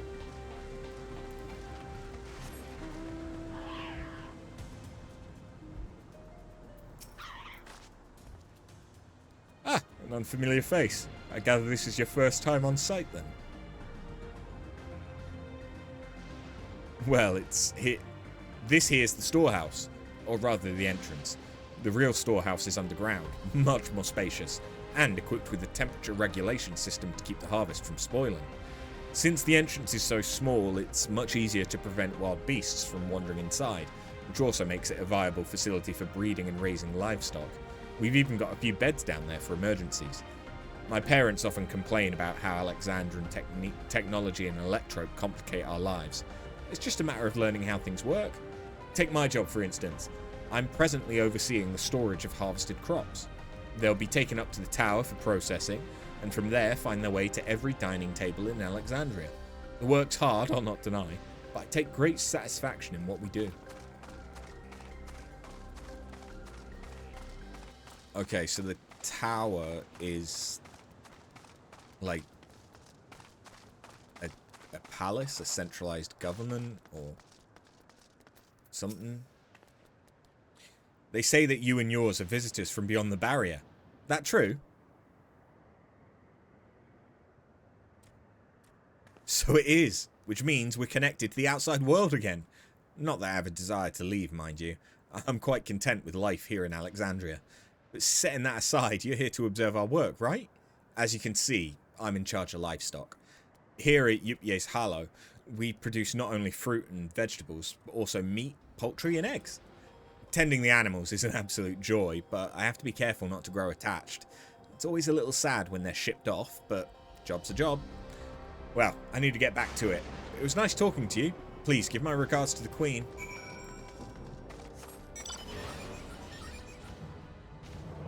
Sveen, I'm coming for you.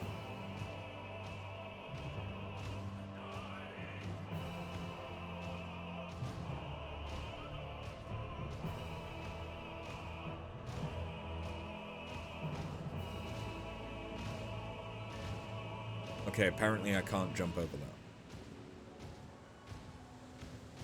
What are they even growing? Butternut squash? With sweet potato?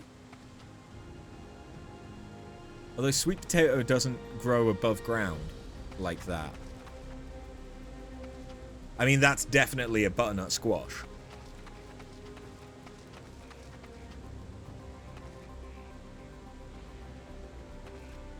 But the other thing must be... I like how they've actually put, like, damage on the leaves. That's a really nice touch to make it look more realistic.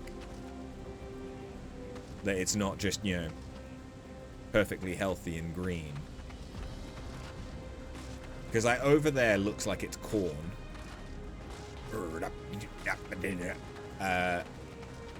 Yeah, these are butternut squash and a weird variety of sweet potato that grows above ground. I see. Don't be too hard on yourself. Anyone would have been hard-pressed to deal with such a thing. Oh, welcome back. My apologies for failing to notice your return. I gather you've had your fill of speaking with the farmers? Then, let us return to Mahuswa.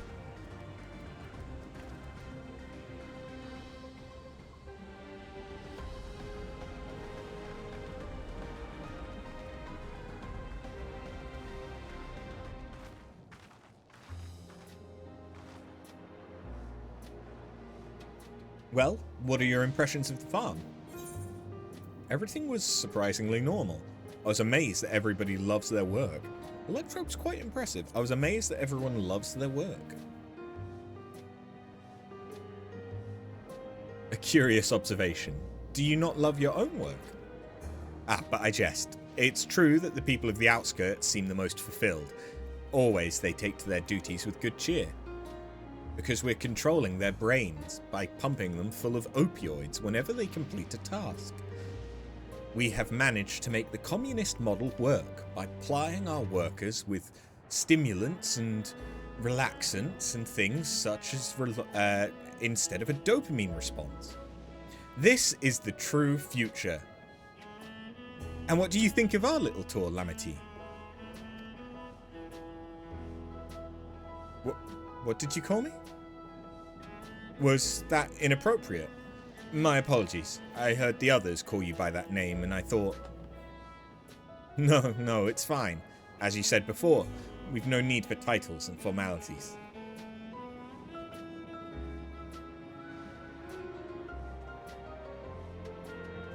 As for my thoughts, I was very impressed. That machine could be used to overcome so harsh an environment is amazing. I've never seen anything like it. The feeling is understandable. Indeed, many still find the machinery behind me baffling. It looks like a silo. It's a system that controls the distribution of water for the fields and livestock. It's been acting up lately, though. Acting up, you say? You needn't worry, my queen. It happens fairly often. Put simply, it's taken in water that has a strong lightning charge. We think some creatures have become charged up with the energy, and they're releasing it into the river we use as a source. The system would return to normal if the creatures were dealt with, but I'm reluctant to beg it of the army.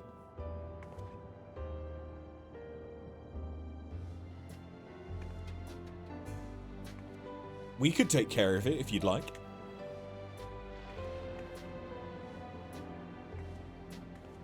That is most gracious of you to offer, but it's much too dangerous. Oh, it's no trouble for the vow of resolve of Tuliyola. Regardless of how the relationship between our nations may develop, if there are people in need, I want to help. Simple as that. And After's even stronger than I am. Shouldn't take us long at all. Then very well, I gratefully accept. But please, take all care. This ought to go even faster if you and I search for lightning-charged fiends on our own. Good hunting!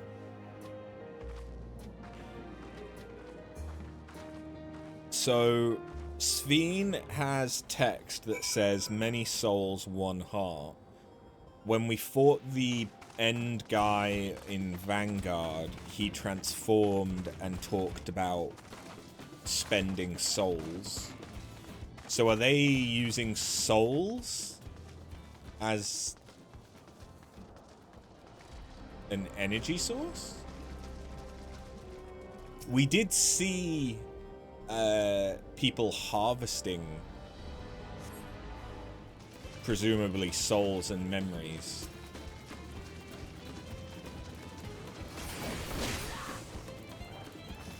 During the attack on Tuliola.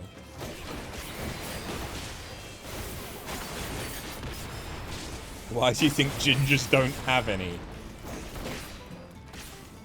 To be fair, I actually no. I have seen a ginger, the like town mayor or chief or whatever the fuck. He was ginger, wasn't he? So clearly they've not taken, or maybe they couldn't because he didn't have a soul. You're a ginger, you're allowed to talk all about our soulless state.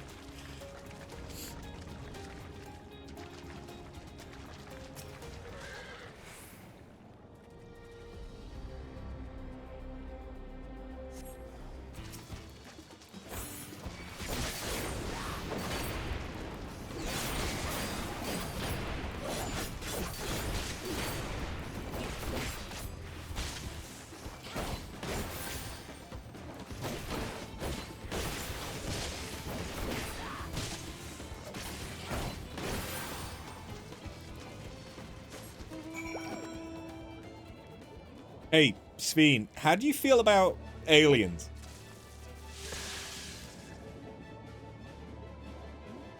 Because this is an honest-to-God alien. Sorry, honest-to-Tataru alien.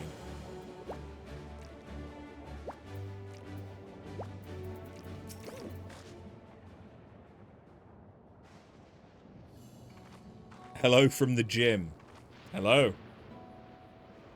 Congratulations on getting to the gym. Ah, you're both alright. Thank goodness.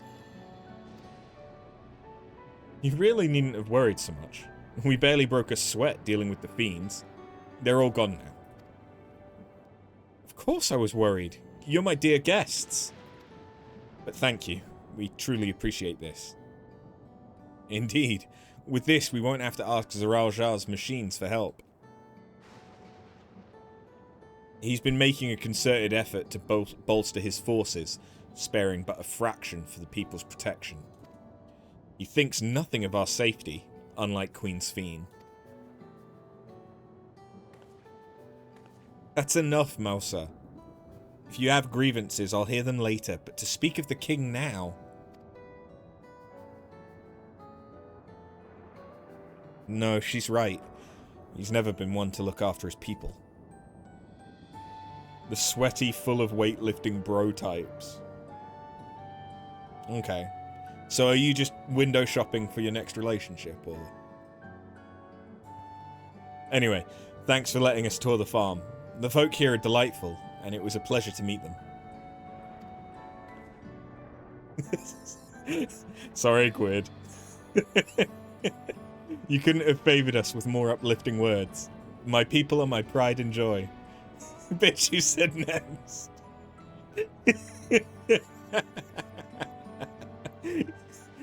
And you never fail to let us know, nor how much you care. You're greedy, you may have both. I mean, that's fair. I've never established it whether or not you're in a monogamous relationship, to be fair. Looking for that third, bills be real. I feel that. Yes. That is the growing trend with polyamory, is that it's just easier to live with a polycule because it's cheaper. Of course, you're my precious family, all of you. You seem a good sort, Sphene, that I'll admit. But you'll forgive me if I'm not ready to lower my guard for the enemy queen just yet. For you to be called that, I dread to imagine what villainy your majesty has committed. Come now, this is no laughing matter.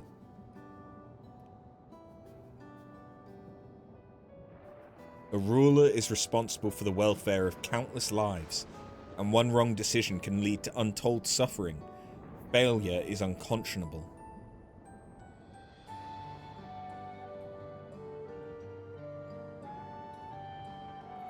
Now, I believe we're done with the farm. Let's move on, shall we?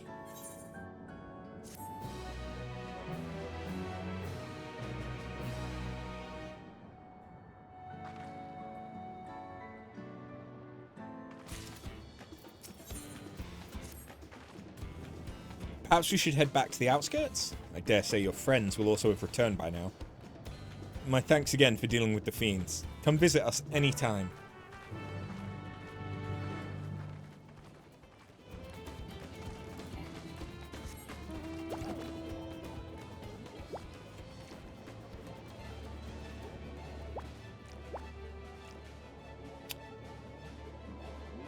Have we only had the one trial so far? We have, haven't we? Yeah, Valagamanda.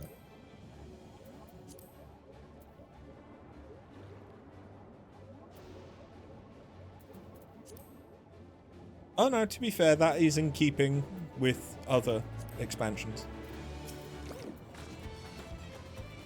Do you hear that? I was just thinking that we've had like a couple of dungeons and haven't had a trial.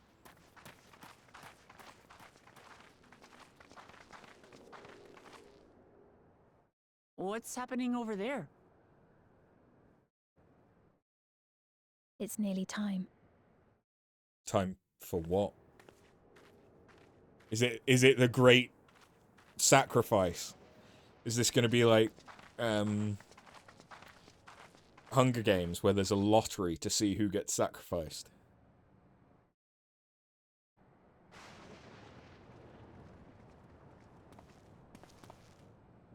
I'm glad you could make it.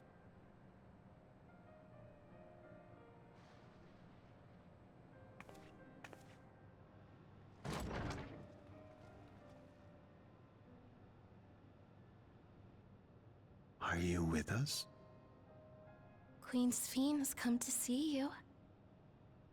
Oh, she's dying. It's her scheduled death day.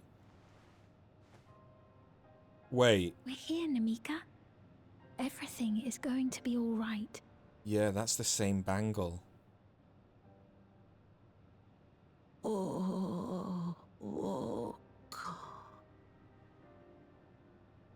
What's the matter, dear? Uklamat.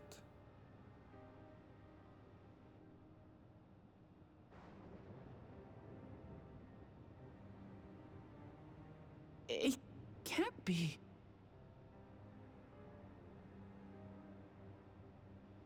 That's the bangle I gave to Namika. You know her? Of course I know her. She was like a mother to me. I see. She was always willing to lend a kindly ear to others, but rarely did she ever speak of herself. Is it really you?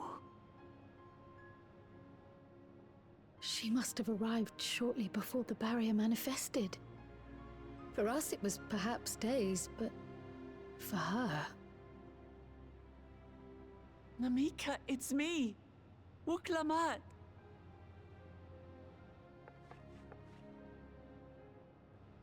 I'm afraid her time with us is nearly at an end. She's reached the end of the premium package subscription. Has she no more soul cells? She always used hers sparingly, but at her age, it wouldn't make a difference. Soul cells?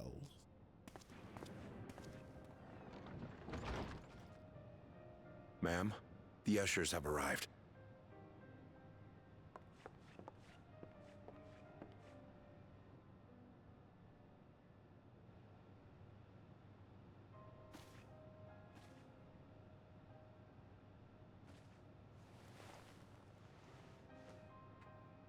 Thank you, Namika, for your many years of friendship. Take comfort in the knowledge that this is not the end. Be not afraid. Your memory will live on, in us. Living on in memory. The giants share a similar belief. Yeah, but they mean it much more literally, I think. Her memories are going to go into Sveen. Wait, where are you taking her? Worry not. She is being escorted to a medical facility in the tower. There we will ease her burden. Read, euthanize. I had hoped to make arrangements for her sooner, but she wished to remain here for as long as possible. I could not bring myself to refuse her.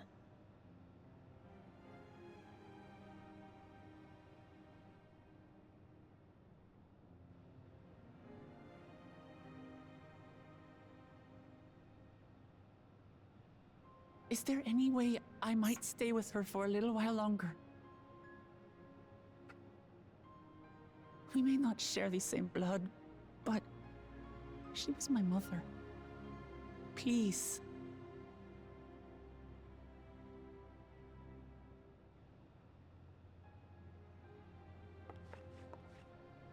Let us give them some time alone.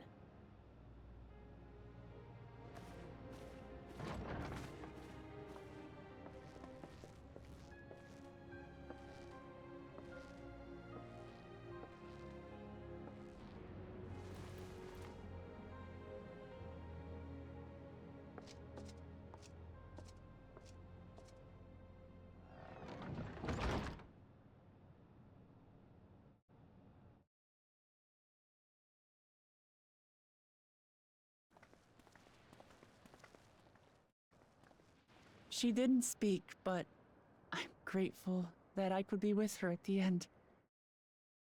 Thank you. Amati. It's not the end. Hmm? Oh, nothing. I was just thinking that we have much to discuss. Where shall we begin? What the fuck you meant by With that? what we can be reasonably certain of, perhaps. Between what we have witnessed and the testimony of Alexandria's inhabitants, it's safe to say that two distinct lands have indeed become one.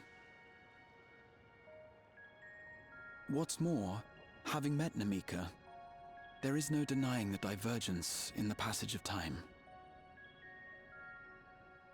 Taken together, these phenomena strongly suggest that some manner of cross-rift displacement has occurred. Specifically, the displacement of Alexandria from another reflection to the source. It does seem the most likely explanation.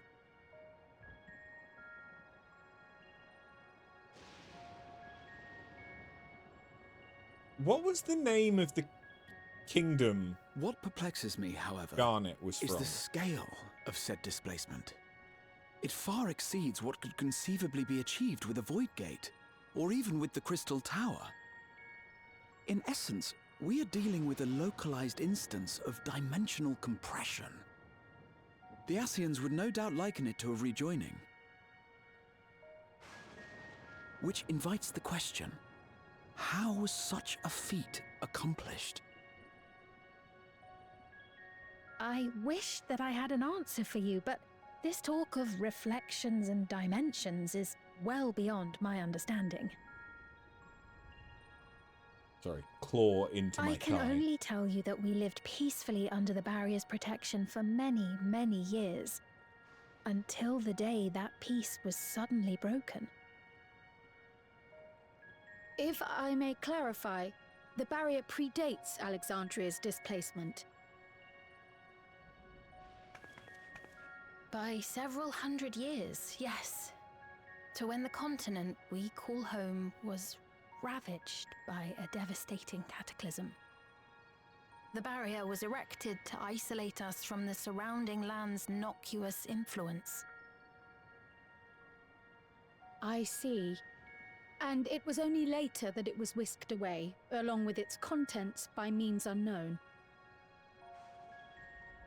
In other words, Sveen's as lost as the rest of us, right?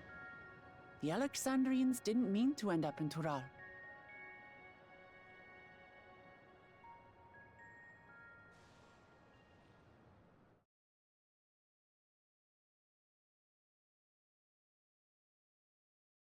But of course, our next stop ought to be Everkeep. That tower over yonder. Once you have been registered as my guests, you will have access to Solution 9 and its residential district, where you will doubtless gain invaluable insight into Alexandria's state of affairs. Unfortunately, I cannot take you directly to where Zoralja resides. That you'd let us in it all goes a long way toward proving you're not content to let Zoralja do as he pleases. But we're not talking about a simple difference of opinion here. I don't know where the brush has gone. I've come to avenge my father. And to do so, I intend to take Zoralja's life. Are you willing to stand by and allow Alexandria's king to be slain? A fair question. Permit me to answer it thus. My people come first. Their welfare is paramount. I will do everything in my power to keep them from harm.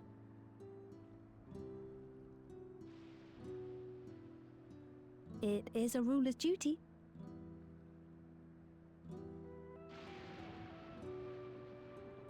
Now, I am off to register you at Everkeep. It may take some time, but you shall find the entrance open to you in due course. Oh, and ere I forget, your mother, Kafkiwa, you might try the Thunder Yards to the east. Thank you. The Thunder Yards? Is that where she is? I'm afraid I can say no more than that. Make for the Thunder Yards, and all will be made clear.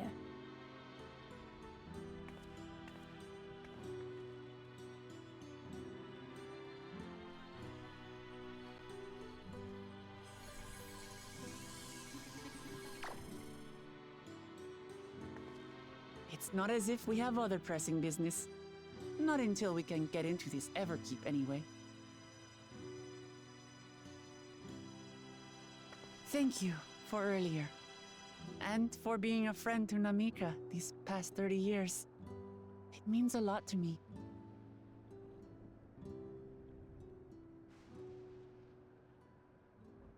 Namika? I'm sorry, but I don't know who you mean.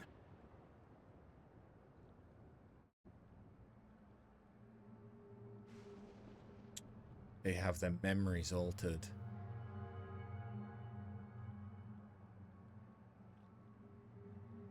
What? We were just with her. If this is some sort of a joke, it isn't funny. They forget people who die. I don't mean to give offense, but I honestly have no idea who you are talking about. I'm sorry. How can you not know who she is? You're in charge here. She was under your care. Then in all likelihood, my memories of her have been stored in the cloud.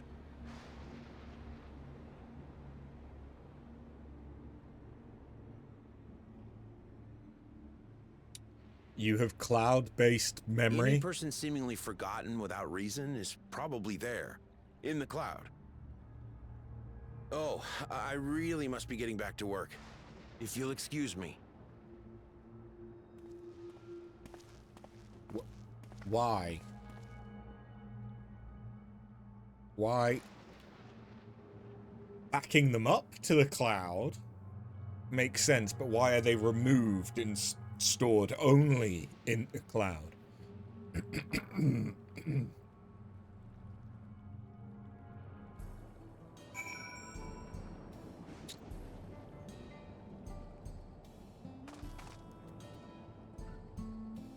I don't trust it.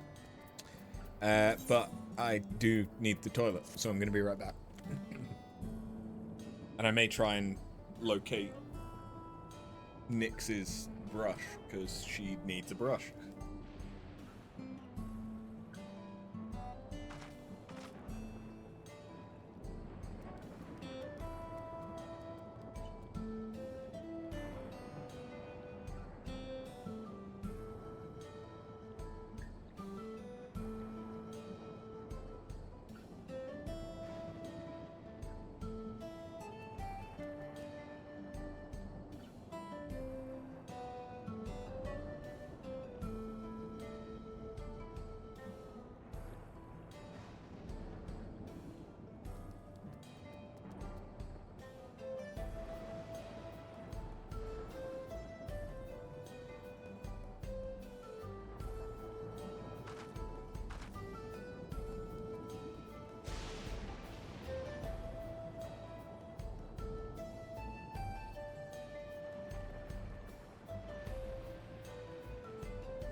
Crush located. Also, yes, Garnet is Princess of Alexandria, and her full name is Garnet Till Alexandros, I think 17th.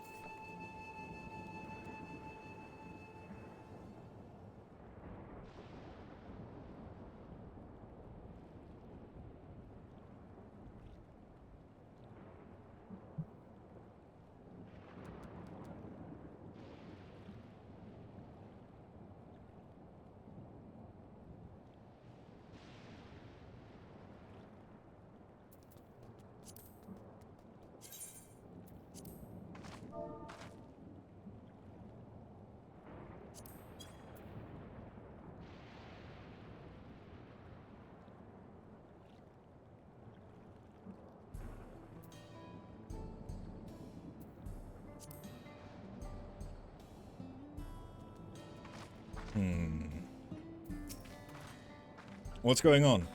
How could Pepoane suddenly forget about Namika? It's as if he never knew her. Could the same thing have happened to the others as well, I wonder? There's only one way to find out. Let's make inquiries about Namika in the area. We can reconvene afterwards at the Aetheryte.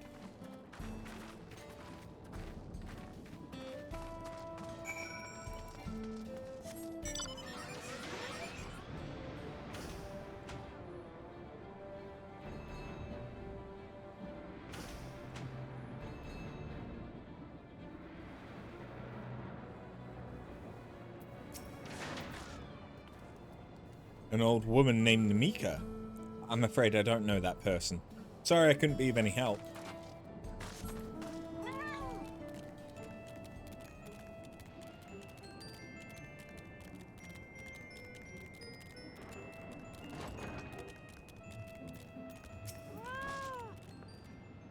Huh?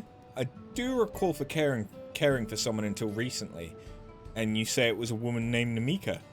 Well, I can't say for certain if it was her, I wouldn't worry. I'm sure she's just been taken up to the cloud. But what does that mean? Why are the memories gone?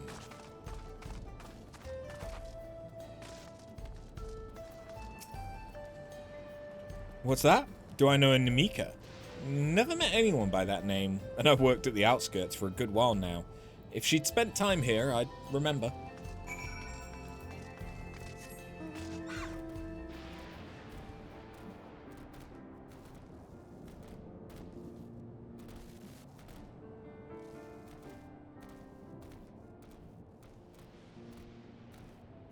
Wait.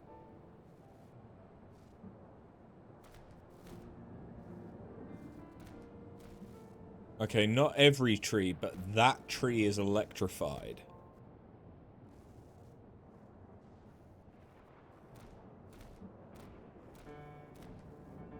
Why are the trees electrified?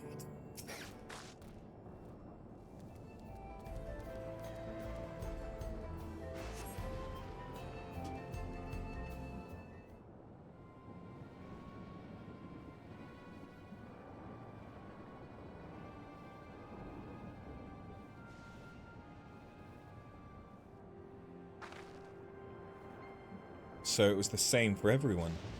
Not a single person remembers Namika, as if the memory of her has been purged from their minds.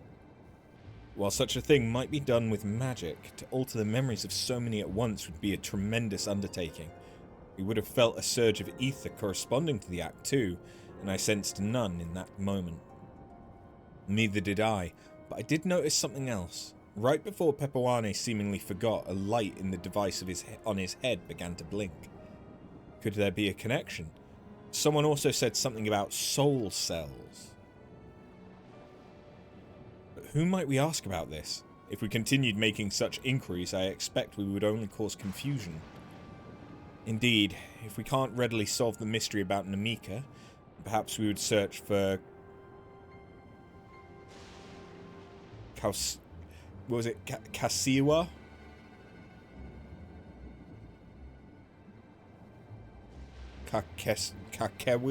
Kakewa?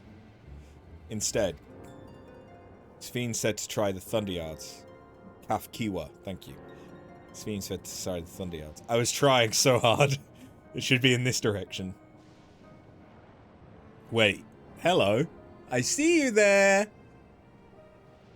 I see the Outrunner.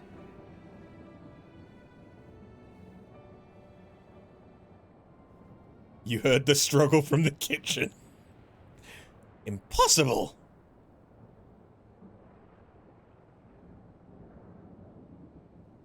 What's impossible? Huh?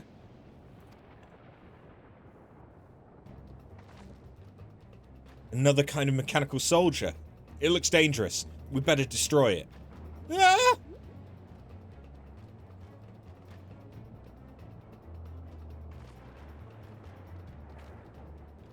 Should we give chase? I think it understood our words. It might be worth asking it some questions. Erenville? Are you alright? You look like you've seen a ghost. It's nothing. It's fine. Well, it went off in the direction we're headed anyway, so let's try to track it down.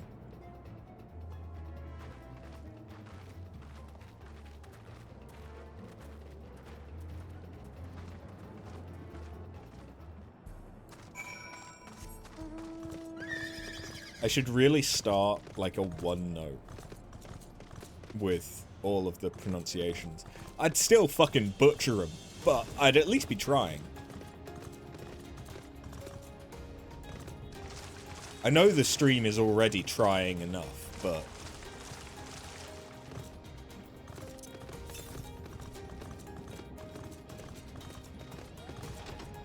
I'm trying, damn it.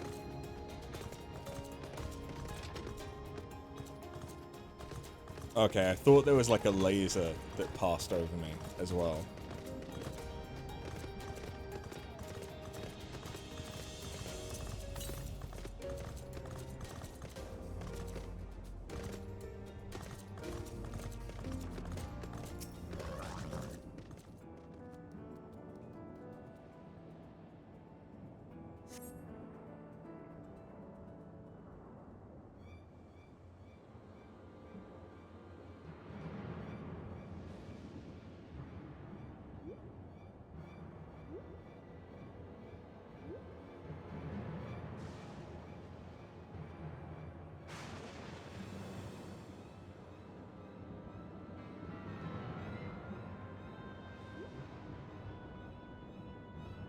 Okay.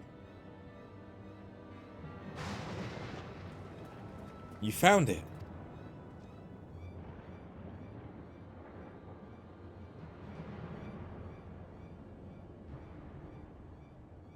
To the northeast. Then it must be bound for the mines. Come on then.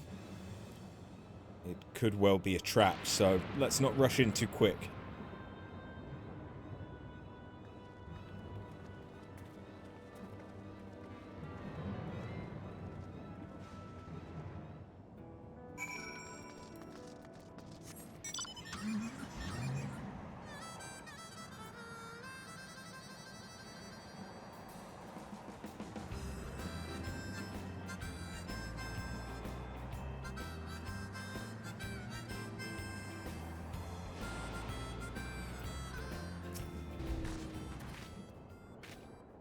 I heard faint voices coming from inside, so it's not alone, but we're still going in, of course.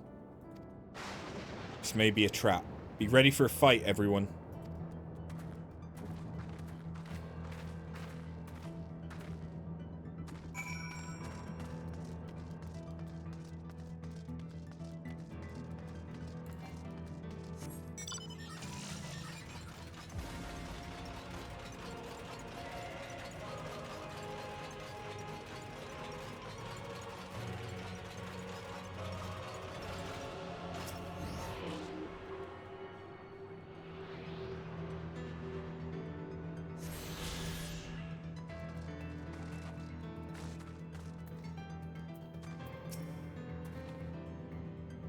I can hear them.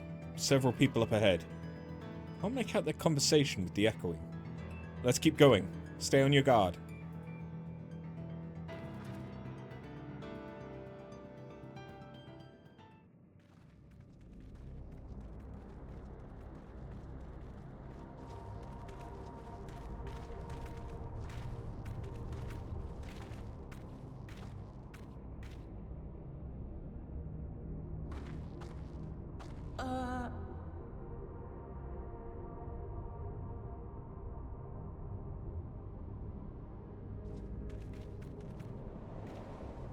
What's up? What is this? Ironville!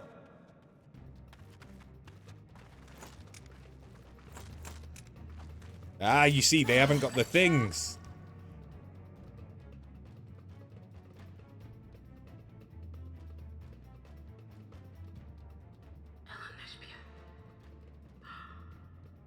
It really is you!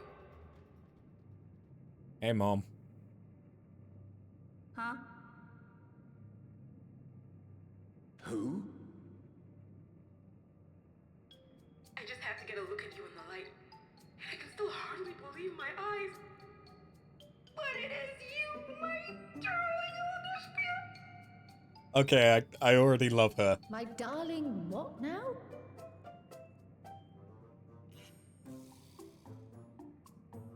I already love her.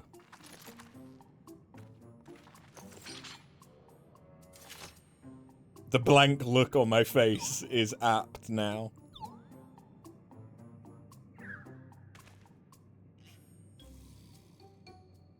Oh, it's so good to see you, my fussy little bun bun. But what are you doing here? What brings you all this way? Canonically, they're called bun buns. Canonically! That's a term of endearment!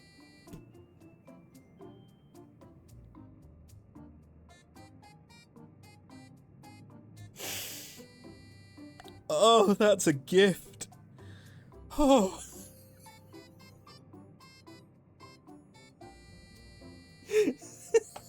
At least a pet name for a mother to a child. Yeah.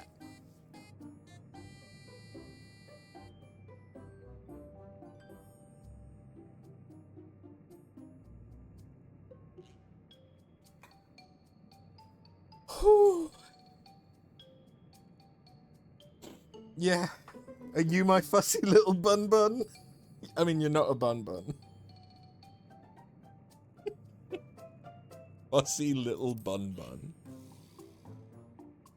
Oh, I love her so much already.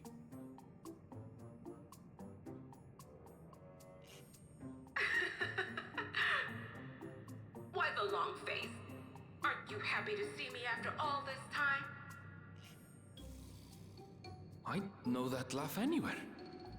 Mother? Wait. Since when was your mother a weird floating thing? And what have we here? Say, aren't you Galoo Jaja's kitten? I knew I recognized that adorable fuzzy face. Ellen Espia was always so excited whenever you invited him over to play. You remember me, I hope? I can't say that I do. She's My adorable father? and insufferable, but in an adorable way.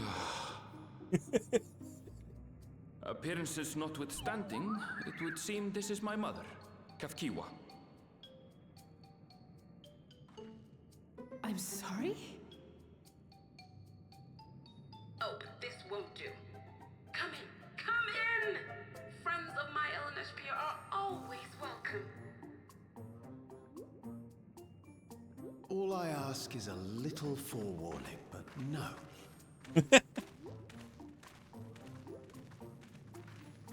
So is she piloting that? Or is she in it? Like, did her consciousness get uploaded to it? But this is clearly the resistance. Just when I thought I was starting to get a handle on this place. How are things still getting stranger?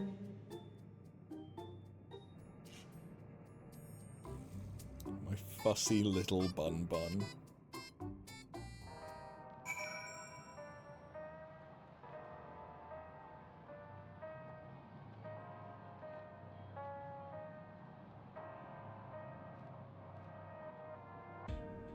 Ooh.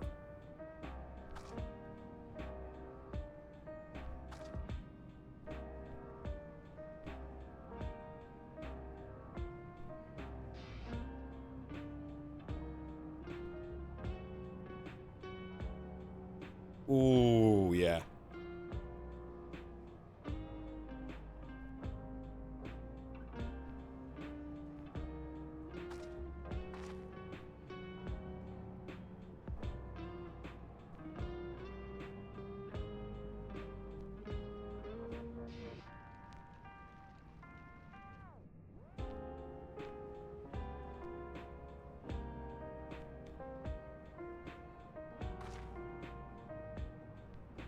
This is like perfect coffee shop.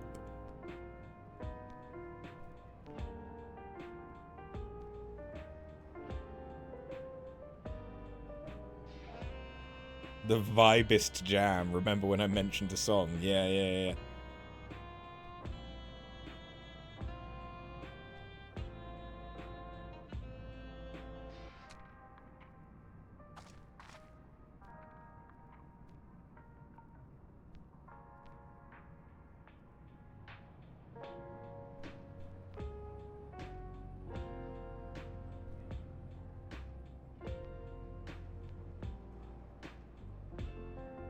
It's got that lo-fi beats thing going on, hasn't it? As far as I can tell, this is indeed my mother. I can think of few people in the world quite so spirited. But as to what has happened, we'll need to ask her. I mean, it's been 30 years. You're long-lived, but are you that long-lived? Let's hear what she has to say.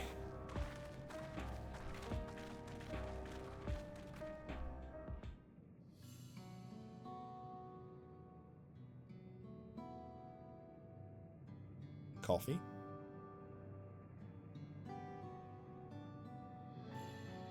It's so wonderful to meet you all. And the students of Baldessian. It's been a while since I've heard that name. Dare I ask the reason for your appearance? Oh, this? It's just a body I control remotely. I use this for our operations. So where's your real body? We're members of a resistance organization. Oblivion, we call ourselves. And our goal is to thwart Zoraljar's ambitions for conquest. Oblivion! That's...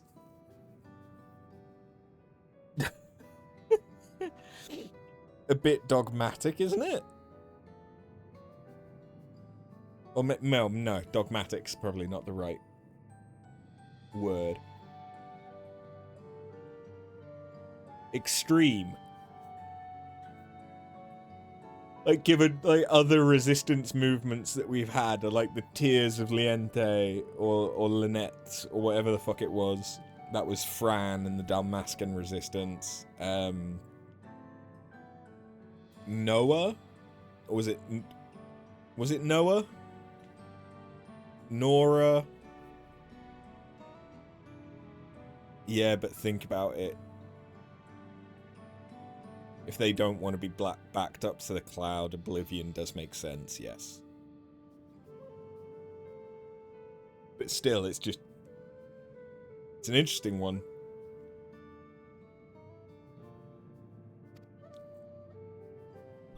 As the leader, it's prudent I remain where I can't be easily found.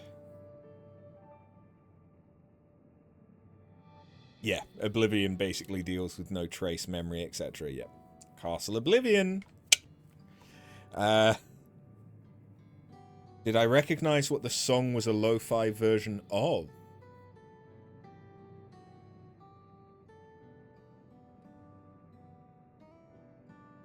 No, I might have to listen to it again. I see. Whimsical appearances notwithstanding, yours is a serious case. Right, you are. Though, truth be told, Oblivion was founded for an altogether different purpose. And that is? As I expect you've already noticed, everything you see within this dome, the buildings, the people, the very earth beneath our feet, is a fusion of two worlds. Stopping such a fusion was Oblivion's original mission. And does that mean you know who or what is responsible for it? I'm afraid not. This was a long time ago, and our mission statement has become more of a legend that's passed down to members. By the time we joined, our sole objective was stopping Zoralja. But we failed to do that, and now he's taking his army outside the dome.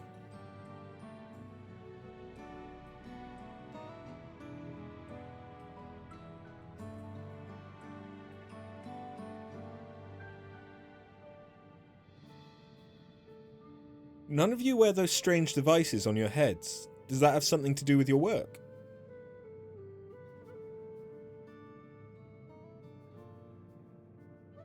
You mean this? It's a regulator, the pinnacle of electrope technology, and that we don't wear it is indeed related to our operations. What exactly does it do? Allow me to explain. Geode. Dude. Regulators have two primary functions. The first, as the name suggests, is the regulation of the wearer's reserve of souls. Should they die, the regulator expends a soul to bring them back to life.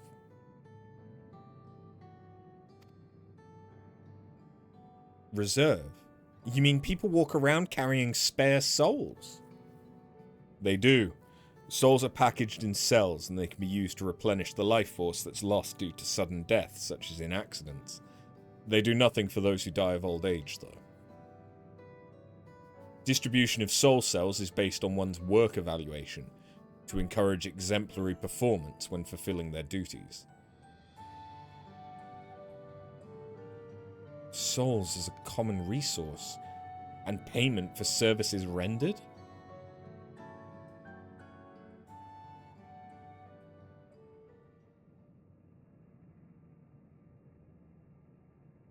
The void-sent practice of consuming others for their ether comes to mind, and similarly I expect the act comes with some risk.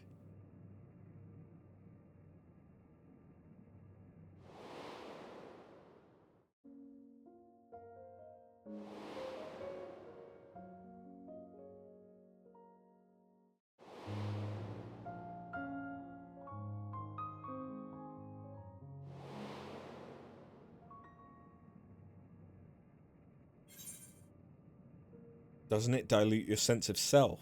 Wouldn't the consciousness of others corrupt your own? That's a better. Yep.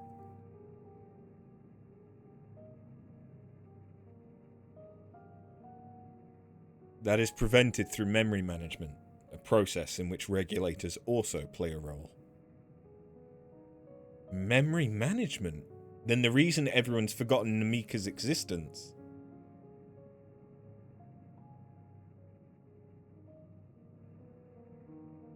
The regulators are constantly recording the memories of their wearer, so if they should suddenly die, their memories can be refreshed as part of the restoration process. This is how they preserve one's identity and sense of self. However, the regulators are also triggered when someone else dies. Reason being is that regulators forcibly extract memories relating to the deceased from anyone wearing one. Why would they do such a thing? It's a kindness bestowed upon the people by Everkeep's core system, so that no one has to suffer the pain of loss. So this is what it is meant by their memories being in the cloud. Indeed, all memories of the deceased are wiped from the minds of the people and archived in the system. It's a frightening function of the regulators, and an integral step in soul cell production. Because it's dead people's souls.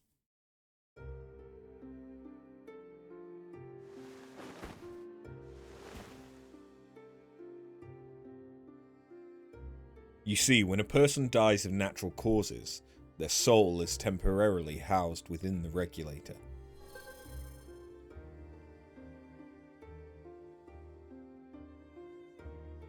It's then delivered to a facility where memories are separated from the soul.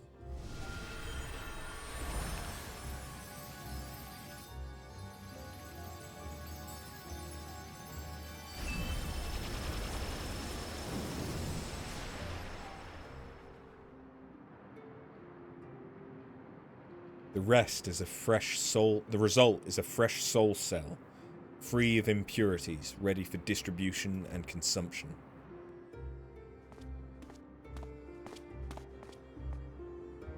So that means that there's no cycle of rebirth.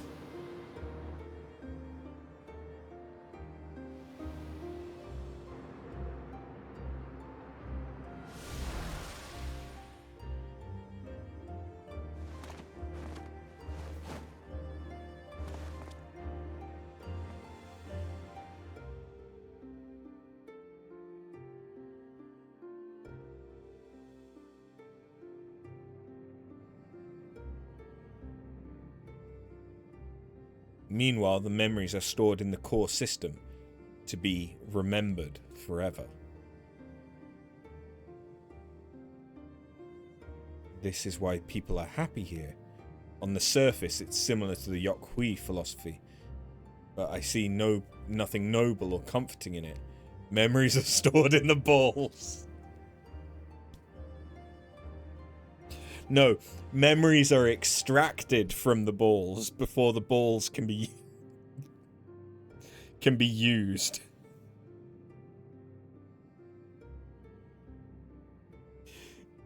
Memories are extracted from the balls.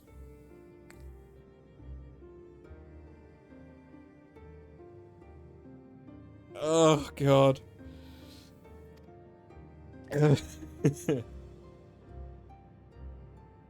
Well, it doesn't seem so terrible to me, personally.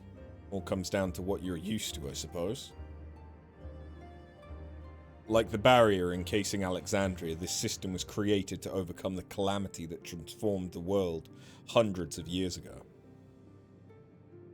Amidst the mounting death toll, scientists used Electrope to devise a means to save what lives they could, so the nation could endure.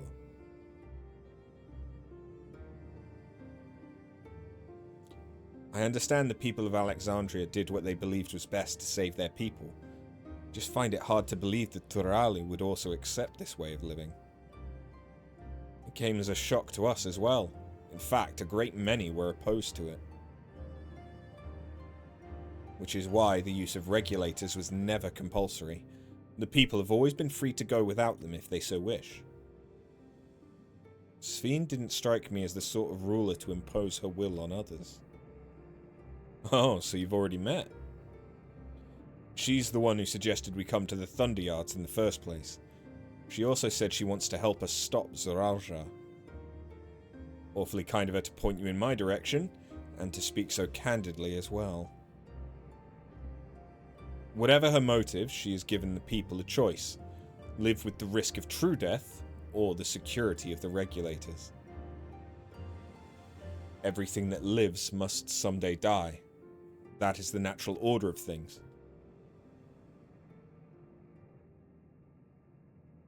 Quite right, but however you feel about them, it would be easier to understand what the regulators are capable of if you saw it for yourself. I know just the person to show you, and as luck would have it, they should be starting work right about now. What are we going to see exactly? Come with me and you'll find out.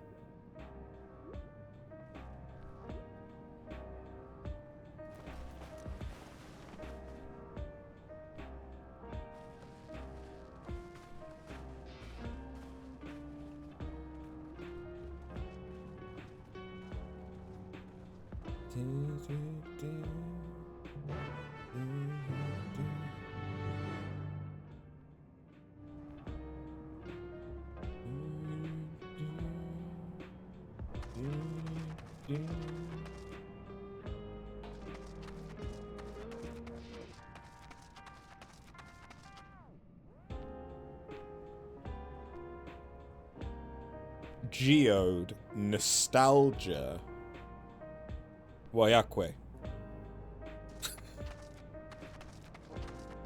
One of these is not like the others. So I'm guessing Geode and Nostalgia are Alexandrian born.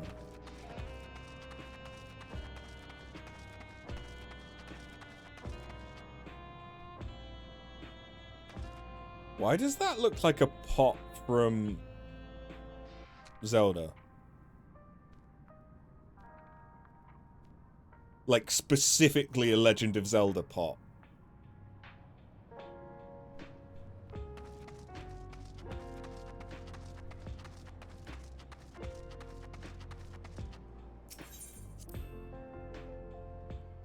Okay, so that's Earth and Sky Hideout. Ah.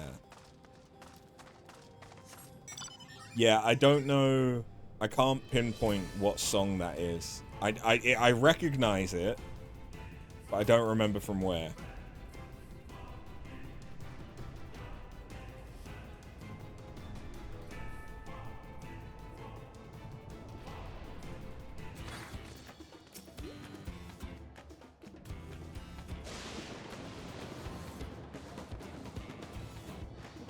By all means, you can say it, yeah. Everyone here? Good. It is the responsibility of the Thunderyard's hunters to fell any fiends found wandering the area. Oh, it's Final Fantasy IX. Makes sense. We're to meet an acquaintance of mine, Streaker, one of those hunters. Let me guess, they're Alexandrian? FF9, we are thieves. Oh, okay.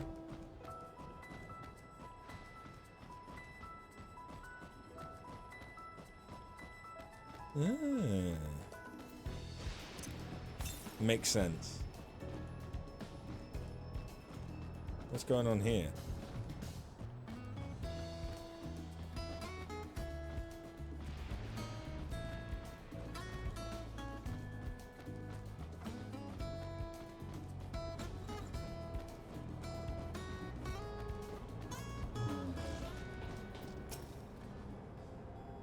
An Ellison? We haven't seen many Ellison.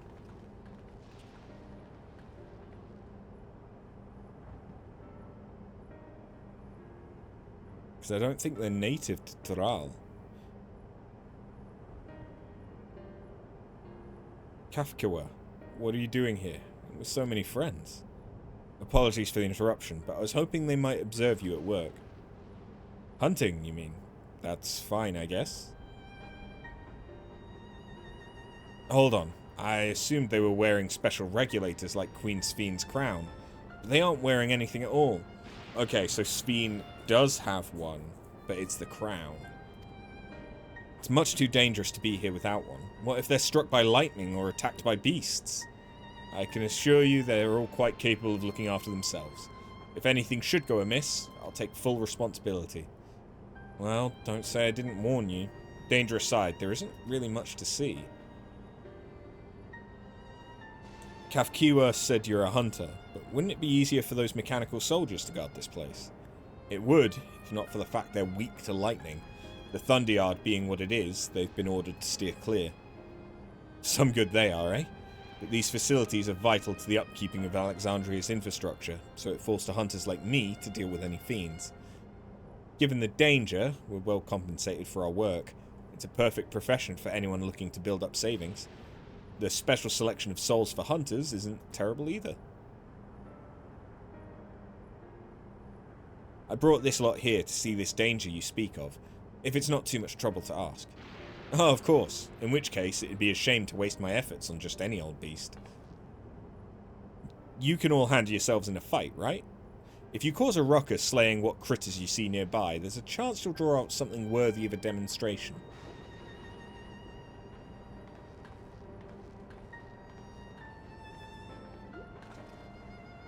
I'm not sure I understand, but I suppose we should each slay what we can.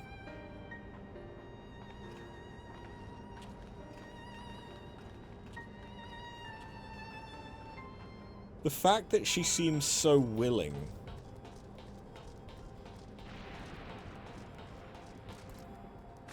seems odd.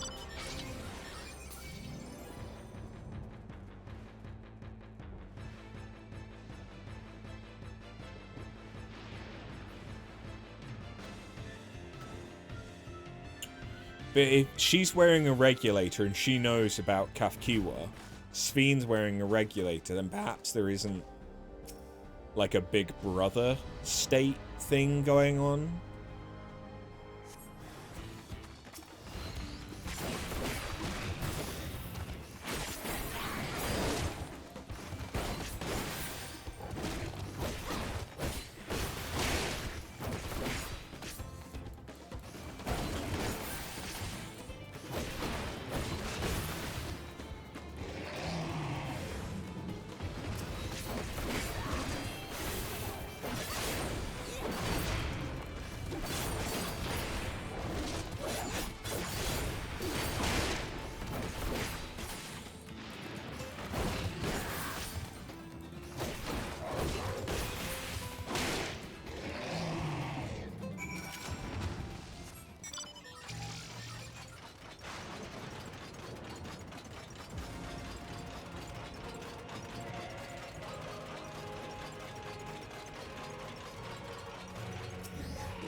So what have we drawn out?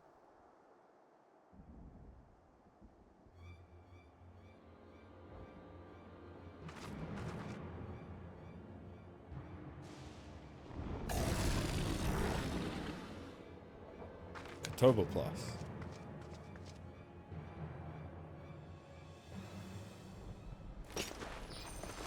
This one will do nicely.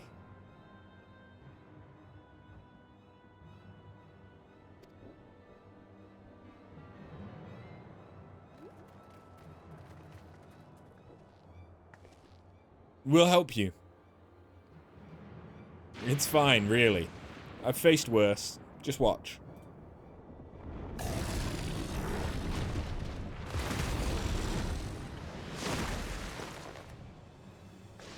don't like the looks of this. Let's help. Oh no. Look out! Ugh.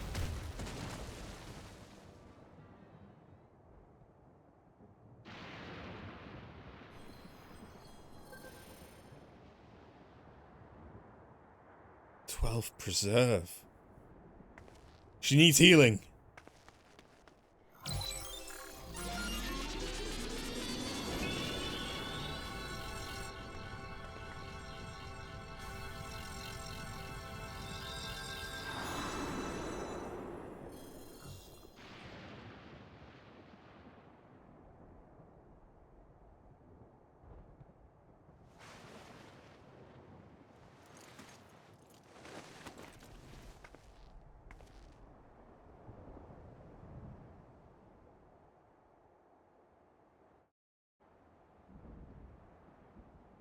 That was embarrassing. The bastard caught me off guard. Are you mad? Seriously, let us help! I told you not to worry. This'll only take a moment.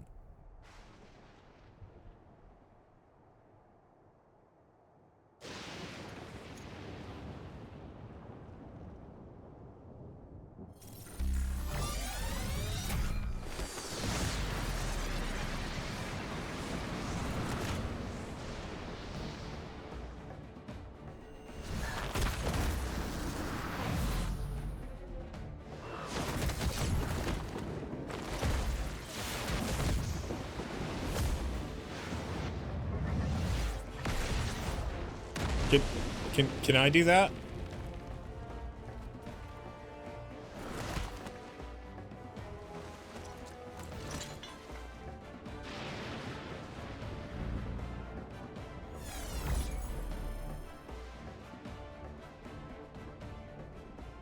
Just like Zaralja. Jim over, now just a sweaty puddle. Come on, let's get out of here. I also like the fact that she's called Striker, and she strikes things with fists. That's also a function of the regulator? Overclocking.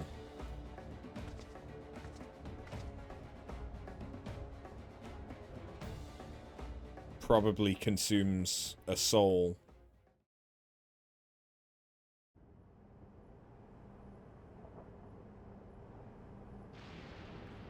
I think I understand now how Zaral Jar was able to return from the dead and defeat Papa, but I'm not sure what we saw at the end there. As soon as the regulator turned red, it was as if you were possessed. Your movements became beast-like. Don't tell me you empowered yourself with the soul of a beast. I'm reminded of the Serpentine soldier we encountered at Vanguard who did the same. So you've crossed paths with one of the King's elite. Such a form can only be achieved from gorging yourself on souls. We could do the same in theory, but it's incredibly dangerous. Besides, it's not as if they'd allow hunters to carry that many souls to begin with.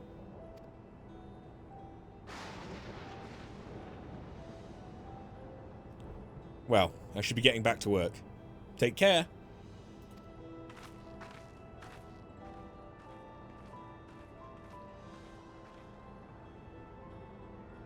And there you have it. Regulators can be loaded with two kinds of souls. those of people and those of beasts. The souls of people can be used to grant the user preternatural strength. Naturally, they can also be used to ensure no one suffers an untimely death. And what about the souls of beasts? They work much in the same fashion, imbuing you with the strength of the chosen animal. If, for example, you use the soul of a wolf, you would grow more agile and feral, as you saw with Striker. Using several of the same type at once, however, would result in physical changes. Your teeth might become fangs, your nails claws. Too many, and you'll become more beast than man. Changing one's form through the souls of other beings becomes more and more reminiscent of Voidsend. Yet unlike the Void, where the cycle of death and rebirth is simply broken, souls here are forcibly taken before they might reach the ethereal sea. Different means to reach similar ends. A cycle to which all within the dome are bound.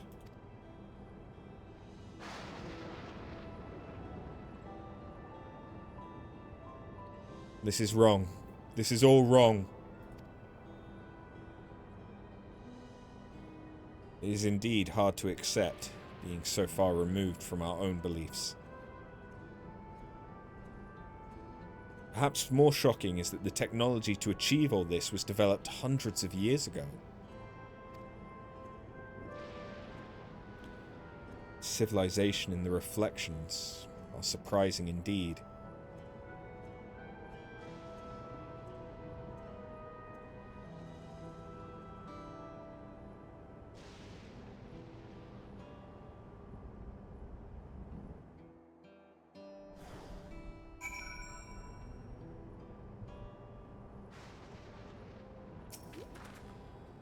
While we all have our thoughts on souls, for now the important thing is we know that what powers Zoraal has at his disposal. It's one thing to separate corporeal ether from incorporeal ether, but to strip memories from the soul entirely is unprecedented technology. This is no longer only Tuliola's concern. With this newfound power, Zoraal has become a real threat to the entire world. Indeed, he has to be stopped, no matter the cost.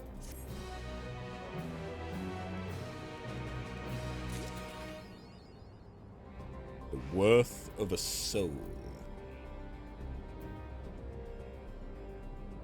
Dome Breaker. Strawberry Shortcake. I trust you've gained an insight into the use of souls in Alexandria. It's shocking, I know. I was overwhelmed myself at first. I expect you'll need some time to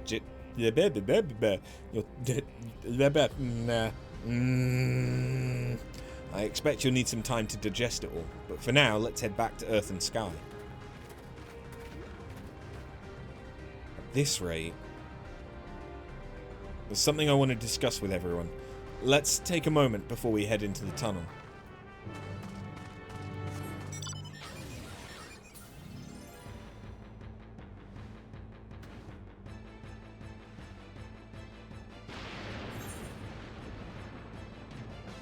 Oh hey, we got 2 quests. Sweet. I need to do some fates, damn it.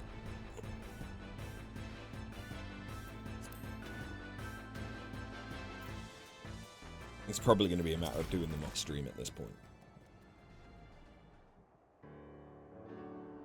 I'm sorry for delaying us, but I have some thoughts I need to share. In both technology and values, it's plain there's a wide gulf between Tuliolal and Alexandria. And while Zoraal knows everything about us, we know hardly anything about what he's become. Indeed, we haven't even seen what lies within that enormous tower, Everkeep. So here I'd like to make a proposal. That is, we work with Kafkiwa and her people.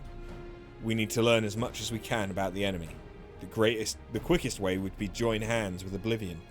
We've only just met them, I know, and we shouldn't be too quick to trust. The fact remains that they share our desire to stop Zoralja. Sven too claims to be at odds with the King of Resolve. May I ask why you would cooperate with Oblivion instead? It's simple, really. Their leader is Erenville's mother. Meanwhile, whatever Sven may feel, she's the ruler of this nation. There's a greater risk in working with her, and less reason to take her at her word. A fair point, and knowing Zoralja, we must assume that his arrangement with Sven was not made without some consideration. All I know is that it would be heartening to have allies in this strange realm. I think everyone would agree that any help we can get would be welcome. Hold on. There's no guarantee that it's actually my mother behind the machine. Without seeing her in the flesh, we can't rule out the possibility of a ploy. If it turns out to be a trap, we endanger not only ourselves, but everyone in Tuliolal. As you say, we have no proof that it really is Kafkiwa. I make my proposal in full awareness of this. Whether we're going to war or striving for peace, we need to learn as much as we can. Otherwise, we can't hope to do anything meaningful. As it stands, we know too little about this realm. We need to remedy that. We need to study the enemy, and when the time comes, strike down Zoralja for good. What's more, I trust you, Erenville. You've always had great instincts, honed from your time training under your mother. What if I'm wrong? What if sentiment is clouding my judgment? If it's a trap, then we'll deal with it when it's sprung.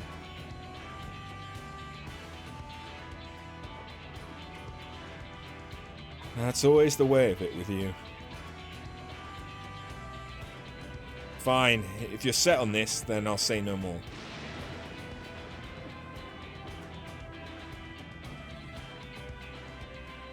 Then it's settled. Let's head inside and secure ourselves some new allies.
Kefkiwa, there's something I need to tell you and your people. We came here for no other reason than to strike down Zoralja.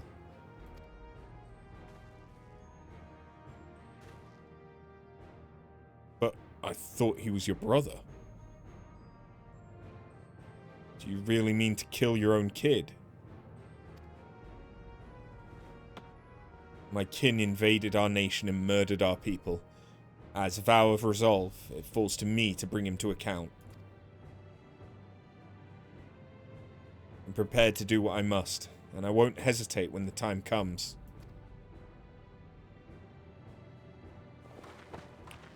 Like us, you and yours oppose Zoralja. In light of this, I propose that we work together to stop him, once and for all.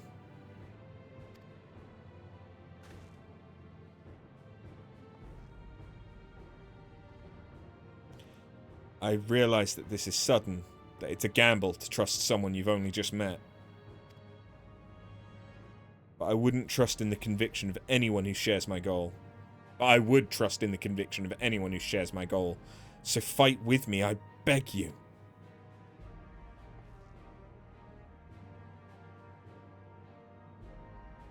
As you say, our goals align, and I don't doubt your resolve in the least. If you hadn't proposed working together, I would have done so instead. Truth be told, it's been tough going at it alone. While we've gathered ample intelligence, we don't have the strength to take decisive action. Besides, how could we not trust you? You really need that orchestrion role. Yeah, it'd be good, wouldn't it? My only son is with you, my fussy little bun-bun. He's all the reason I need.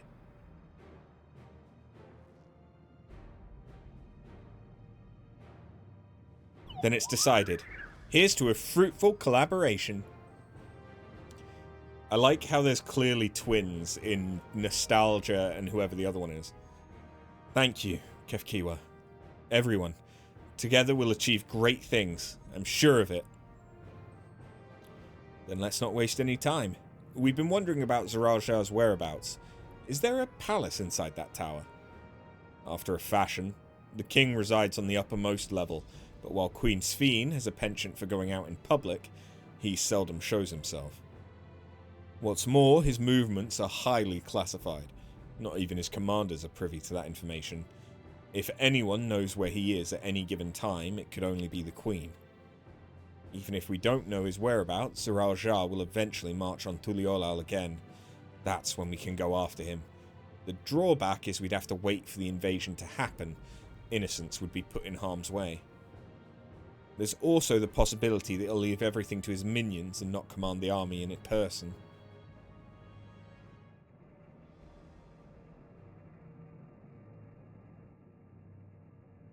No, he'll take the field. What makes you so certain? My brother has always yearned to surpass our father. That's why he attacked Tuliolal. After waiting for 30 years, the first thing he wanted to do was demonstrate his newfound strength. But killing Papa didn't satisfy him, so now he's bent on proving himself stronger than me and Kona, who bested him in the right of succession.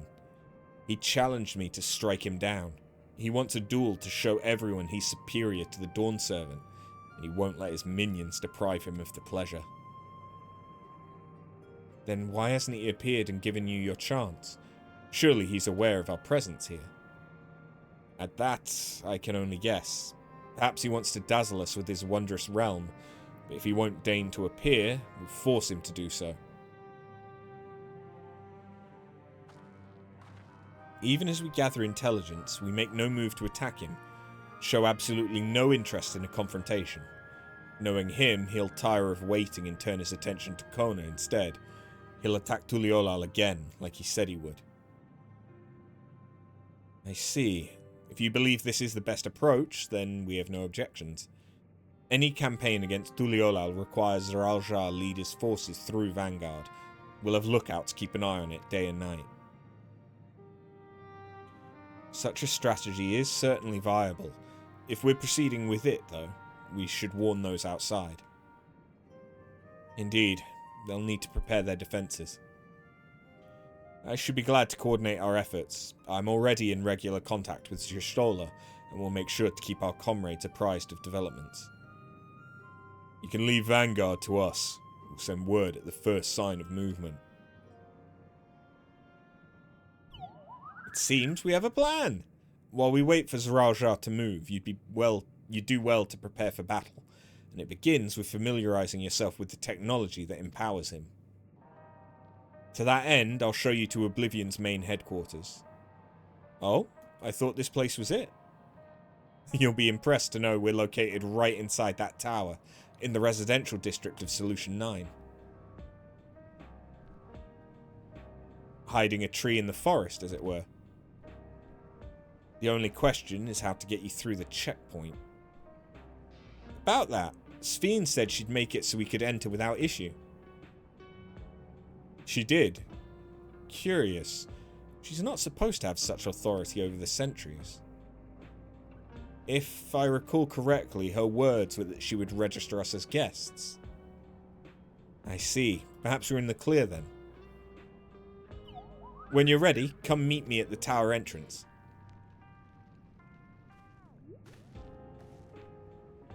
Before you head out, give us a moment to introduce ourselves properly, eh? After all, names are good to know when working together.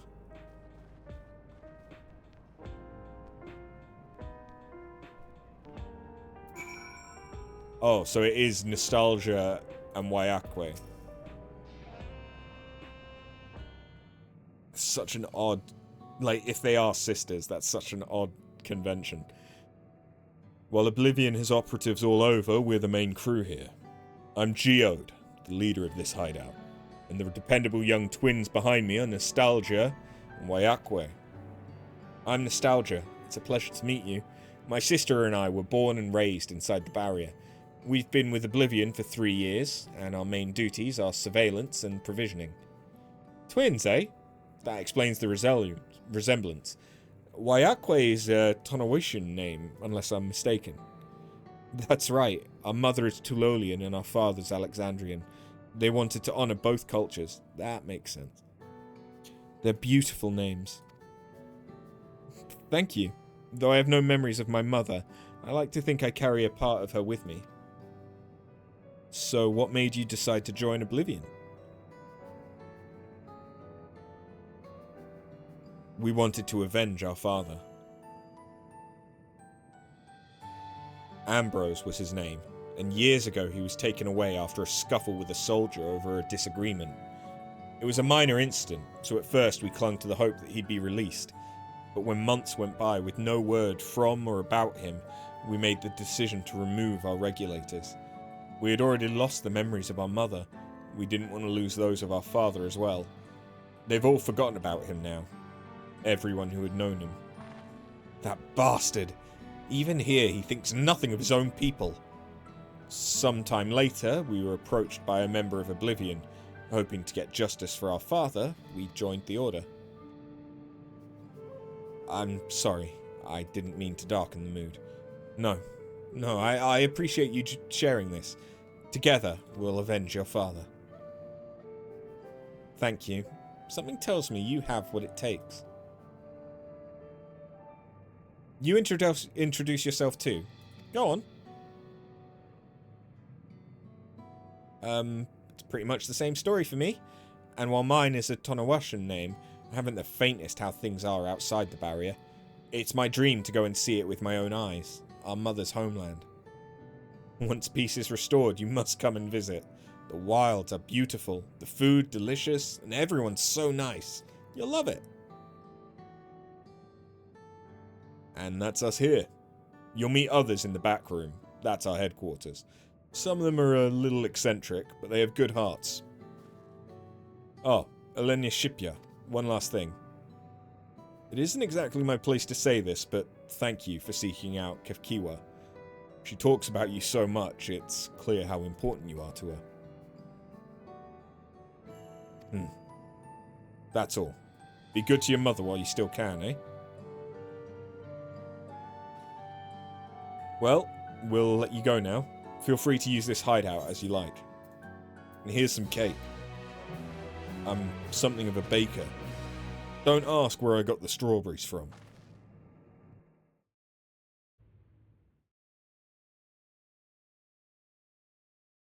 Meanwhile, in Everkeep...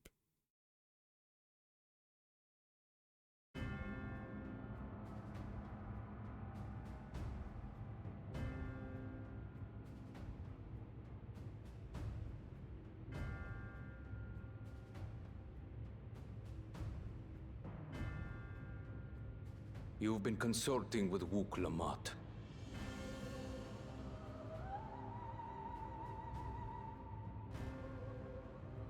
No matter. I do not know what you are scheming.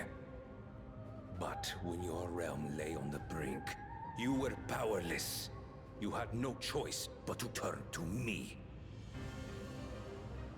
Whatever sentiment you may feel for her, it is my power you require. Is it not? Perhaps. And yet, knowing the love that Wook Lamont bears for her people, how she regards them all as kin, I cannot help but wish to spare her the same pain I have suffered. What's more, her friends possess new knowledge. Were we to work together, we might find another path.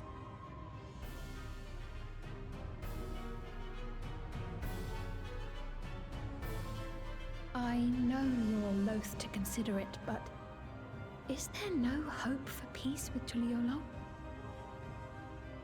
What we've already done may be unforgivable, but it needn't continue.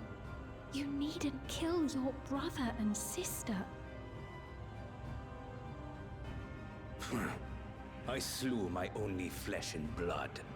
Yet you attempt to sway me with an appeal to family. The memory of my father's final moments still fills me with disappointment. Age came for him before I did. For long years, I sought to prove the miracle.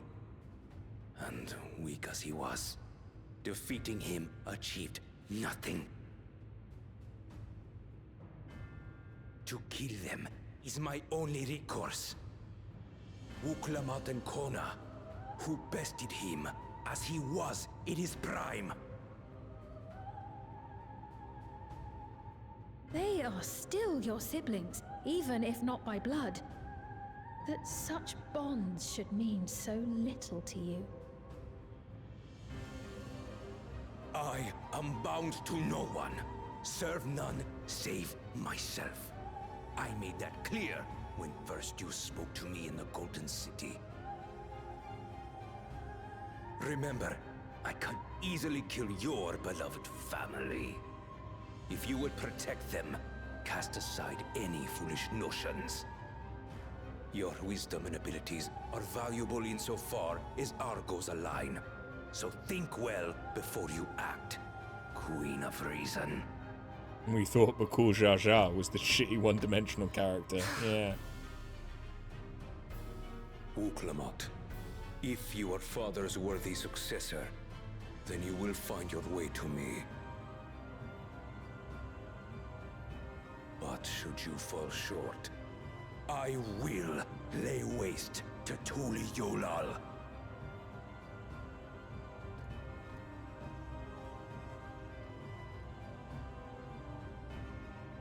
What now?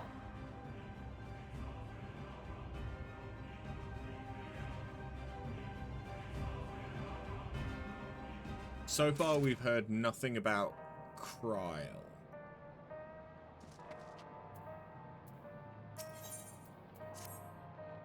Right. Kefki was waiting. Let's head to the tower. From my understanding, I think Solution 9 is probably the end game hub area, right?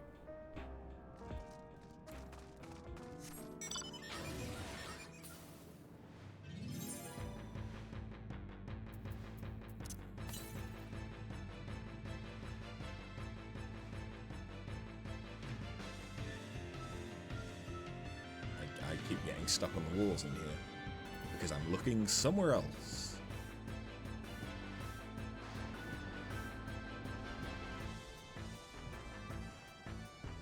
I'm gonna go and do this fate because it's one of the few fates that's been close enough to do.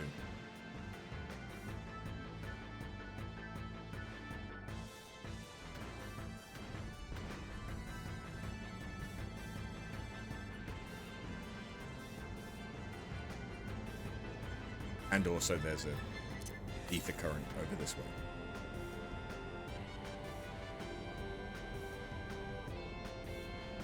Two birds with one stone and all that.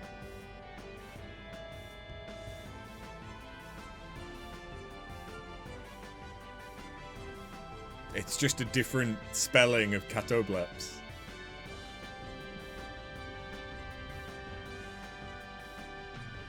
Okay. Oh, I probably don't want to be Gunbreaker.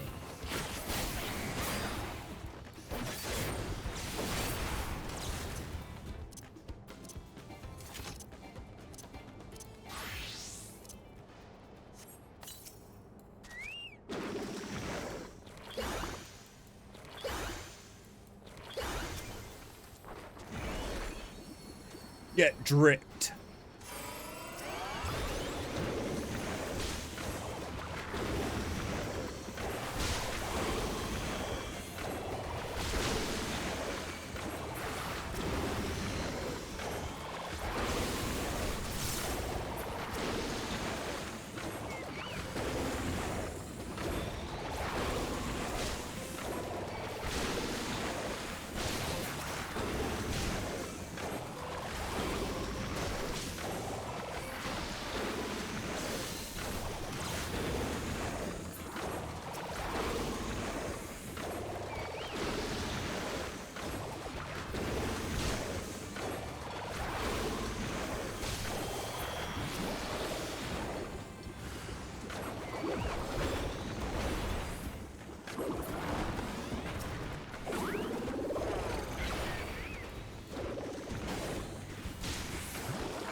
Probably up on that ridge.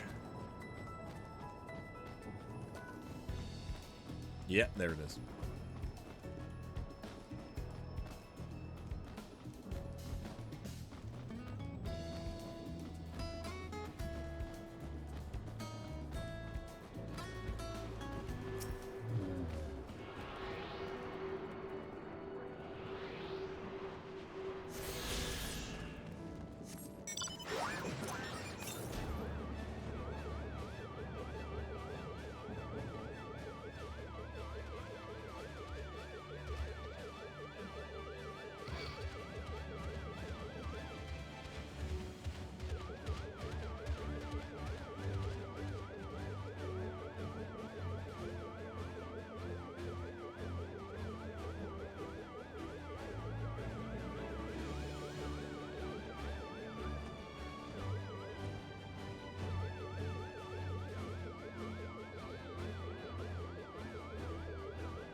If I can get to that fate, I want to do it.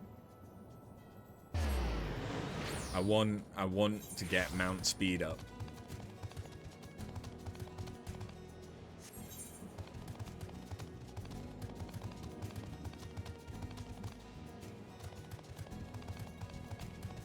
I definitely can't make it to that.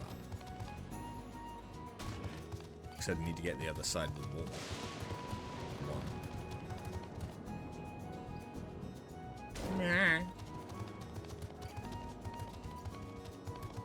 There's probably another exit from the tower that lets you out there. Maybe.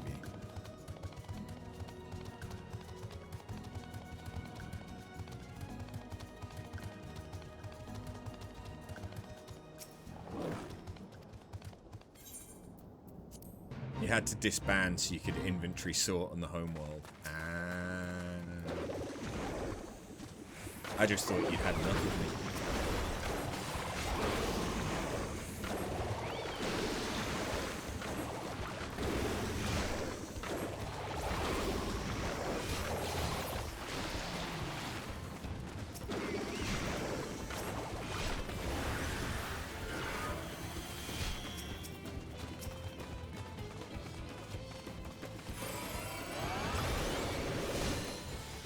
Gather round, kitties.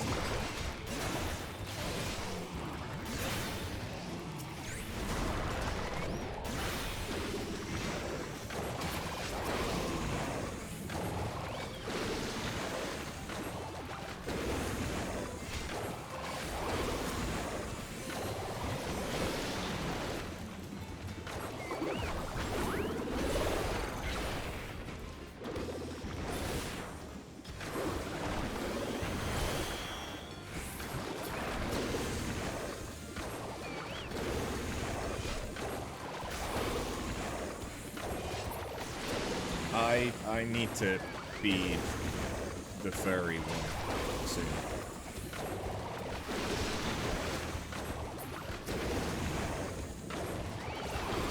She's already a little upset at me because I gave her the flea treatment last night, which is very difficult to do as a single person. And I don't mean single as in I'm not in a relationship. I mean single as in one person by themselves. Because you kind of need someone to hold the cat so another person can administer the treatment. Trying to do both things by yourself doesn't go too great. She got very, very upset at me.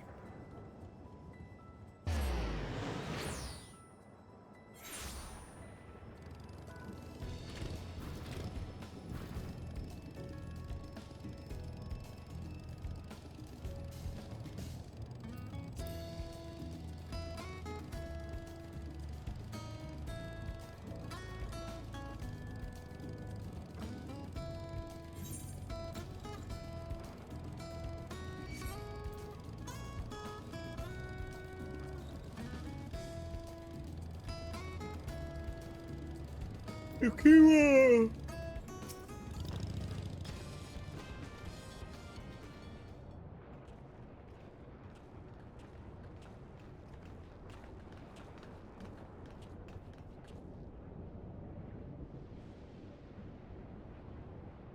Ah, there you are. If Queen Sphene has registered you as guest, you should be able to march right in. And if she hasn't, then you may have a swarm of Zeraljar's minions to deal with.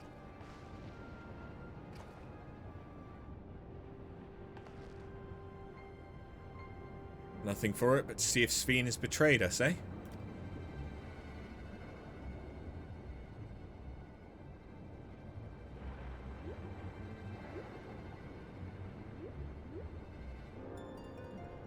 Thank you for your diligent service, friends. My companions and I would like to pass, if you'd be so kind. Outrunner guide, unit identified, registration number verified. 6 accompanying civilians identified, verifying credentials.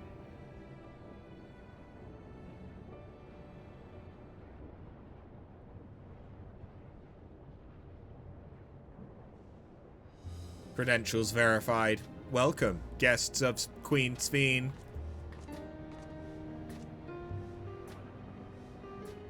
What a relief.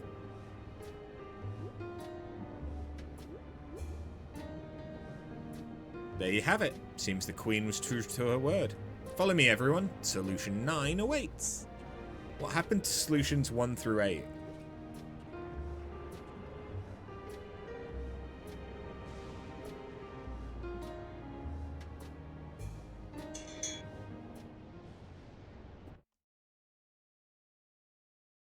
Just saying.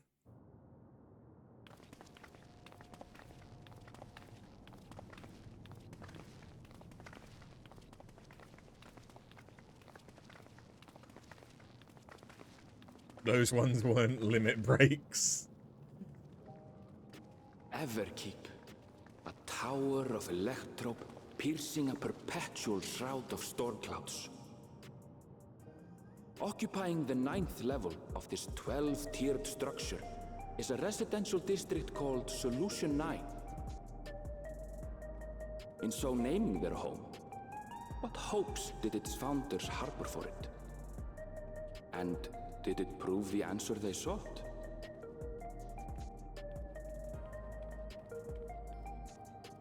Oh yeah, Solution 9 was like Zidane's ultimate limit break, wasn't it?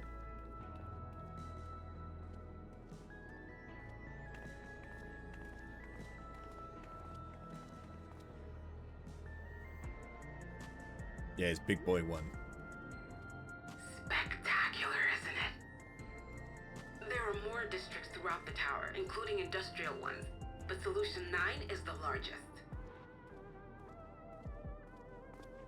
Just being here makes my head spin. Perfectly natural reaction. A city of shimmering electrope, replete with strange technologies that cater to every conceivable need. We never dreamed the light back home in Tuliolo. I bet people want housing here for the nightclub scene. Now, while I go and explain the situation to those in the back room, why not take a moment to explore? Look at the amount of PvP these people have done. More educational than dry explanations. And you want to know more about Sphene and Zeralja's dominion, do you not?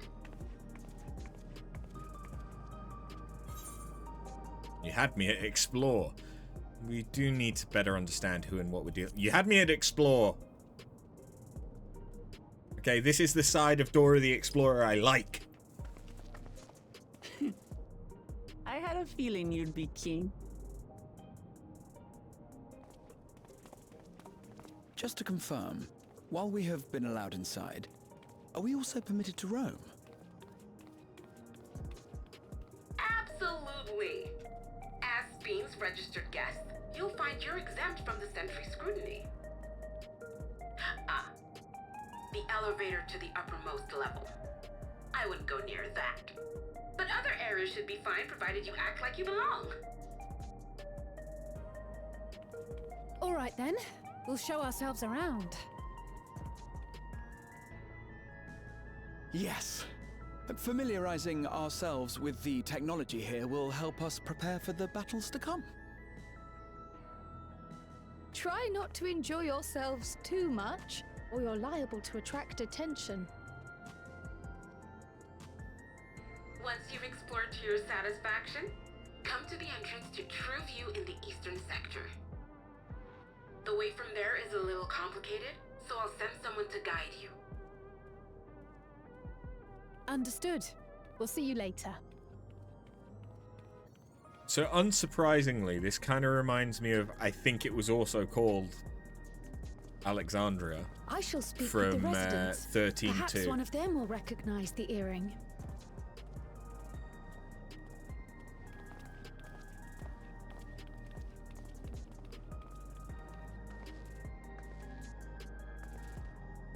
What's with this place?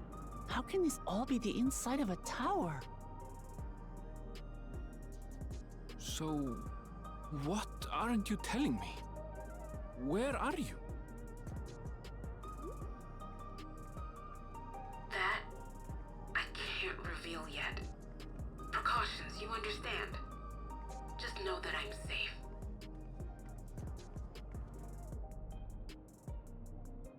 But come, tell me about your adventurer friend. You seem to have a great deal of faith in her. You must have been through a lot together.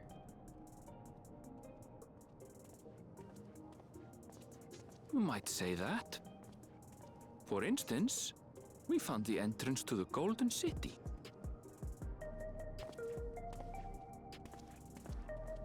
Wait, what? You did? Anastasia, why didn't you mention this sooner?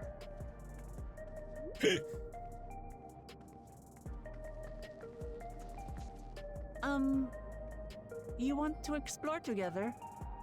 Sure. It's not that I'm scared or anything. Everything is just so different from home is all.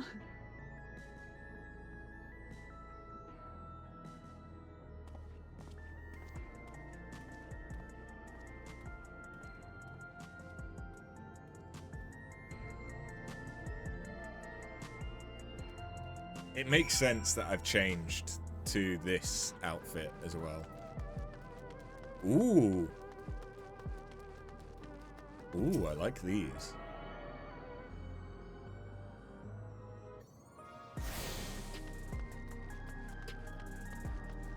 I like this remixed version of the Dawntrail theme as well.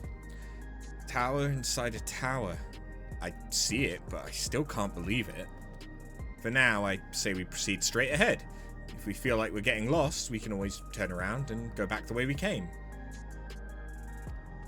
Seeing new styles of aetheryte is always one of your favorite things in a new region. Yes. Ooh, speaking of... That looks cool.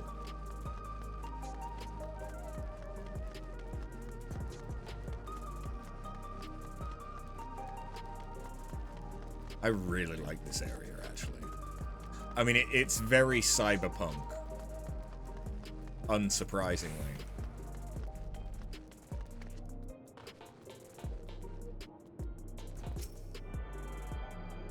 Be careful spawning in.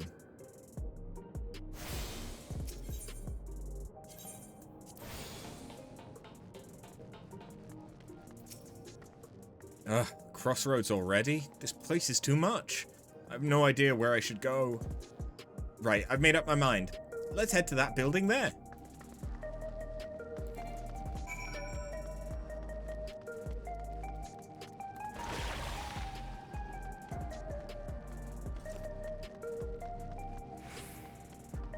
Shopping district? This looks like a mall.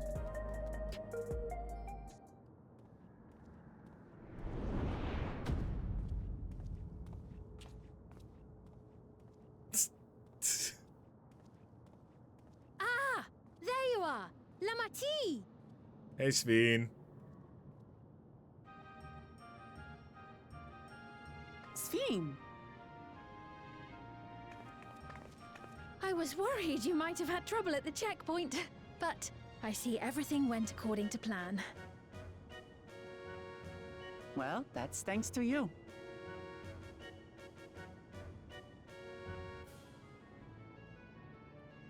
Now, I know you've scarcely arrived, but I have a request to make of you.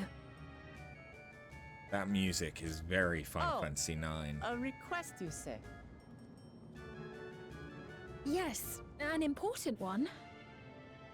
Is that the Alexandria music?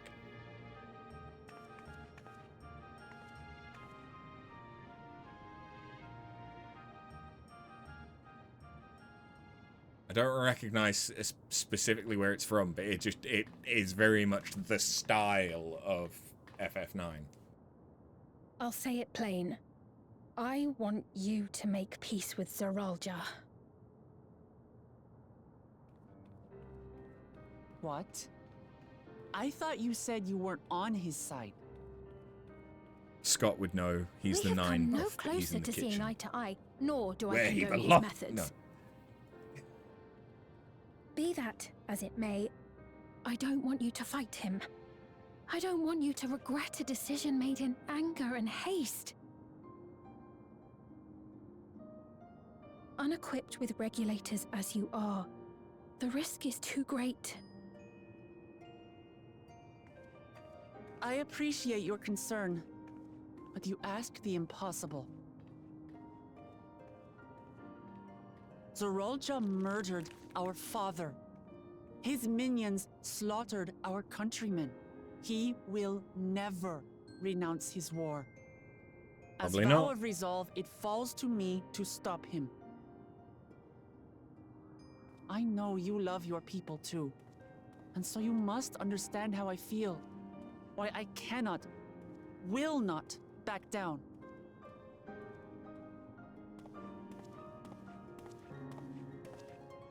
I do understand. All too well. Let me say only this then.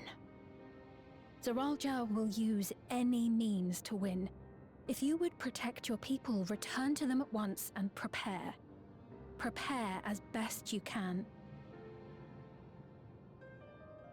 It may ring hollow coming from the queen of an enemy nation. But unlike me, you still have the power to determine your own fate. Because we're not robots. Right? You really are a curious one. Look, you needn't worry for us. We have dependable comrades holding the fort in Tulihyolal.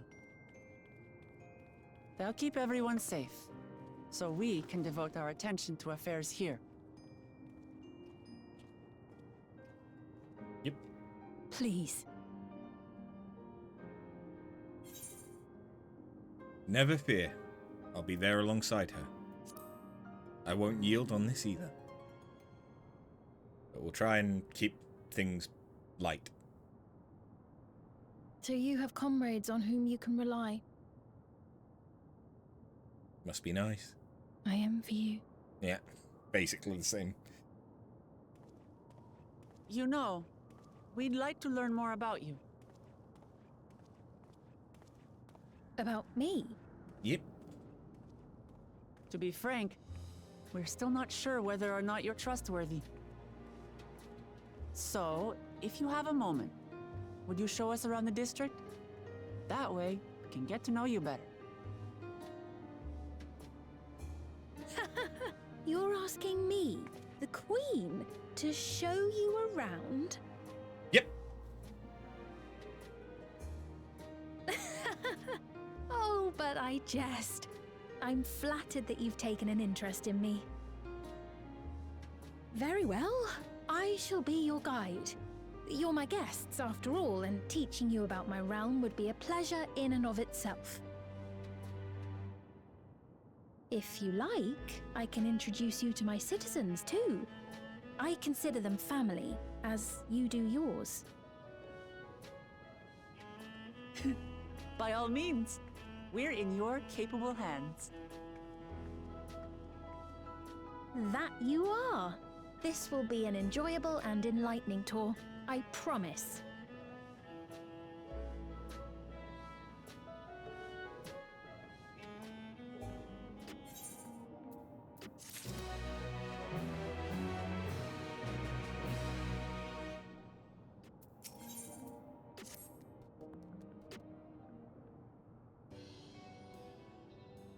Let's begin then, shall we? I must say, I'm really grateful. This place is so vast and confusing. I didn't even know where to begin.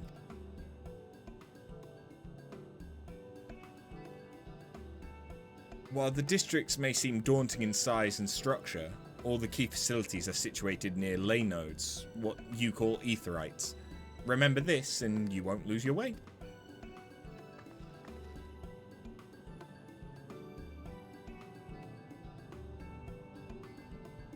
Now then, seeing as it's right here, I'll show you the Nexus Arcade first. Please, follow me.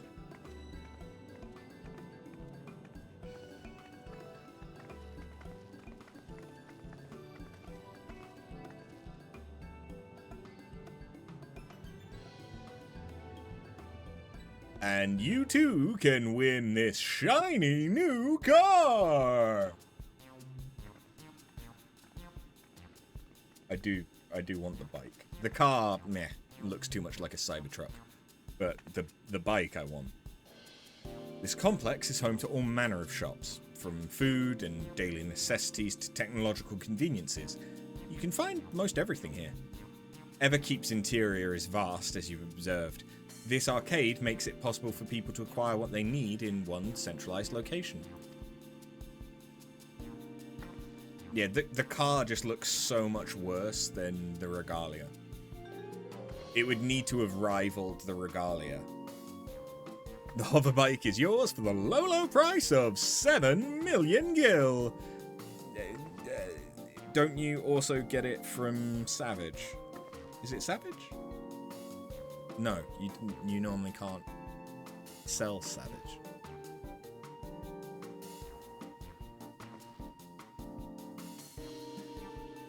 Bike is only bought. Oh.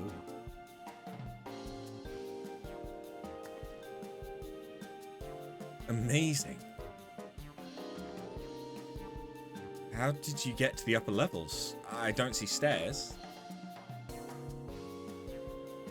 Do you see the glowing pattern over yonder? That's an automatic conveyor.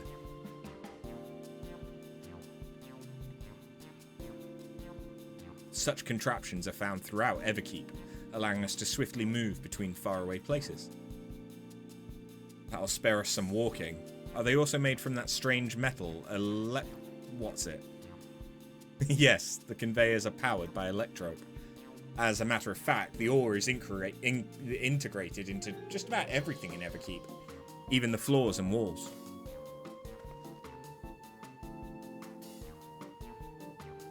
By etching arcane circuits upon it, electrope can be used to convert lightning energy to those of other elements. In so doing, we can achieve various effects. For instance, a conversion to wind produces flotation, which is required for the propulsion of our flying vehicles. A conversion to fire, meanwhile, produces light and heat, and is employed in devices such as street lamps and heaters.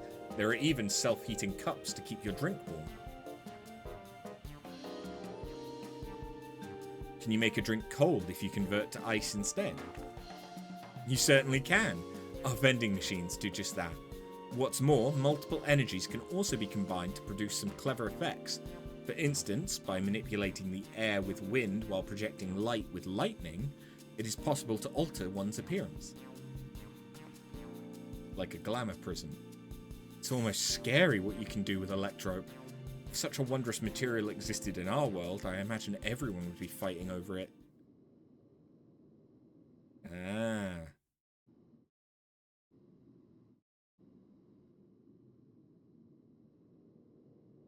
Glimpse into your history, perhaps, Sween.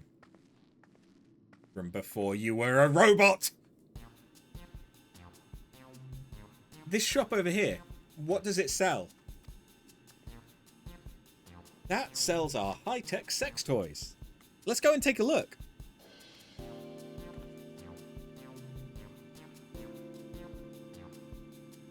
I dare say you'll find it interesting.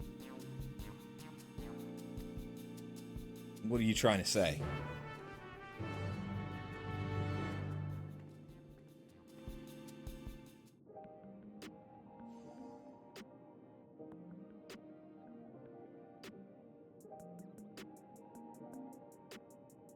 Oh! Hey.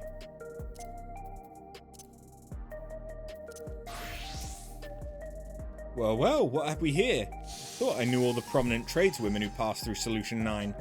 Come to sign a contract, I trust.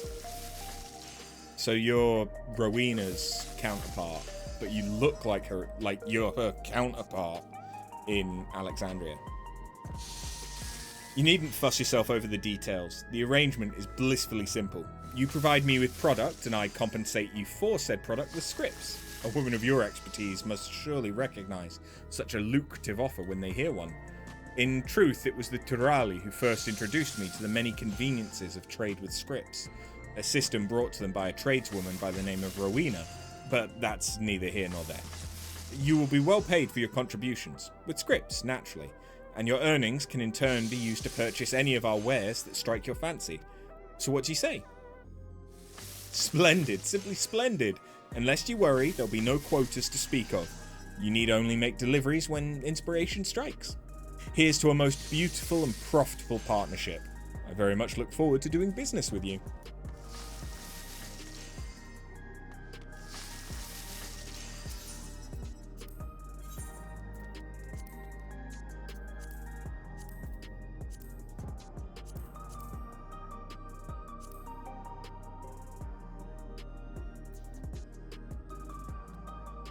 You want to go to a reflection where all the counterparts obviously look the same and are just one letter off from the same name, but they all have really fake looking mustaches. The women as well. Yes, the Mustachio realm.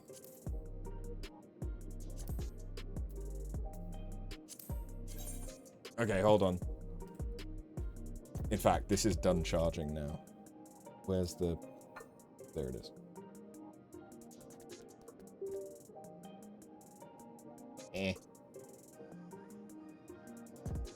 Sorry, hiding cables for a second. There we go. Yeah.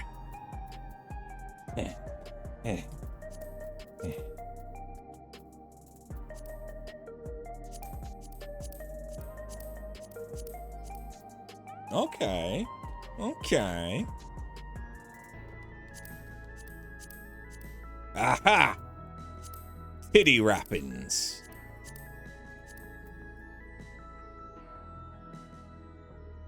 Stupid, sexy titty wrappings.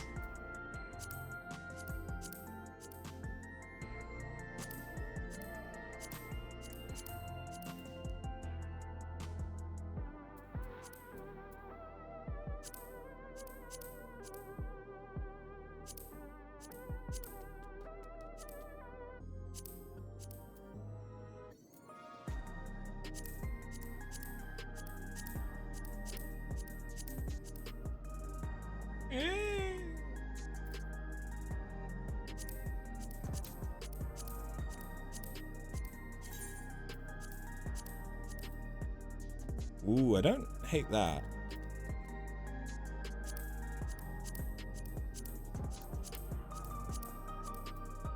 I don't hate that either. That actually doesn't look too bad.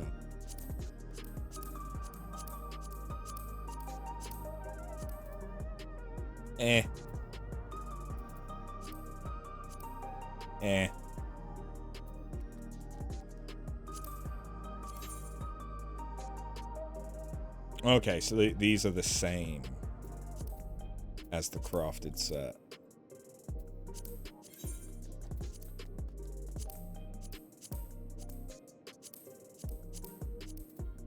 Understandably generic. But the things might be better than what I have. To be honest, they probably are. Yeah, because I think I mainly have like the Rasencar stuff. Okay.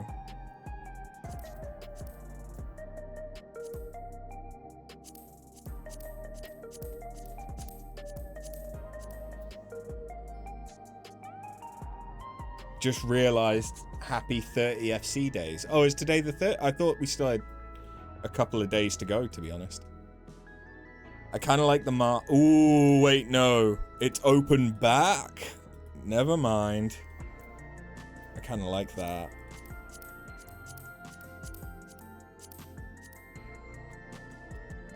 That's kind of cute.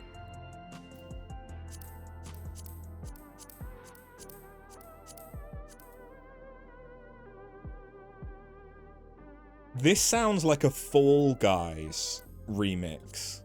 That's what it sounds like to me. Is like if you mashed up Dawntrail and Fall Guys. That's basically the same as the Indicator set. Okay. Mount Token.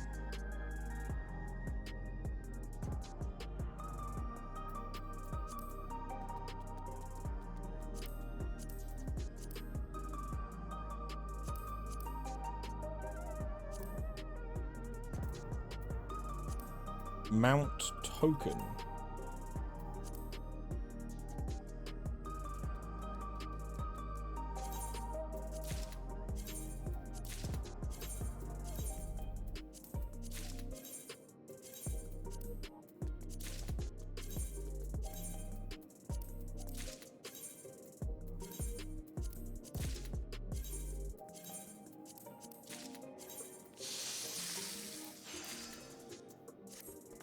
You forgot about the mount token.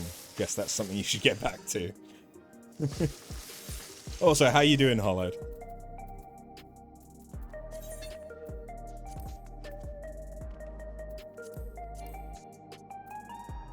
Right, yeah.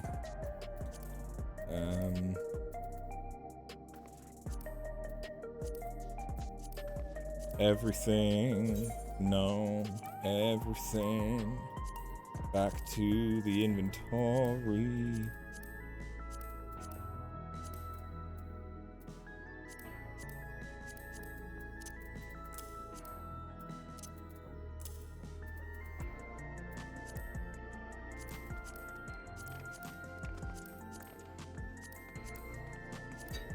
Okay, now... What did I not get? I didn't get an alembic.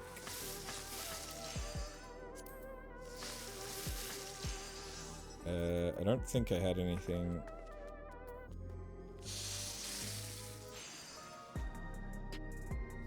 Yeah, okay. So I had gemsmith and blacksmith, but I didn't have like the leather. Okay, cool. Things are filled back up. Nice. Can't sell those, so we'll just get rid of them. Cool. So went much... Wait, what? You forgot about the mount token. Guess that's Gwydion stole yours, so went much quicker. You think Lotto opens on Tuesday? Probably. Yeah, because we're in the results period at the minute.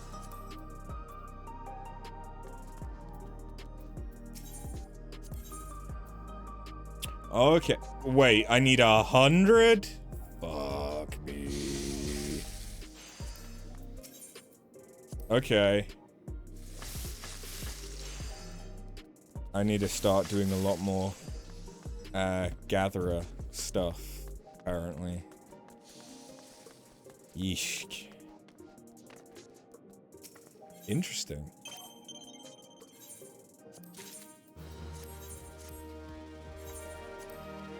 How do they rationalize the delivery Moogle, though? I presume by just not mentioning it. Like, the fact that they've replaced the bell, they've replaced, like, a bunch of stuff, but the Moogle is still just a Moogle.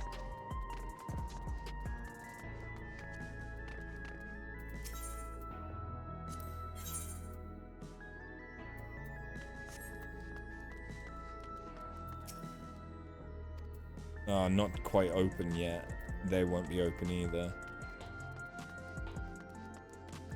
Uashepia. Okay, there's the mica stuff. Yeah. Okay.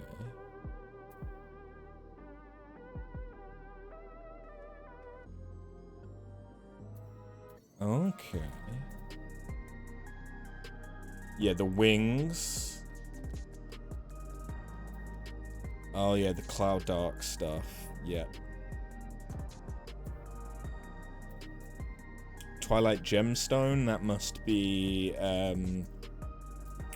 thingy.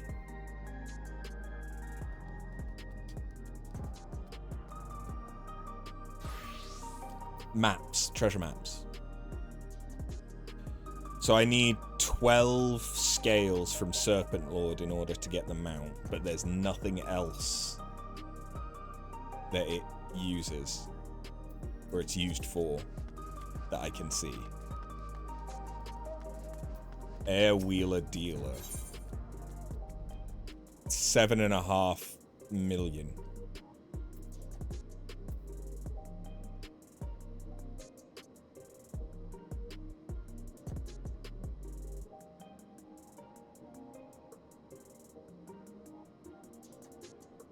To be fair, it's selling on the market board for a lot more than that.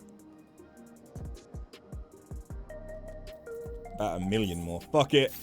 It's an investment. I'm so poor. I'm so poor. I just realized that means I can't buy the FC house straight away. Fuck. Whoops. It's fine.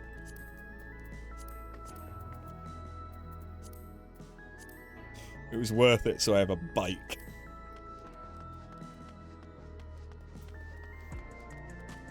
It's okay, you can help fund it. You've got 5.5 mil on you. How the fuck? And you've got 6 on you. Jesus. Okay.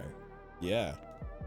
I suppose you do get quite a bit of gil from the MSQ, and if you're not really spending it on anything. Yeah. Or you may have transferred some money over from other characters.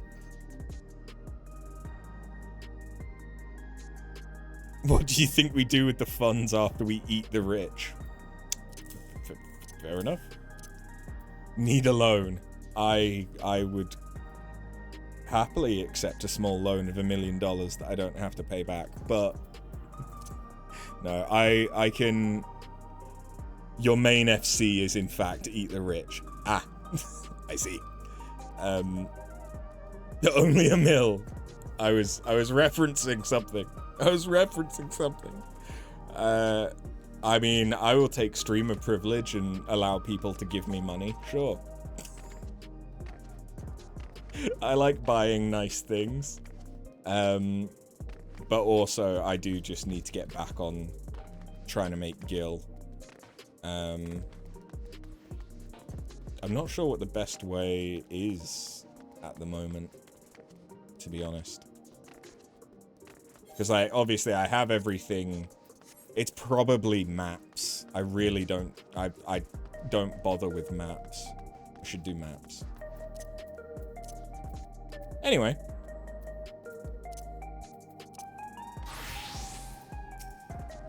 This shop sells food. Those are the items on the counter. That's food? Can't imagine what they taste like. I thought you might be surprised. Your countrymen were too in the beginning. If you bum rush to Dawntrail, you can do some OC. Yeah, Occult Crescent probably has some stuff that sells, but I don't know. You eventually get so much you have nothing to do with it, but throw it at stuff you're too lazy to do yourself. Yeah. The issue is that there's so many things that I'm too lazy to do myself. Like, I've gotten so many... Also, like, I've geared level 100 characters before getting to like areas where I can gather resources to craft it myself or buy decent gear and get it from dungeons and stuff.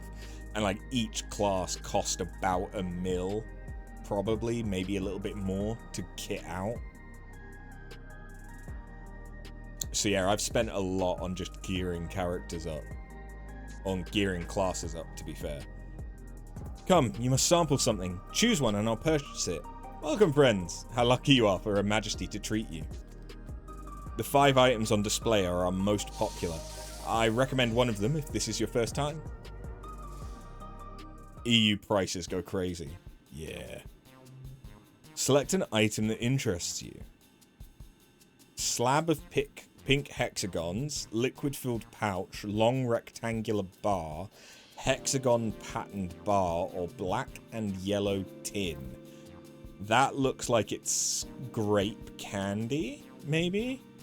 That's going to be some kind of, like, energy gel. That looks like a nutrient stick. These all look like they could be from Cyberpunk, by the way. That looks like it's honey-related, maybe? What's the black and yellow tin?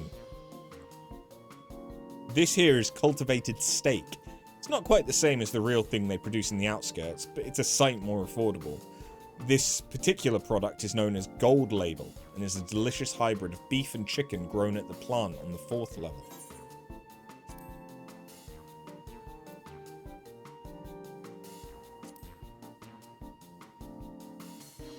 Keen on the perfect meal bar, are you? It's all the nutrients your body needs, packed into a single foodstuff. The flavour is formulated to never taste dull, and one bar will satisfy you for a whole day. Many folk prefer this to taking multiple meals. Okay. Careful if Charlian finds out about that. Ah yes, the salad paste. This is designed for those who are concerned about their figure. With its blend of 9 varieties of vegetable, it'll help your efforts to slim down. Fashion models swear by it, and youths can't get enough of the stuff either.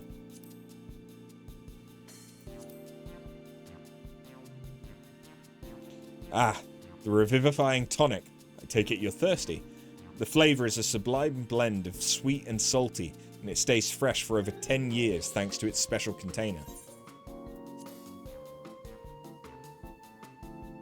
You think a full set of crafted level 100 gear right now on your server's like 500k-ish. Also, there was a slight typo and it was a meal bar. Ooh. Oop, we found After's Choice. What, for the 9 different veg? The synthetic fruit pellets, they're our best approximation of the taste and texture of grape. I was right! I've never tried the real fruit, so I can't say how faithful they are, but there's no denying their popularity. How much is it for, like, one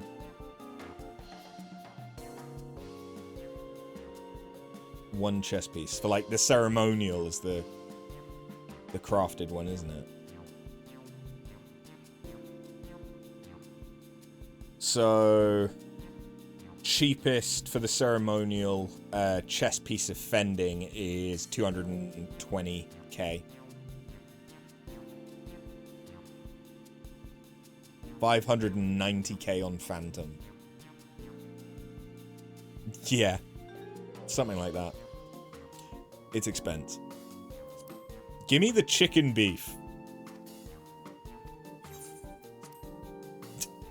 Give me the chicken beef! Nyx is staring at me because she wants chicken beef. While they're all very tempting, the chief or bacon? Oh god, it's chief!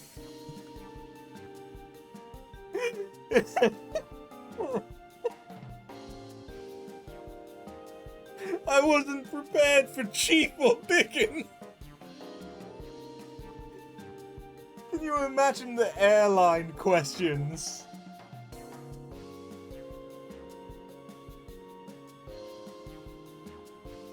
Do you want the chief or fork?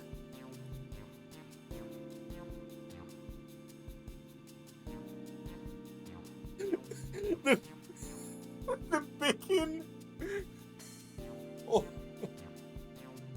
or fish? Oh no. can't call it fish.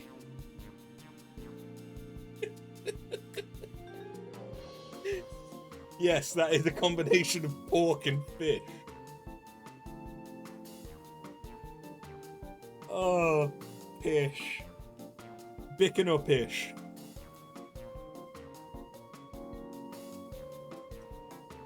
Whew. Who doesn't like a nice bit of fish?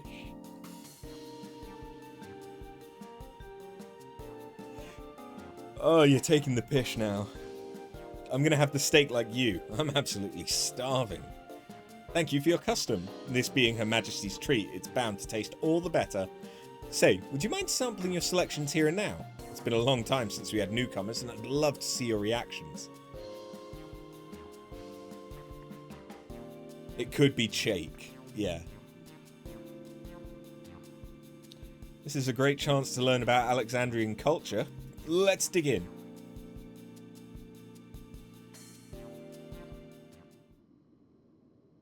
Alright, here I go.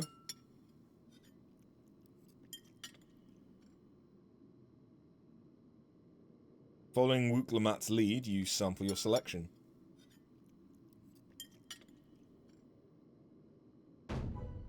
Amazing! I've never had any meat like this before. It's tender like chicken, but flavoursome like rennet, and the spices give it just the right amount of kick.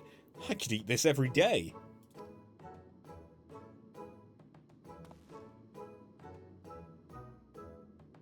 Don't mind them. They're just happy to see your honest reaction. And how about you?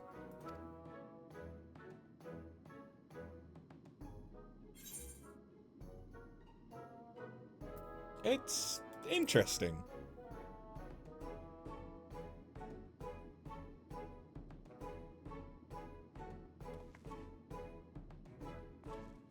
He'll keep coming up with these horrific mashups every day, too.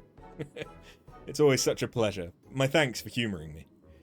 This does take me back. Though it was chaotic when the people of Tuliolal first arrived, we endeavoured to learn about one another and embraced our differences. Right, what about you, Sphene? Aren't you having something to eat too? Oh, I don't need to eat. I appreciate the thought, but I'm fine for now, thank you. I'm a robot. I gain my energy from the fusion cell. I have 2 of them. They're in my pelvis, where my ovaries would be. Alright, but what's your favourite food, if you don't mind me asking? 9-volt batteries? My favourite food?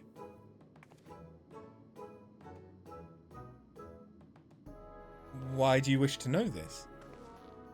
Because I want to get to know you better. Why else? The more you know someone, the more you grow fond of them. That's what my old man believed, and my experiences have led me to believe the same. My favourite food? Souls. Yummy, delicious souls. Is it such a difficult question? I'm sorry, it's just, when I think of those who labour to bring us the food, I find I can't settle on one thing. I thought I was indecisive, but you're something else. Indecisive? Perhaps I am. You didn't need to laugh about it.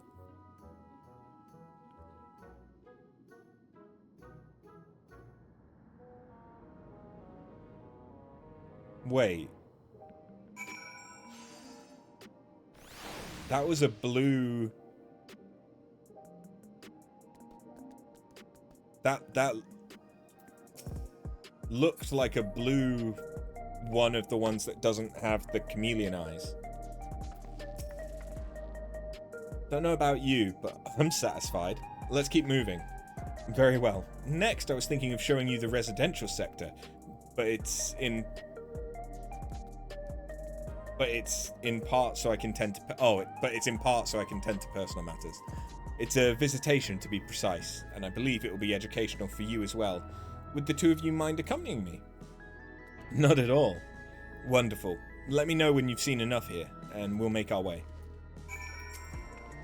Ready? Then let's head to the residential sector. It lies to the southwest. As we walk, I'd be glad to tell you about any places of interest that we come across. Sveen and Wuklama are now accompanying me.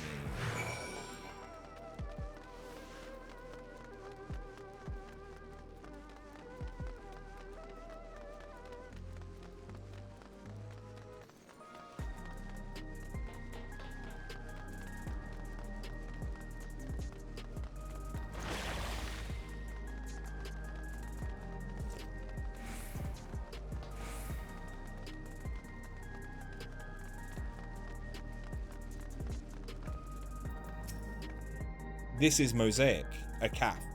Here you can buy drinks to enjoy while you relax. I see. In Tuliolal, there's a similar establishment called Shabayev Tie. That's seashell in the local tongue. Is there a story behind the name Mosaic? There is. In our continent, the races are named for stones. There's the hewn, who resemble some Tonawatians, the tall and graceful Eldite, and the diminutive and affable Milala. When they all gather here, they appear as a mosaic of colours. Thus did the founder choose to name the cafe.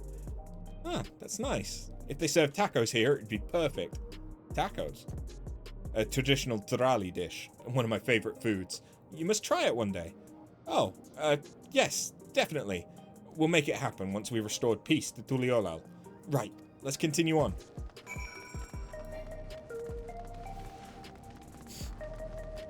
Just trying to force feed a taco into her CD drive. Don't ask where the CD drive is. It's her booty. I wonder why I'm allowed on the internet sometimes.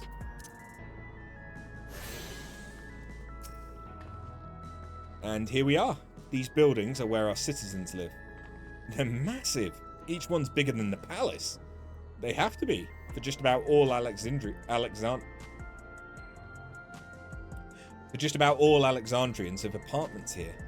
Lest you wonder, I'm here to visit some people. There are apartments in the building on the left here at Residential Radius 914. Residential Radius? That's right. Come, the doors open automatically.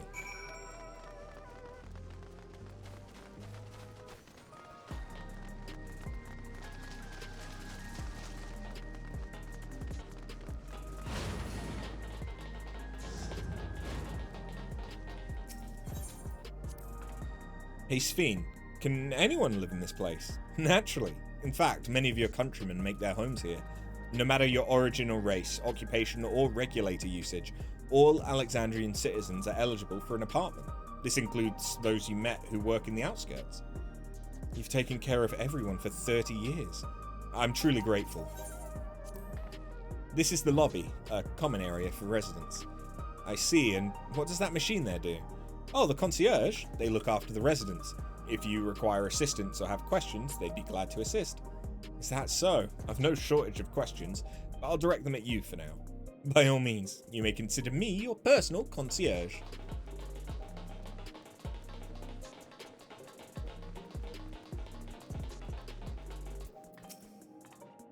This is the place. A mother and son live here.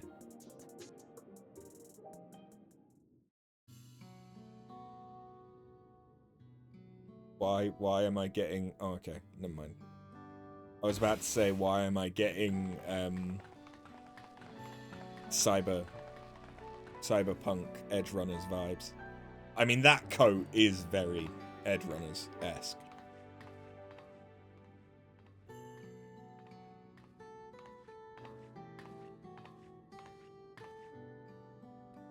Hello, Isadora.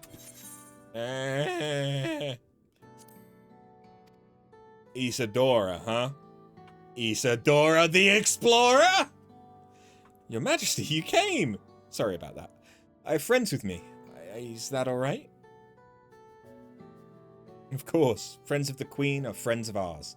Please, make yourselves at home. The Vanguard coat of healing, you think? Oh, yeah.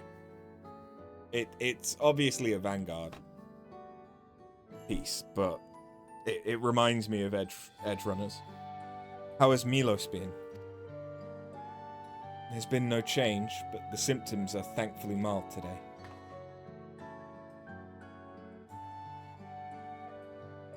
Hello, Milos. Have you missed me?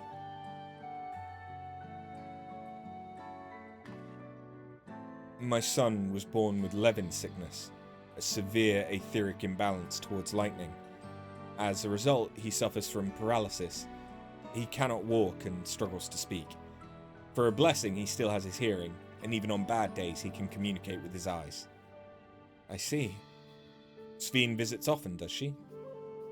She does. Milos simply adores her. He sometimes even manages a smile when she's here. You know, we have a porksy that could probably help. What of yourself, Isadora? How are you holding up? You needn't worry about me, Your Majesty. You always make time for us, and we have everything we need. I'm glad to hear that, but you mustn't strain yourself, understood? There's nothing you can do for him. Perhaps a treatment with souls, or... Unfortunately, no. While souls can revive those who have met with accident, they cannot reverse the effects of old age and illness. Truth be told, many children are born like Milos. The illness has existed for generations, but we've been unable to find a cure. The cause is quite clear, though. The excess lightning in the environment. It's no coincidence the number of cases have risen drastically these past 30 years. It's all my fault. What was that? I'm sorry, Isadora, but I must be going. I promise to make it a proper visit next time, with treats to share. There's no need to apologize, Your Majesty. If it weren't for you, Milos and I wouldn't still be here.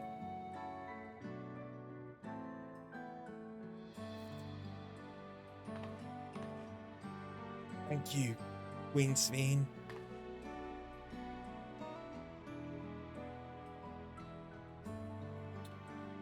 Now, are you ready for the natural progression of their system of memories and souls and stuff? Have you seen Altered Carbon? 'Cause it's basically that. Since they are storing memories, and when you get revived, they're reapplying the memory to your white slate. There's no reason they couldn't take his memories and put them into another being. Doesn't even have to be human, apparently. So, yeah. We said it gave Altered Carbon vibes when you played through it too. Yeah. I really like Altered Carbon as a series as well. They were good. It's my pleasure, Milos. I'll be back soon, so be a good boy. For your mother and for me. I also struggle to believe that a civilization so technologically advanced doesn't have a way of cloning or growing people. Especially given that this is a civilization that uses souls like a commodity. I would think there aren't that many children born, and it's more that they are made. That would just be the natural progression of it in my head. Like, the life cycle still exists, but because they're removing souls before they can re-enter the life stream, it's basically a ever-dwindling population, because you're literally getting rid of new souls. Thinking too hard. Yep, sorry. I'll stop trying to apply logic to video game. It's my pleasure, Milos. I'll be back soon, so be a good boy for your mother and for me.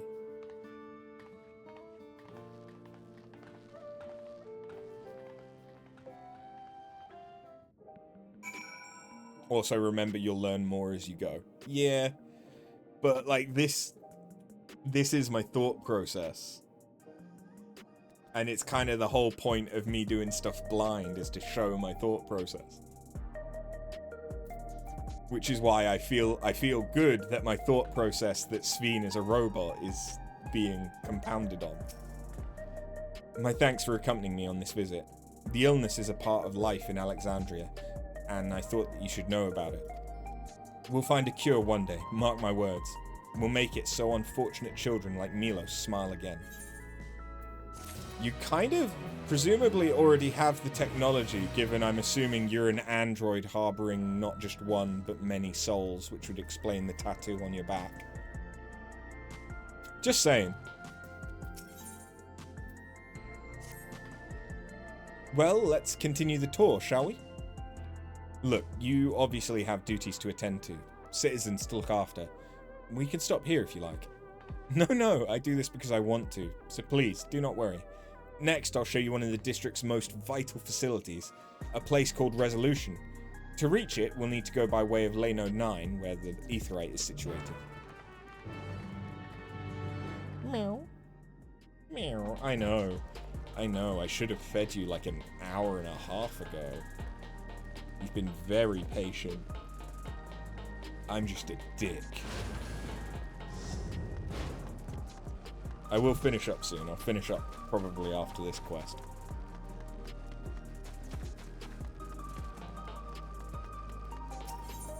Meow.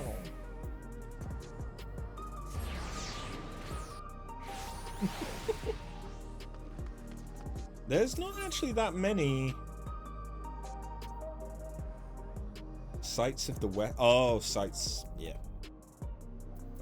Okay.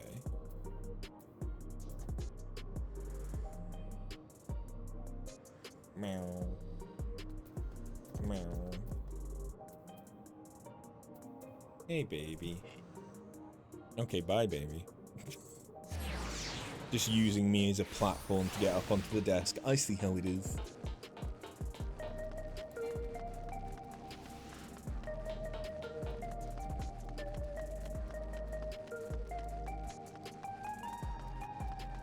No. That's my hummus. Don't go looking at that. It's probably not good for you. The conveyor ahead will transport you to the government sector, where Resolution's located. The markings on a conveyor indicate its direction. There's a pair just like it on the other side. Is it safe? Extremely. There's no need to be afraid. Who said I was afraid? Come on.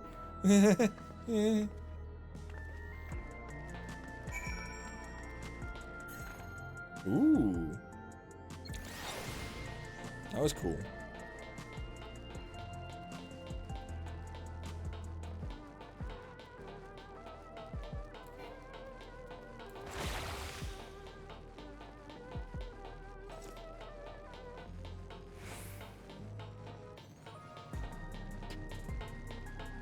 I think this might be a very, very similar model to something out of FF13 13-2.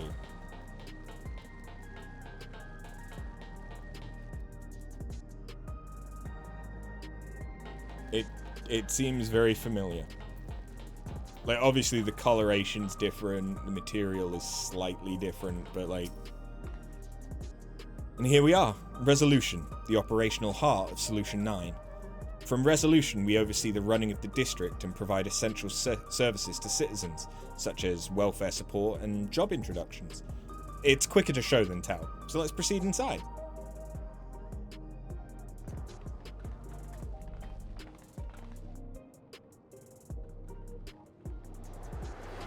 Why are they introducing it like it's a dungeon? I know that government buildings can feel like that sometimes, but...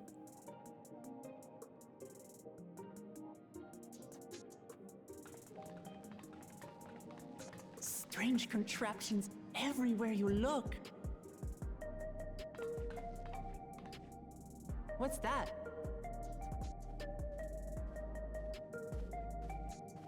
An infusion station. It dispenses souls in exchange for credits. Through hard work, citizens can obtain the peace of mind provided by spare souls. It's the way of life for Alexandrians, and has been for quite some time. But I imagine it must be difficult for outsiders to comprehend. That's putting it lightly. To be honest, it sounds disturbing.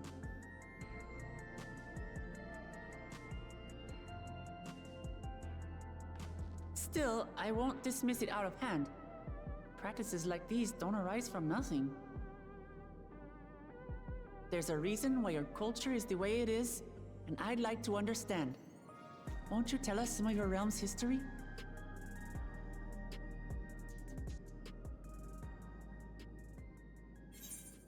I'm keen to learn too. With knowledge comes appreciation. But no, I'm keen to learn too.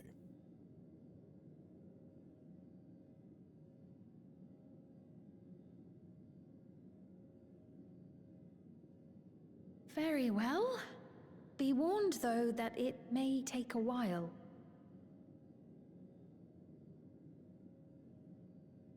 In the distant past, over 1,000 years ago, it said, lightning energy began to swell in our world. Ah.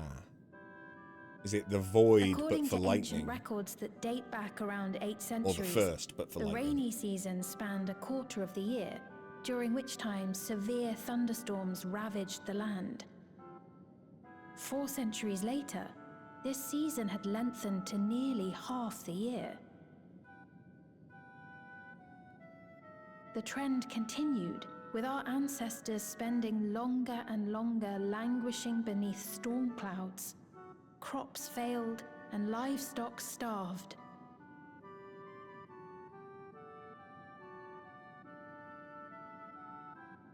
But amidst this growing desperation, a miraculous material was discovered that promised salvation: electrope.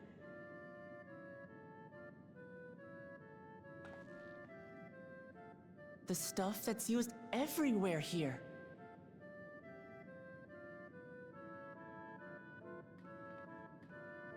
Indeed. One day, when out inspecting a forest after lightning had caused a fire, a villager came upon a curious black ore none had seen before.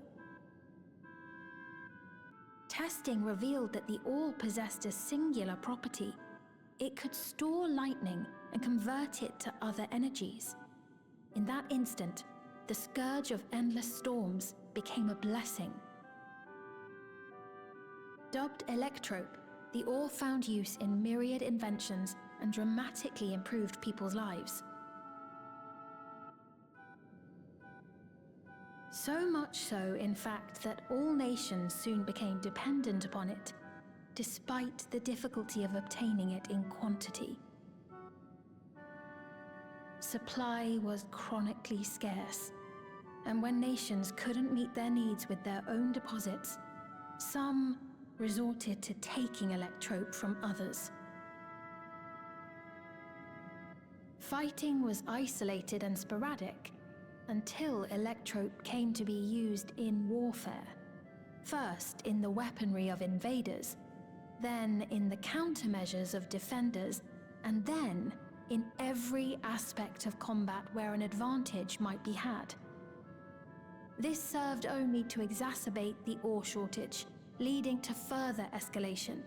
Before long, the entire world was engulfed in a terrible war known as the Storm Surge.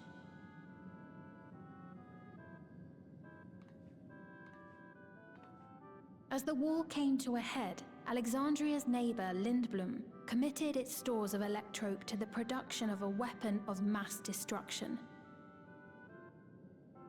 They deployed it on the front lines and triggered a calamity of frightful magnitude. Not even their own scientists had anticipated the force of the lightning that was unleashed. The energy inundated the entire continent, laying it to waste.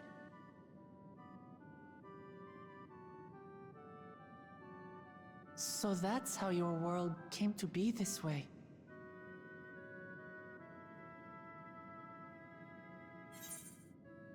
Yeah, Lindblum is the city that had the Regent Sid from FF9. Frog Sid. And put in mind of the flood of light, just like the flood of darkness. Both sounds an awful lot like an Umbra Calamity. These are technically all yes.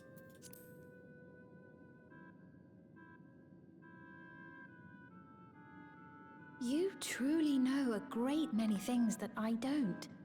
I should like to learn about you too sometime.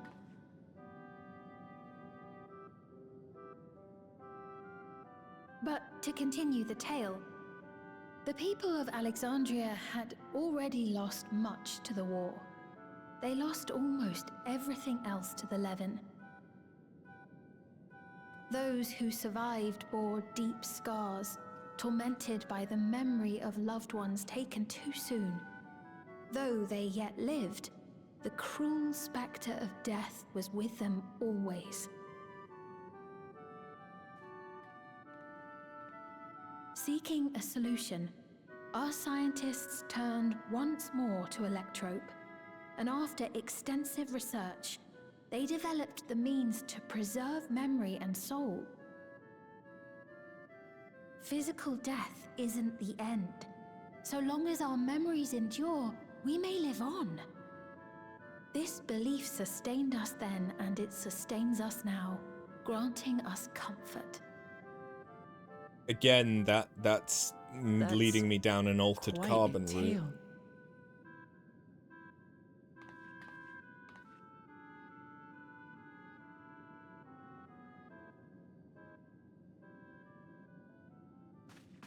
Your Majesty, help me!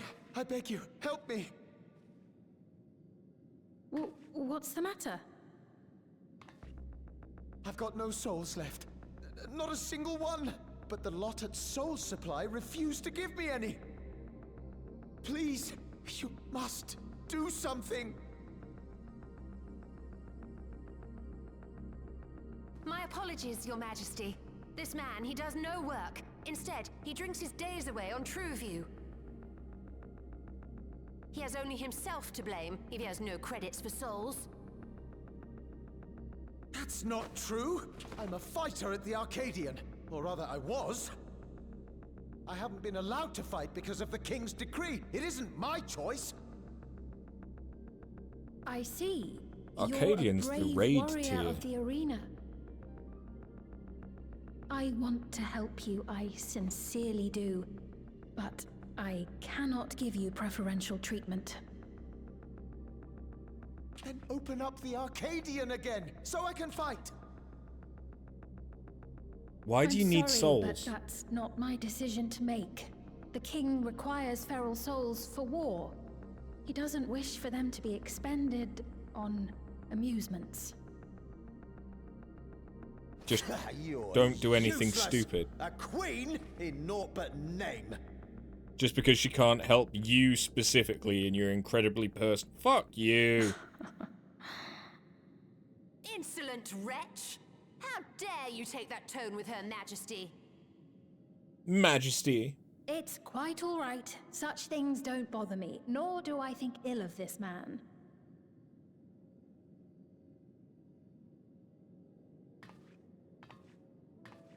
Hear me. Though I cannot grant you a soul, I mean it when I say I want you to live. I love all of you equally, dearly.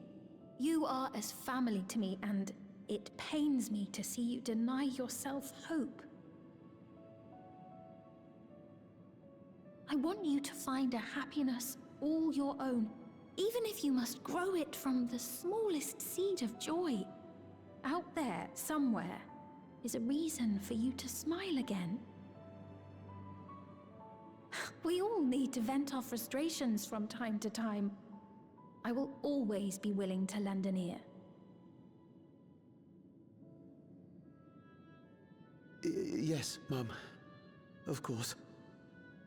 Even without a spare soul, I suppose I'm fine as long as I stay in Solution 9. Yeah, just don't be an idiot. I apologize for my rudeness. Good day to you. That's right. Off you fuck.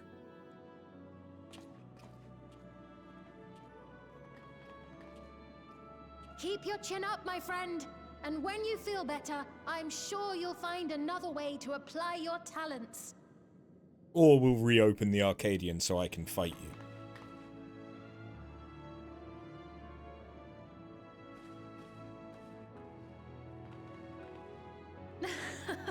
I'm sorry you had to see that. Let's keep moving, shall we?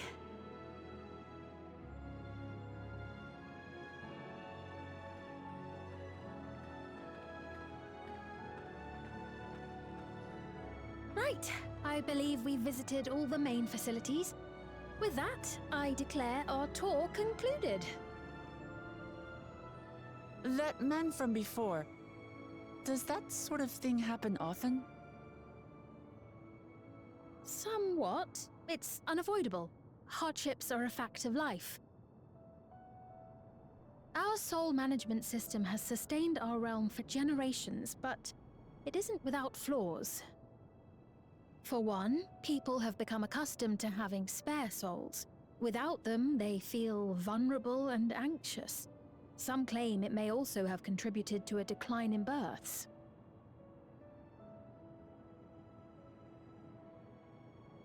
Just thinking out loud, but would it be possible to do away with the system?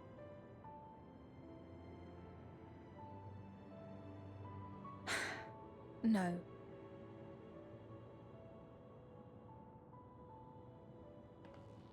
I know it isn't easy to change one's beliefs and way of life.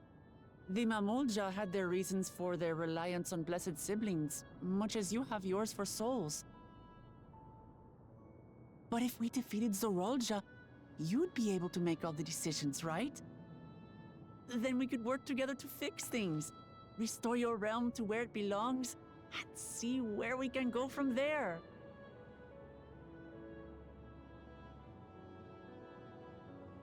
It's a very, very adult thought process from Wuklamar. Listen to me. There's something that I need to tell you.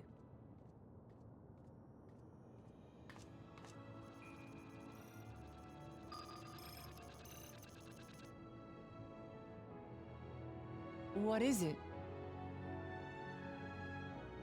Actually, never mind. It's nothing of import. Well, it was lovely showing you around. Of course. Of course. Thanks so much for the tour. We've learned not only about your realm, but you as well.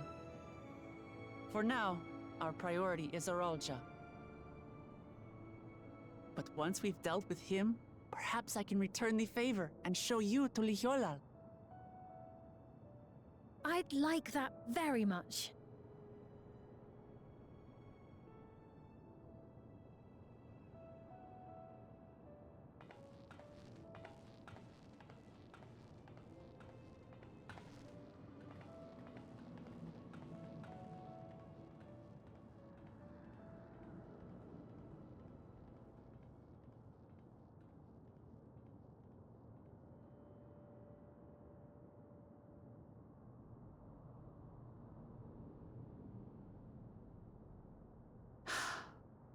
It seems I've no choice but to continue down this path.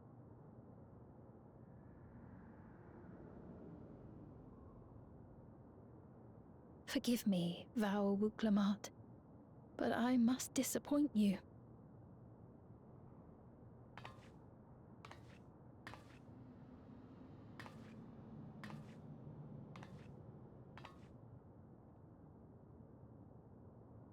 Even the soles of her shoes glow. Yeah, I want that outfit. But I want to be able to change the color of the glow.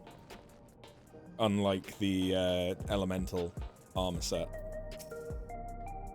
What was Fiend wanting to tell us, I wonder? Well, it can wait for another time. We've been exploring for a while now and should probably go to Kefkiwa's meeting point. That'll be back the way we came, I think. Kefkiwa? Yeah, Kefkiwa. See, it was like Kefka. Kefkiwa. Yes, that's how I'm remembering it. She's just wearing high-tech threads.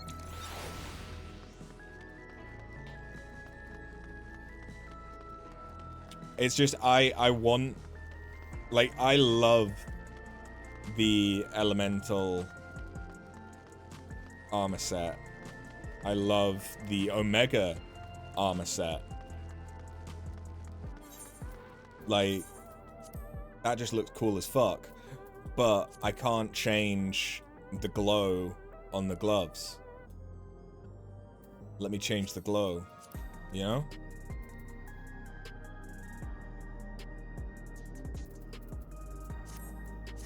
What the fuck's the point in the multiple dye channels if you can't change the color? I can change the color of fucking buttons. But I can't do that? Okay. Sphene genuinely cares for her people. I can respect her for that. And thanks to her tour, I've come to better understand the lives of Alexandrians. They don't feel so strange and distant anymore.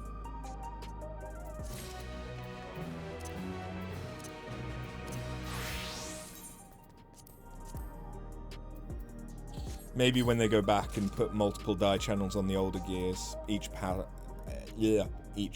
adds more. Yeah, this is true.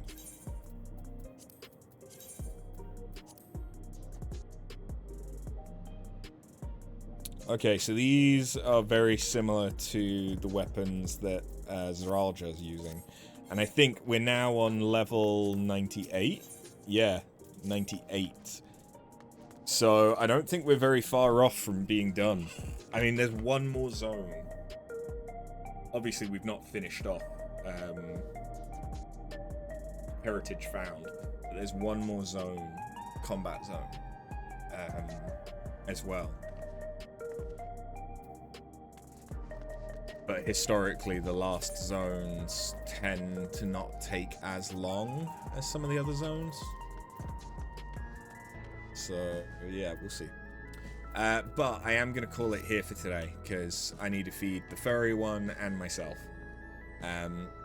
But I feel really good about the progress that we've made.